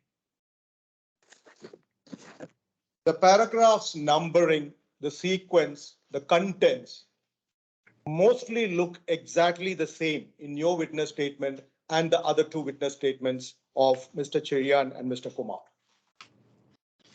I think in my cases, though, it is the number of the pages are more than what it is, because if you see the number of points, it is more in my statement than what is there in Kumar and Cheyenne. But many paragraphs look the same. It may be. Yes. Because Maybe. at the time of taking the witness, was as a part of that, yes. Are you familiar with the DIFC court rules of DIFC courts, RDC? No, I'm not. You're not. I'll just give you, it's a small piece of information. Rule 2924, 29.24 states that witness statement must, if practicable, be in the intended witness's own words.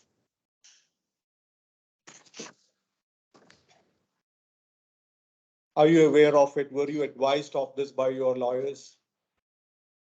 No. You were not advised. No.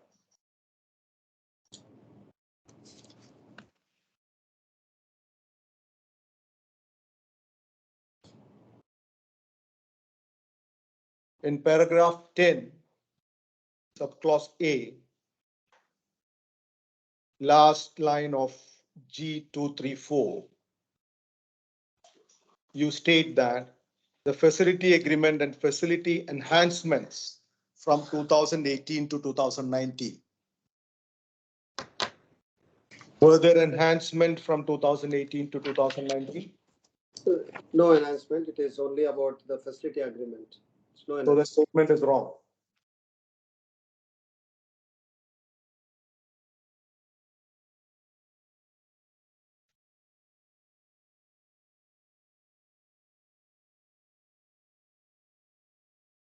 During the cross-examination on behalf of D6 to D8, you said the defaults were in July, August, and September of 2018, right? Yes. And in paragraph 11, you say that I submit as stated in Mr. Cheyan's first witness statement after the 2014 facility agreement. Enhancements to the facility were made under a sanction letter for the years 2015 to 2019 and the amended facility agreement for 2016 and 17. Am I right? Yeah, it is a facility amendment in 2016-17. So there were enhancements. Yeah. Yes. And there was a sanction letter for the years 2015 to 2019. One sanction letter, a sanction letter for the years 2015 to 2019. It is many sanction letters are there. So it's not one sanction letter. So what you stated under paragraph 11 is incorrect. So only what you call the facilities were made under a sanction letters for the period for the years 2015 to 17. So that maybe a separate sanction letter. Maybe a separate sanction letters in one is 14, 16, and 17. So it's not one sanction letter. There were several sanction letters. Yeah, it is several sanction letters issued. And you are referring to an amended facility agreement for 2016 and 17, 2016 and 2017. Do you have one amended facility agreement like that for 2016 and 17? No, it is two separate for the 16 and 17. So that statement is also incorrect. Here it is nowhere mentioned a amended statement. It is the amendment. The is even stronger. The amended facility agreement for 2016 and 2017 in singular. So it is two amendment facilities, I can say. So this statement is again wrong. It's interpretation, we can say. As per my understanding, we had two amendment statements on 16 and 17.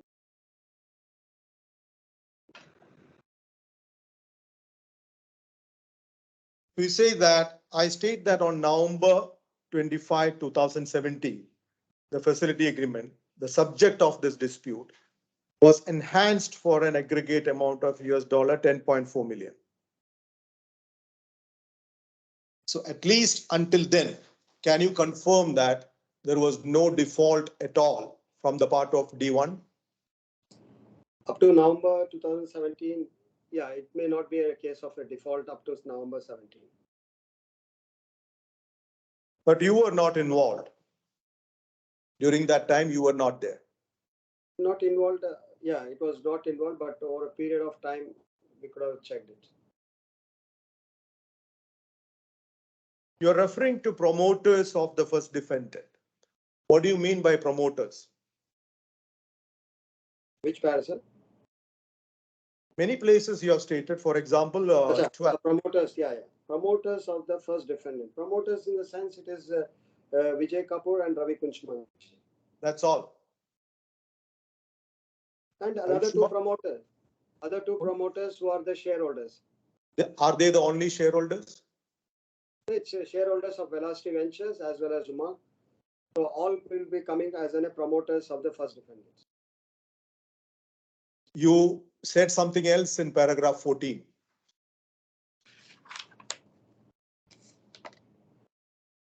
Yeah.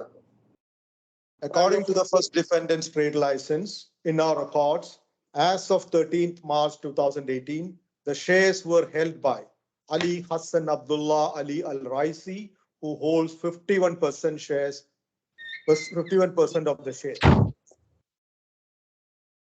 Yeah, it is a local promoter who is holding a 51%, and the balance was being taken care by Umaku as well as Velocity Venture. So he was also a promoter, Mr. Ali Hassan Abdullah Ali Al Raisi. He is a promoter, but not for the financial liabilities. Not for financial liabilities, but he was also a promoter.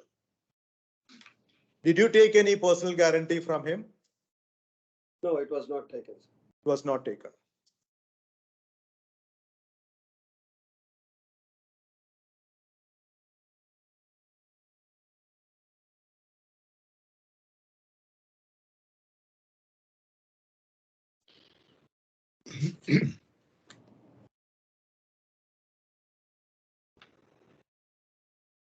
Verification of the utilization request in the form stipulated by the facility agreement from March 2018 to the day the account was designated non-performing.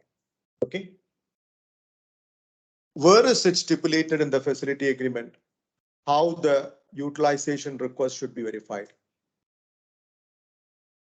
Utilization request format is there, which has been defined in the facility agreement. So okay.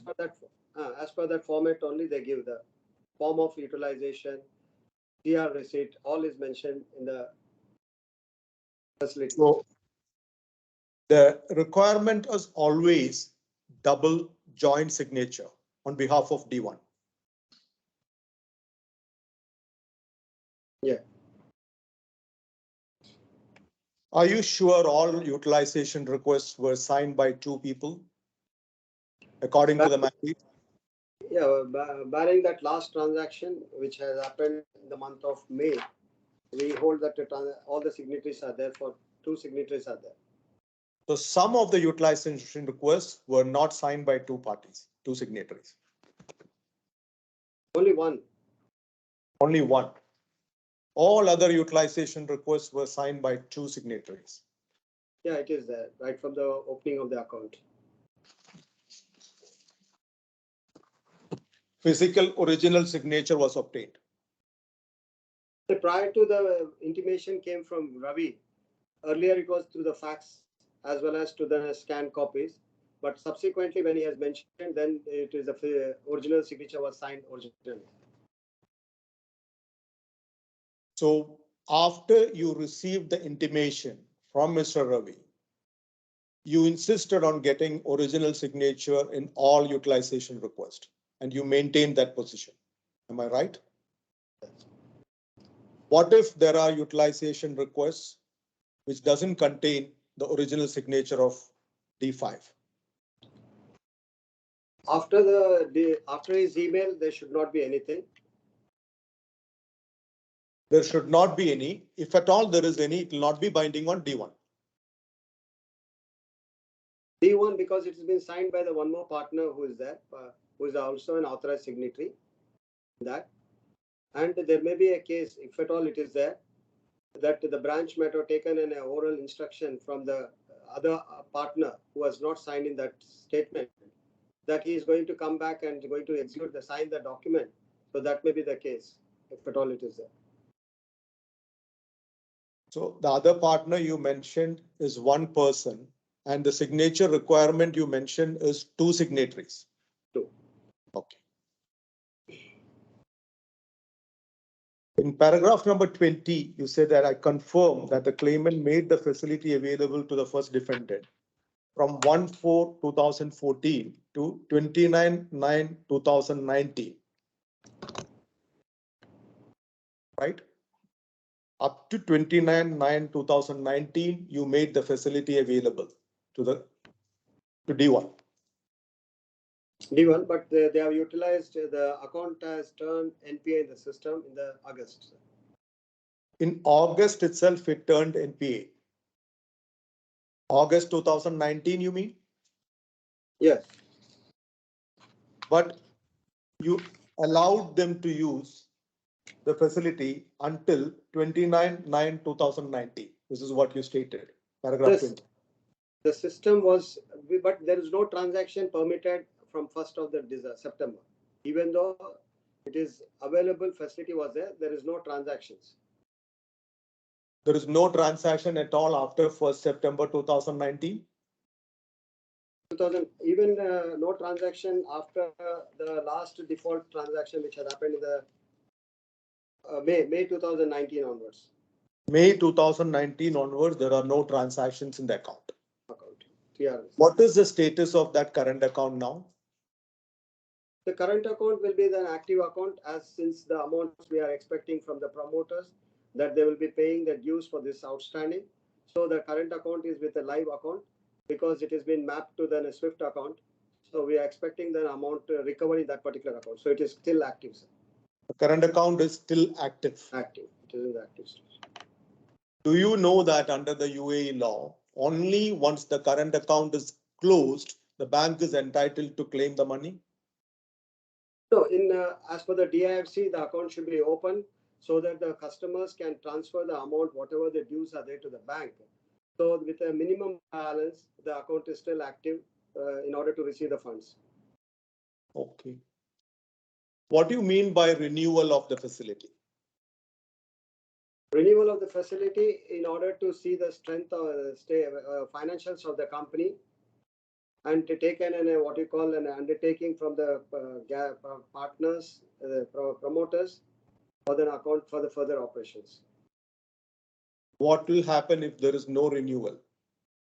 No renewal if it is not done. For a period of time, we can say up to the 6 months, it can be permitted. Still, we can have transactions in it. So without renewal also, you will continue. With renewal also, you will continue. There is no difference. Because the first agreement, if you see, the onboarding of the customer was done in the February 2014. And we have given a loan where the first term loan itself, the repayment period is up to 2020. So we have to understand that the customer has to be given an opportunity always to see that the account is in the renewal is done. So we should not hamper his operations. In paragraph 21, you stated that I state that the 2017 facility was due for renewal in May 2018.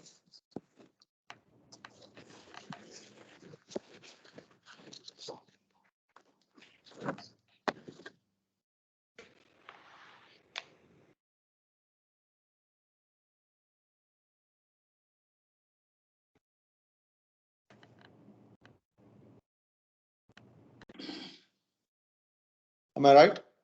Yes, it is. It is stated. So, and you go on to state that in June 2018, the first defendant provided certain documents for the renewal as confirmed under Exhibit JMI 163. Right? Yes, sir. When you say first defendant has to be represented by 2 people.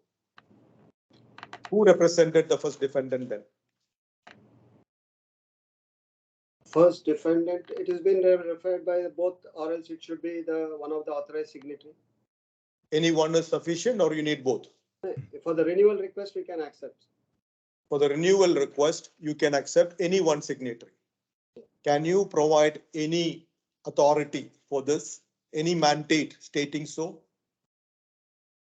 It's an understanding, we can say, because one of the partner is giving a renewal request in order to keep the account continue, and later on we can obtain a signature from the other partner, other promoter. Did you renew the facility? Yeah, I have renewed in the month of Jan 2019. January 2019 you renewed. Sanction letter was being given.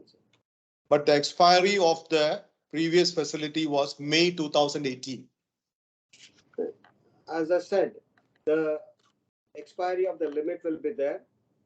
Since the account was continued within various transactions request received from the borrowing company, so the account was live.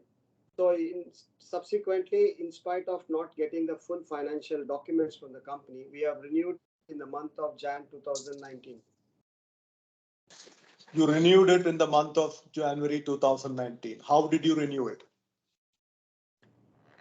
Renewal after taking into the committee, stating that we have not received the required document and it was being submitted, renewed. This is your internal procedure you are saying. Did you communicate the renewal to D1 and the guarantors? Yeah, it is just communicated on 5th of January 2019. You communicated it to the defendants? Defendants through email. It was been sent the sanction letters that the renewal has undertaken. Kindly sign and submit to us. Did anybody sign and submit it to you? I can say the January sanction letter, I have not received the signed letters. You did not receive any signed letters. So what happens to your sanction letter when it is not signed or accepted by anybody?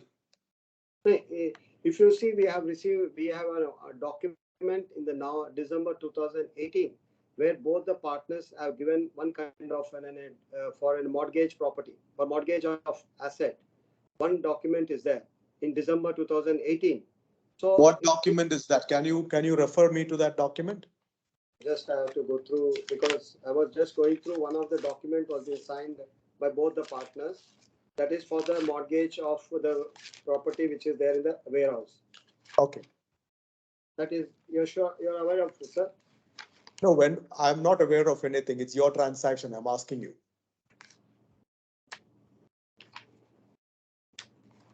I have the document detail, which has been signed by in the month of the December 2018 by Ravi and Vijay Kapoor. Okay. So you say that by this document, the warehouse was pledged to you or mortgaged to you. It is mortgaged to the bank, which is a local bank, which is operating. It cannot be mortgaged to a bank which is operating in DIFC. You were in control of that mortgage. That mortgage was for your benefit. Yeah, it is for the benefit of the bank as well as for the company also. Can you recollect what all rights you had under that mortgage? No, I'm not sure where it's there. Do you know generally what are the rights of the mortgagee? You're a banker. Yeah, it is. Once there is a case of a default, then the bank has a rights that they can take the position of the assets which are mortgaged in that, and they can be put for an e-auction through paper publication. It is a process which will take place. Did you take any of those steps? E-auction we have not taken, since the property which is under the lease, the asset which was on the lease, they did not permit us to visit that site. Who did not permit you? The regulatory, the DIFC, which under whom that the asset, this was there, the lease was there, lesser. Did you take any steps to protect the asset? It is the case of a bank where we have tried that to informing both the partners, stating that this is the case, you have to make the payment of the lease so that the assets which are there inside can be put again for the business and it can be used. So there was none of them, they have come out and they made any kind of a payments. Who was the lessee? DIC, sir, Dubai Industrial. That's the lessor. Who was the lessee? Lessee is this one, D1. defendant. There was an assignment of lease in your favor. Yes. Yes. So once an assignment happens, you step into the shoes of the lessee. That's the meaning of assignment. Yeah. Yes. So for all practical purposes and legal purposes, the bank was the lessee at the particular moment.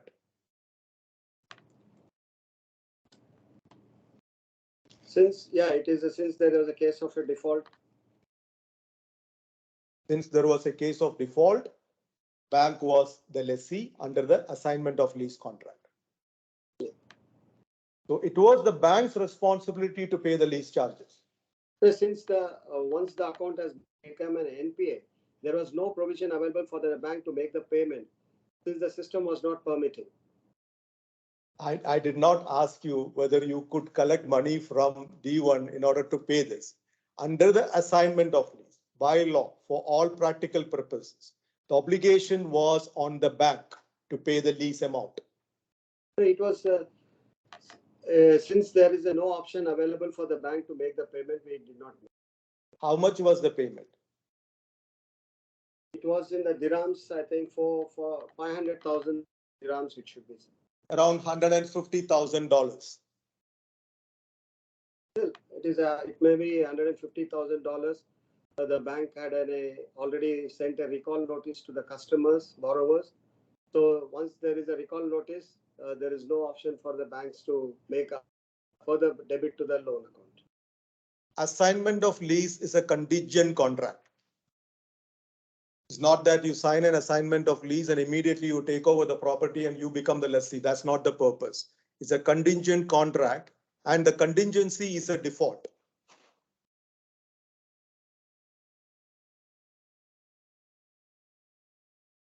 Okay. Right? The triggering event when you step into the shoes of the lessee is the default in payment of the lease amount by the original lessee, which is D1. Yeah, but if you see that we have to check whether that assignment has been done correctly in the bank's favor. You are the banker and you said there was an assignment of lease in favor of the bank. The documents got executed, but it is whether it is registered or not. That was your duty, sir, not me. The assignment of lease was executed. Whatever was to be done by D1, it was done. But right? as you said, we could not make the payment for that default. You could not make a payment is a different issue for whatever reason, but the payment due was only $150,000. Yeah, it is an amount is that. And the property was valued at $3.4 million at that time. Yes, it is valid. I can very well say, but even I can very well say that even the promoter's net worth was very good enough to make the payment of the lease. Okay, but the obligation was of the bank to pay the lease amount. You already stated that. And that lease amount was only 5% of the value of the property. Value of the yeah, that is there. Value of the property. And your claim amount, even now, after adding all the interest, is in the range of $2.3 million only. 2.356 precisely. And, yes. You can very well say that the bank has taken a prudent decision not to further lend to the customer. Yes. Bank decided not to spend 5% in order to protect the 100%. It was the promoters who has not made. Once an assignment of lease is done, a default happens, the contingency is triggered, it becomes the bank. The lessee is the bank. It is the bank's responsibility. We agreed on that.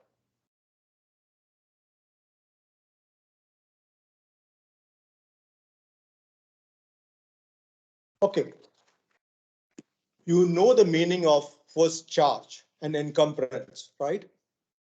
First charge, yes. When DIC auctioned the property, you said the property which was mortgaged to you, on which you had an assignment of lease also, there was a pledge of assets on top of that. You had the first charge on the property. Yes. Did you say yes? Because you have to say it. No, just have to go through that whether the DIC has because that was the DIC that company was operating the DIC. and they did not permit us to take the position of that assets. Did you take any steps to enforce your position as the bank holding the first charge? Yeah, we have mentioned, we have written emails to also DIC seeking them that we wanted to take a position. Did you approach the urgent court seeking an order of injunction to stop the auction to enforce your right? We have not taken. You have not done.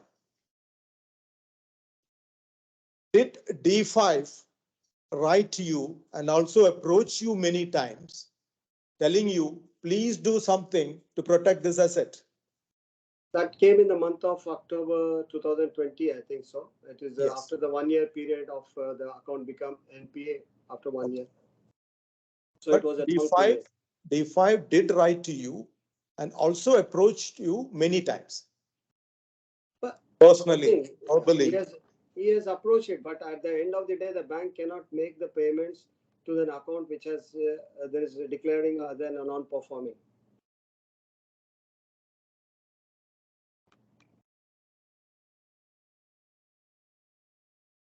So, paragraph 28.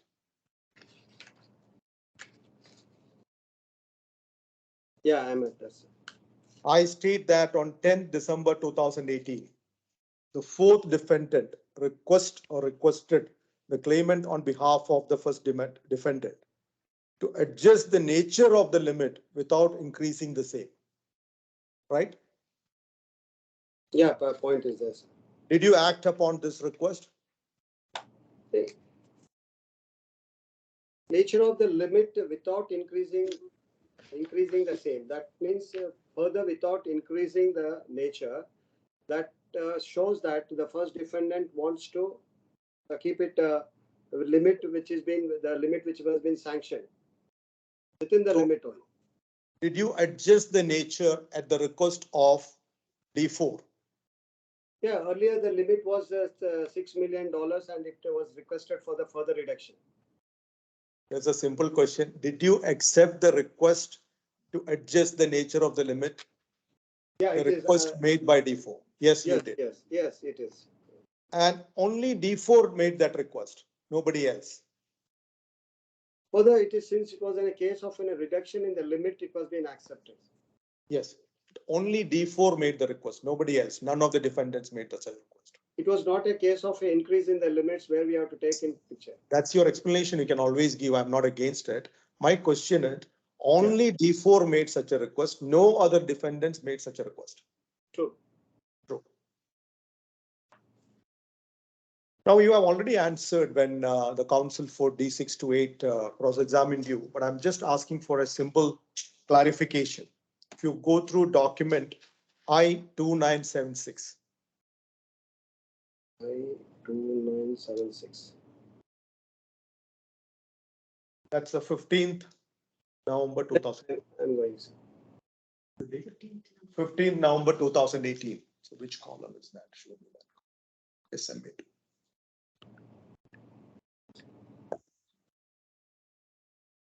Under 2.3. Hold on. Hold on. Yeah, I'm going, sir. It's taking time. 2.4.7.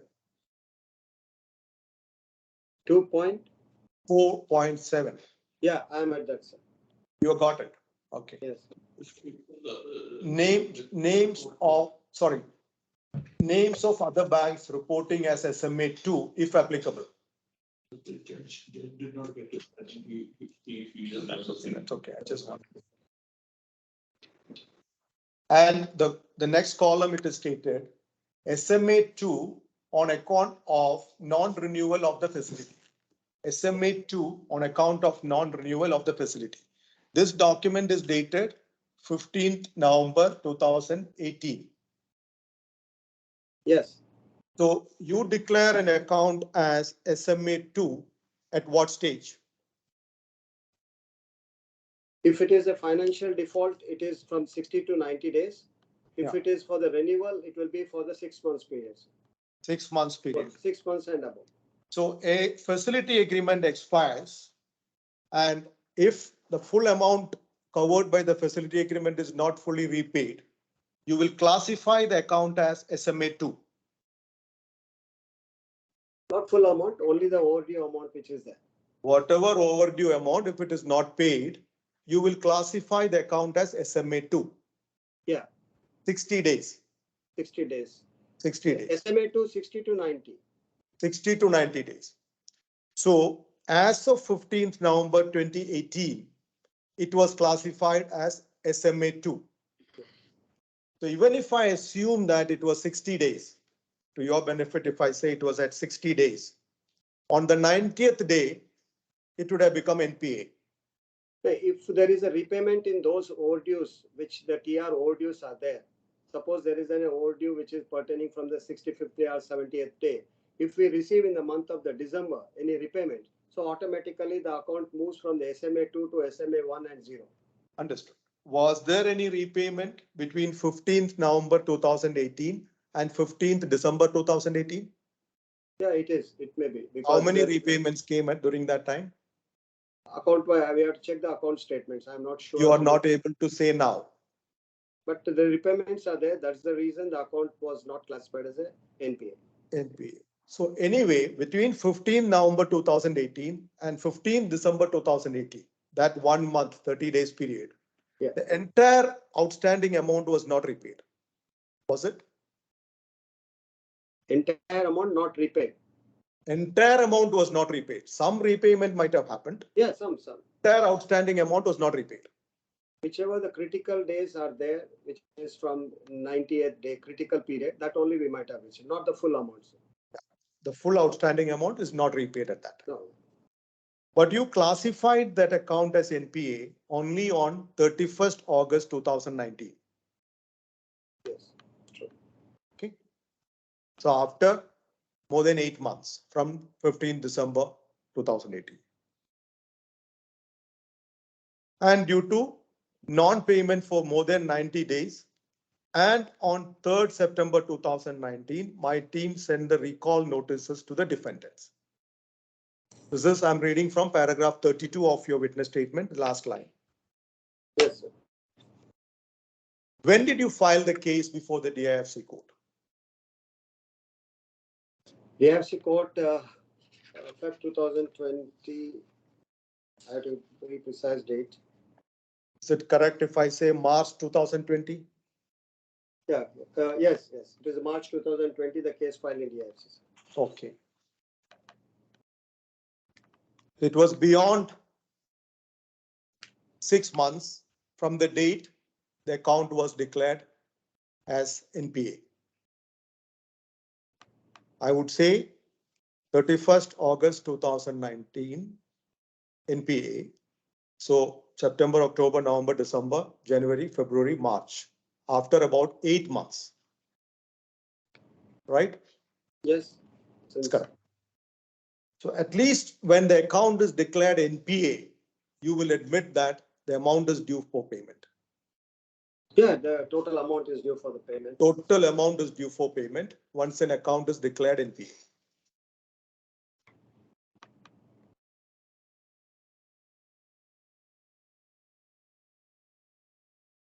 Your facility agreement is governed by DIFC laws. DIFC law. Your personal guarantees and corporate guarantees are governed by UAE laws.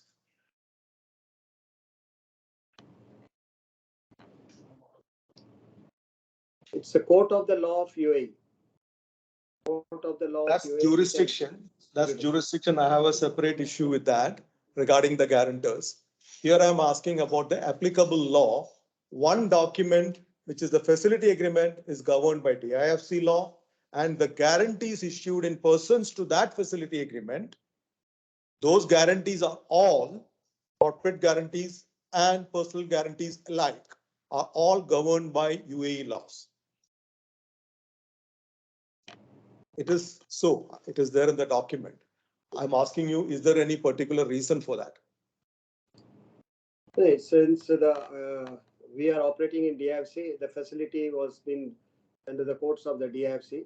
And the personal guarantee, because many of the promoters are in the mainland, so they might have expected that the jurisdiction should be in that area. So the guarantors are all operating from the mainland of UAE. Therefore, they are governed by the laws of UAE. So it may be, because even I can say that even they are bounded by the DIFC code, since they have executed the document in the under the courts of DIFC. For Which the facility agreement, I agree. I'm talking about the guarantees. Guarantee, yes, sir. All UAE laws, all governed by UAE laws.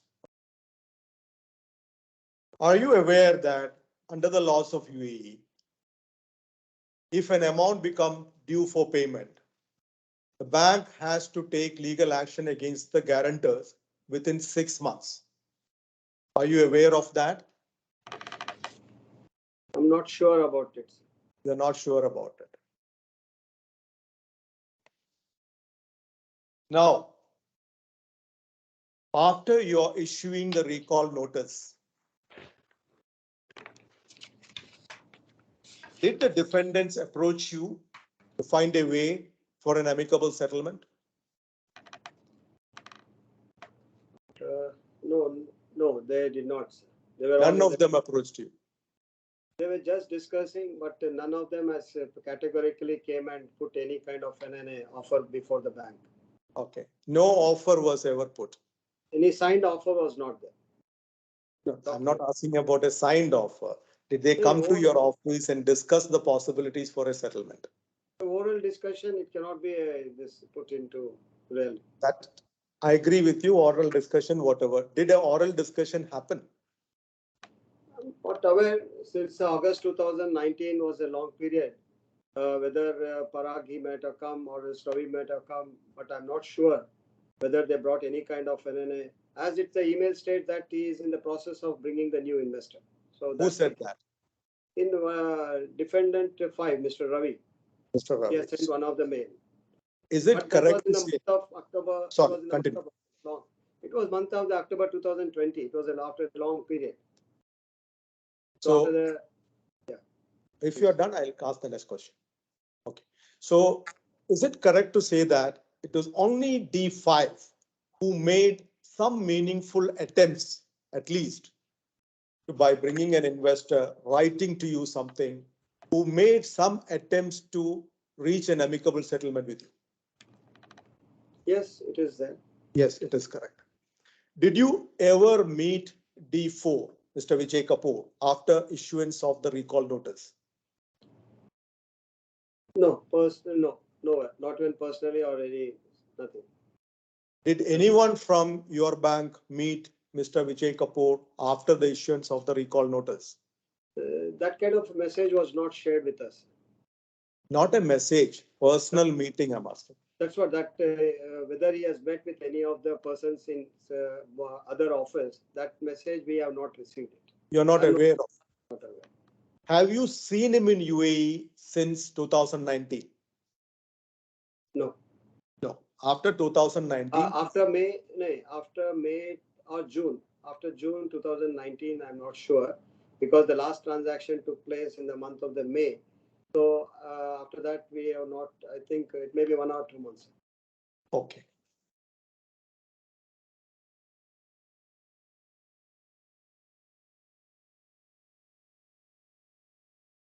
Paragraph number 35.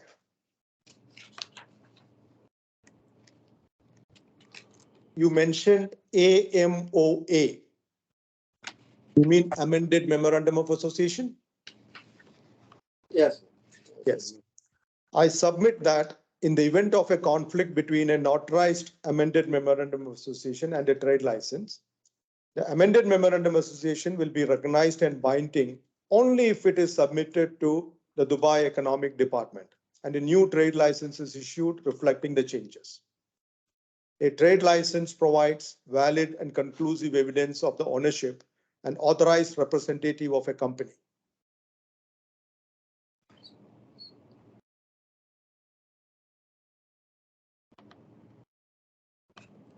Correct? Yes. Have you checked the trade license of D1? Yeah, trade license, yes, through our own internal process, we regularly check what's the trade license and what are the shareholders. So who is the authorized representative of the company named in the trade license? It will be, I'm not sure, but it will be the name of the main two promoters, Velocity, as well as the other UMAC. That is the name of the shareholders. That I agree. You are saying that the trade license is the conclusive evidence as to who is the authorized representative of a company is your statement. So I'm asking you, who is the authorized representative of D1 mentioned in its trade license? It's mentioned only about the shareholdings. Is mentioned only about the shareholders. So your statement under paragraph 35 is also incorrect. It states about the shareholdings of the companies. It doesn't say about the representative, authorized representative. Authorized representative will be there in a form of a manager who is the authorized manager for that. Is it mentioned in the trade license? Trade license, yeah, it should be there. I'm not sure exactly. You're not sure. I'm not sure. So did you verify the trade license to find out who is the authorized representative? It was a part of our transaction due diligence to check what is the trade license, whether it is active, and then only the transactions took place.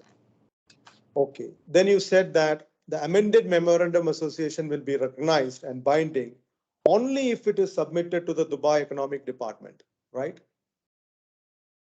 Yeah. Did you verify with the Dubai Economic Department whether it was submitted or not? No. You did not. Have you verified the witness statements of D4 submitted in this case? D4. No, I'm having in the trial balance, but I did not go through the proper. Correct. Can you go to G123?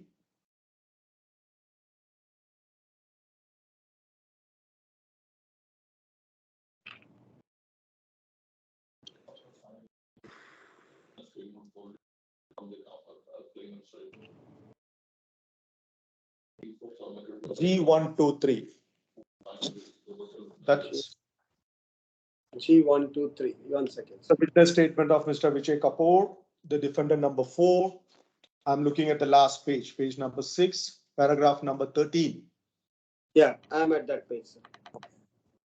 He's saying, I state that Kochar and company also went to the extent of doing a due diligence on behalf of defendant number 1 in Dubai Economic Department and found that the new LLC company was not formed properly in DIC. This is what is written there.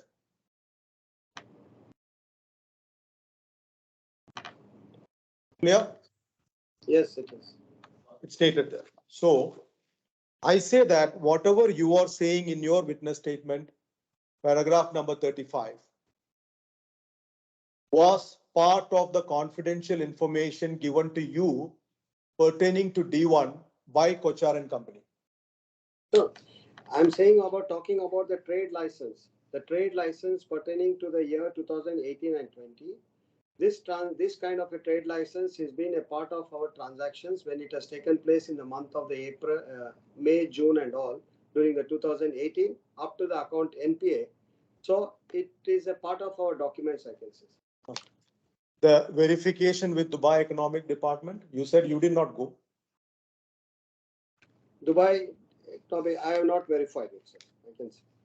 So that's what I meant here. The verification was done by Kochar and company according to D4's witness statement, which you read just now.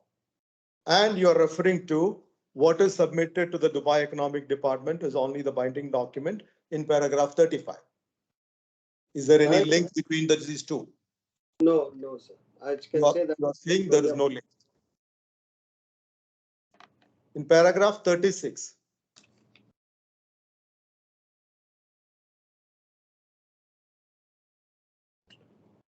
paragraph 36 of your witness statement, you say that I confirm that the defendants have not disputed that the outstanding amounts referred to in the table in paragraph 8.3 of the particulars of claim are in fact owed to the claimant. How do you make this statement? all the defendants have completely denied any liability to you. Hey, since the recall notice was been sent to the individuals and there was no written communication from any of the defendants stating that there is a dispute with regarding to the claim. That's what I mean, sir. So you took the silence for granted as an admission. If you see, the recall notice was been sent on the 3rd of the September.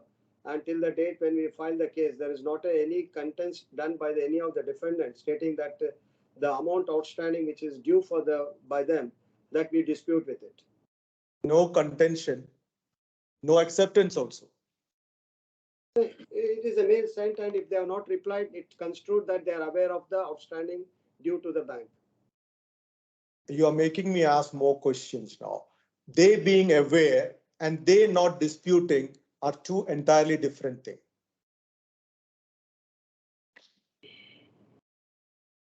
Okay.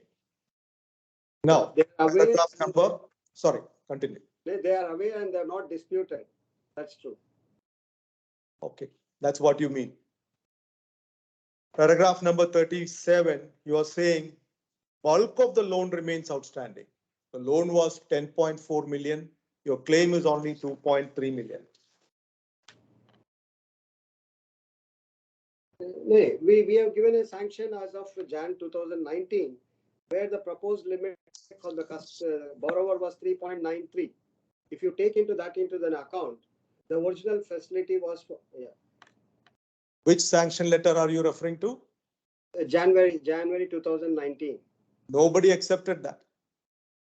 Okay, if it is not accepted, we'll go ahead with that bulk of the, that's what mean that the amount outstanding remains is a much as per the last sanction letter given to the companies. That sanction letter was not accepted by the defendants. You are well aware of that. You stated that, and you have stated in your witness statement in many places, the 2017 facility agreement is the basis for this claim. Yeah, but we have reduced the limits in order to not to use further lend to the company. There was no. Okay. Unilaterally. Have you charged compound interest? For the TR facility, if the payments are not coming on the due date, the interest is get charged for the first 120 days. And subsequently, if the payment is not paid for the further period, like 30 more days. So for the 30 days, there will be a compound interest for that period.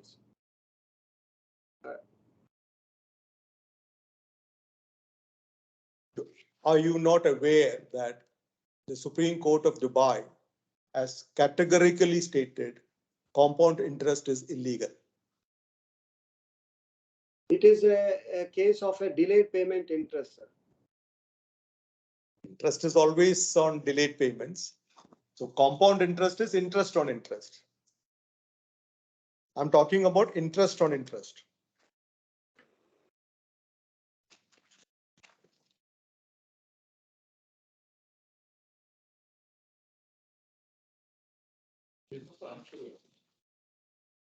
Are you aware that compound interest is illegal according to Supreme Court of Dubai?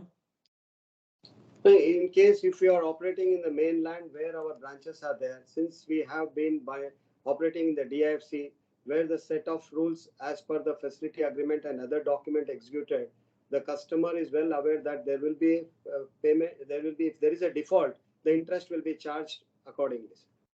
You are talking about the customer's awareness. My question is, are you aware that Supreme Court of Dubai has categorically stated compound interest is illegal? You are aware of it? Yes, yes. The local banks, I am aware of it, sir. Yes. So any judgment issued by whichever court, any part of the world, including the DIFC court, will not be enforceable in the mainland Dubai if there is compound interest involved in it.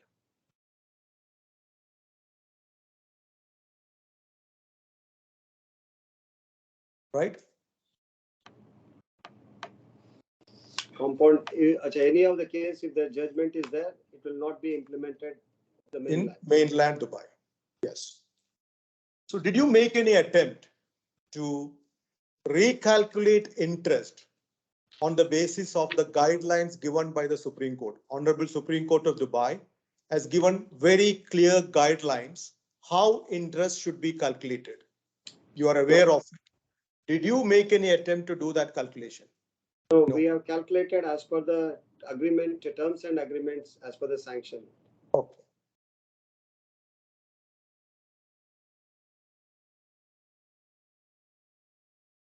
You are repeated in paragraph number 14 of your second witness statement, page G274. Mr. Shaheen, before we go to this statement, I imagine you've got a bit to go. How many more minutes? How long do you have still to go? Because there's re-examination afterwards, and I've got to stop at 3 o'clock. 10 to 15 minutes maximum. No, we'll have to do that tomorrow, because I'm sure Mr. Vajani will want to ask some questions, and so will Mr. Kapoor. Kapoor, yes, I would like to ask questions definitely. So I'm afraid we're going to have to stop. And it's inconvenient when you're moving to a different statement. So we'll resume at 9 o'clock UK time, 12 o'clock Dubai time tomorrow. I'm not sure what time it is in India. But Mr. Maniram, sorry? It's 1:30 it will be, Your Honor. 1:30 in the noon, afternoon. Right. We'll resume at that time. And if you can make sure you don't talk about the case in the meantime. Sure. Do you understand that? Thank Yeah, you. sure. I'm sure you don't want to. Thank you very much. Your Honor, can I make a small submission, please, before we leave? If it takes less than 30 seconds. No problem. Otherwise tomorrow morning. Yes, I just wanted to flag, I have written to the other counsels to inform them as well that my expert who was supposed to depose on the afternoon of Friday, the 3rd, has submitted to me a request to be allowed to depose earlier because he has a family emergency and he has to fly at 6 o'clock from Dubai. So it is a clash between that time which was allotted to him, which is also looking like it might get, spilled over.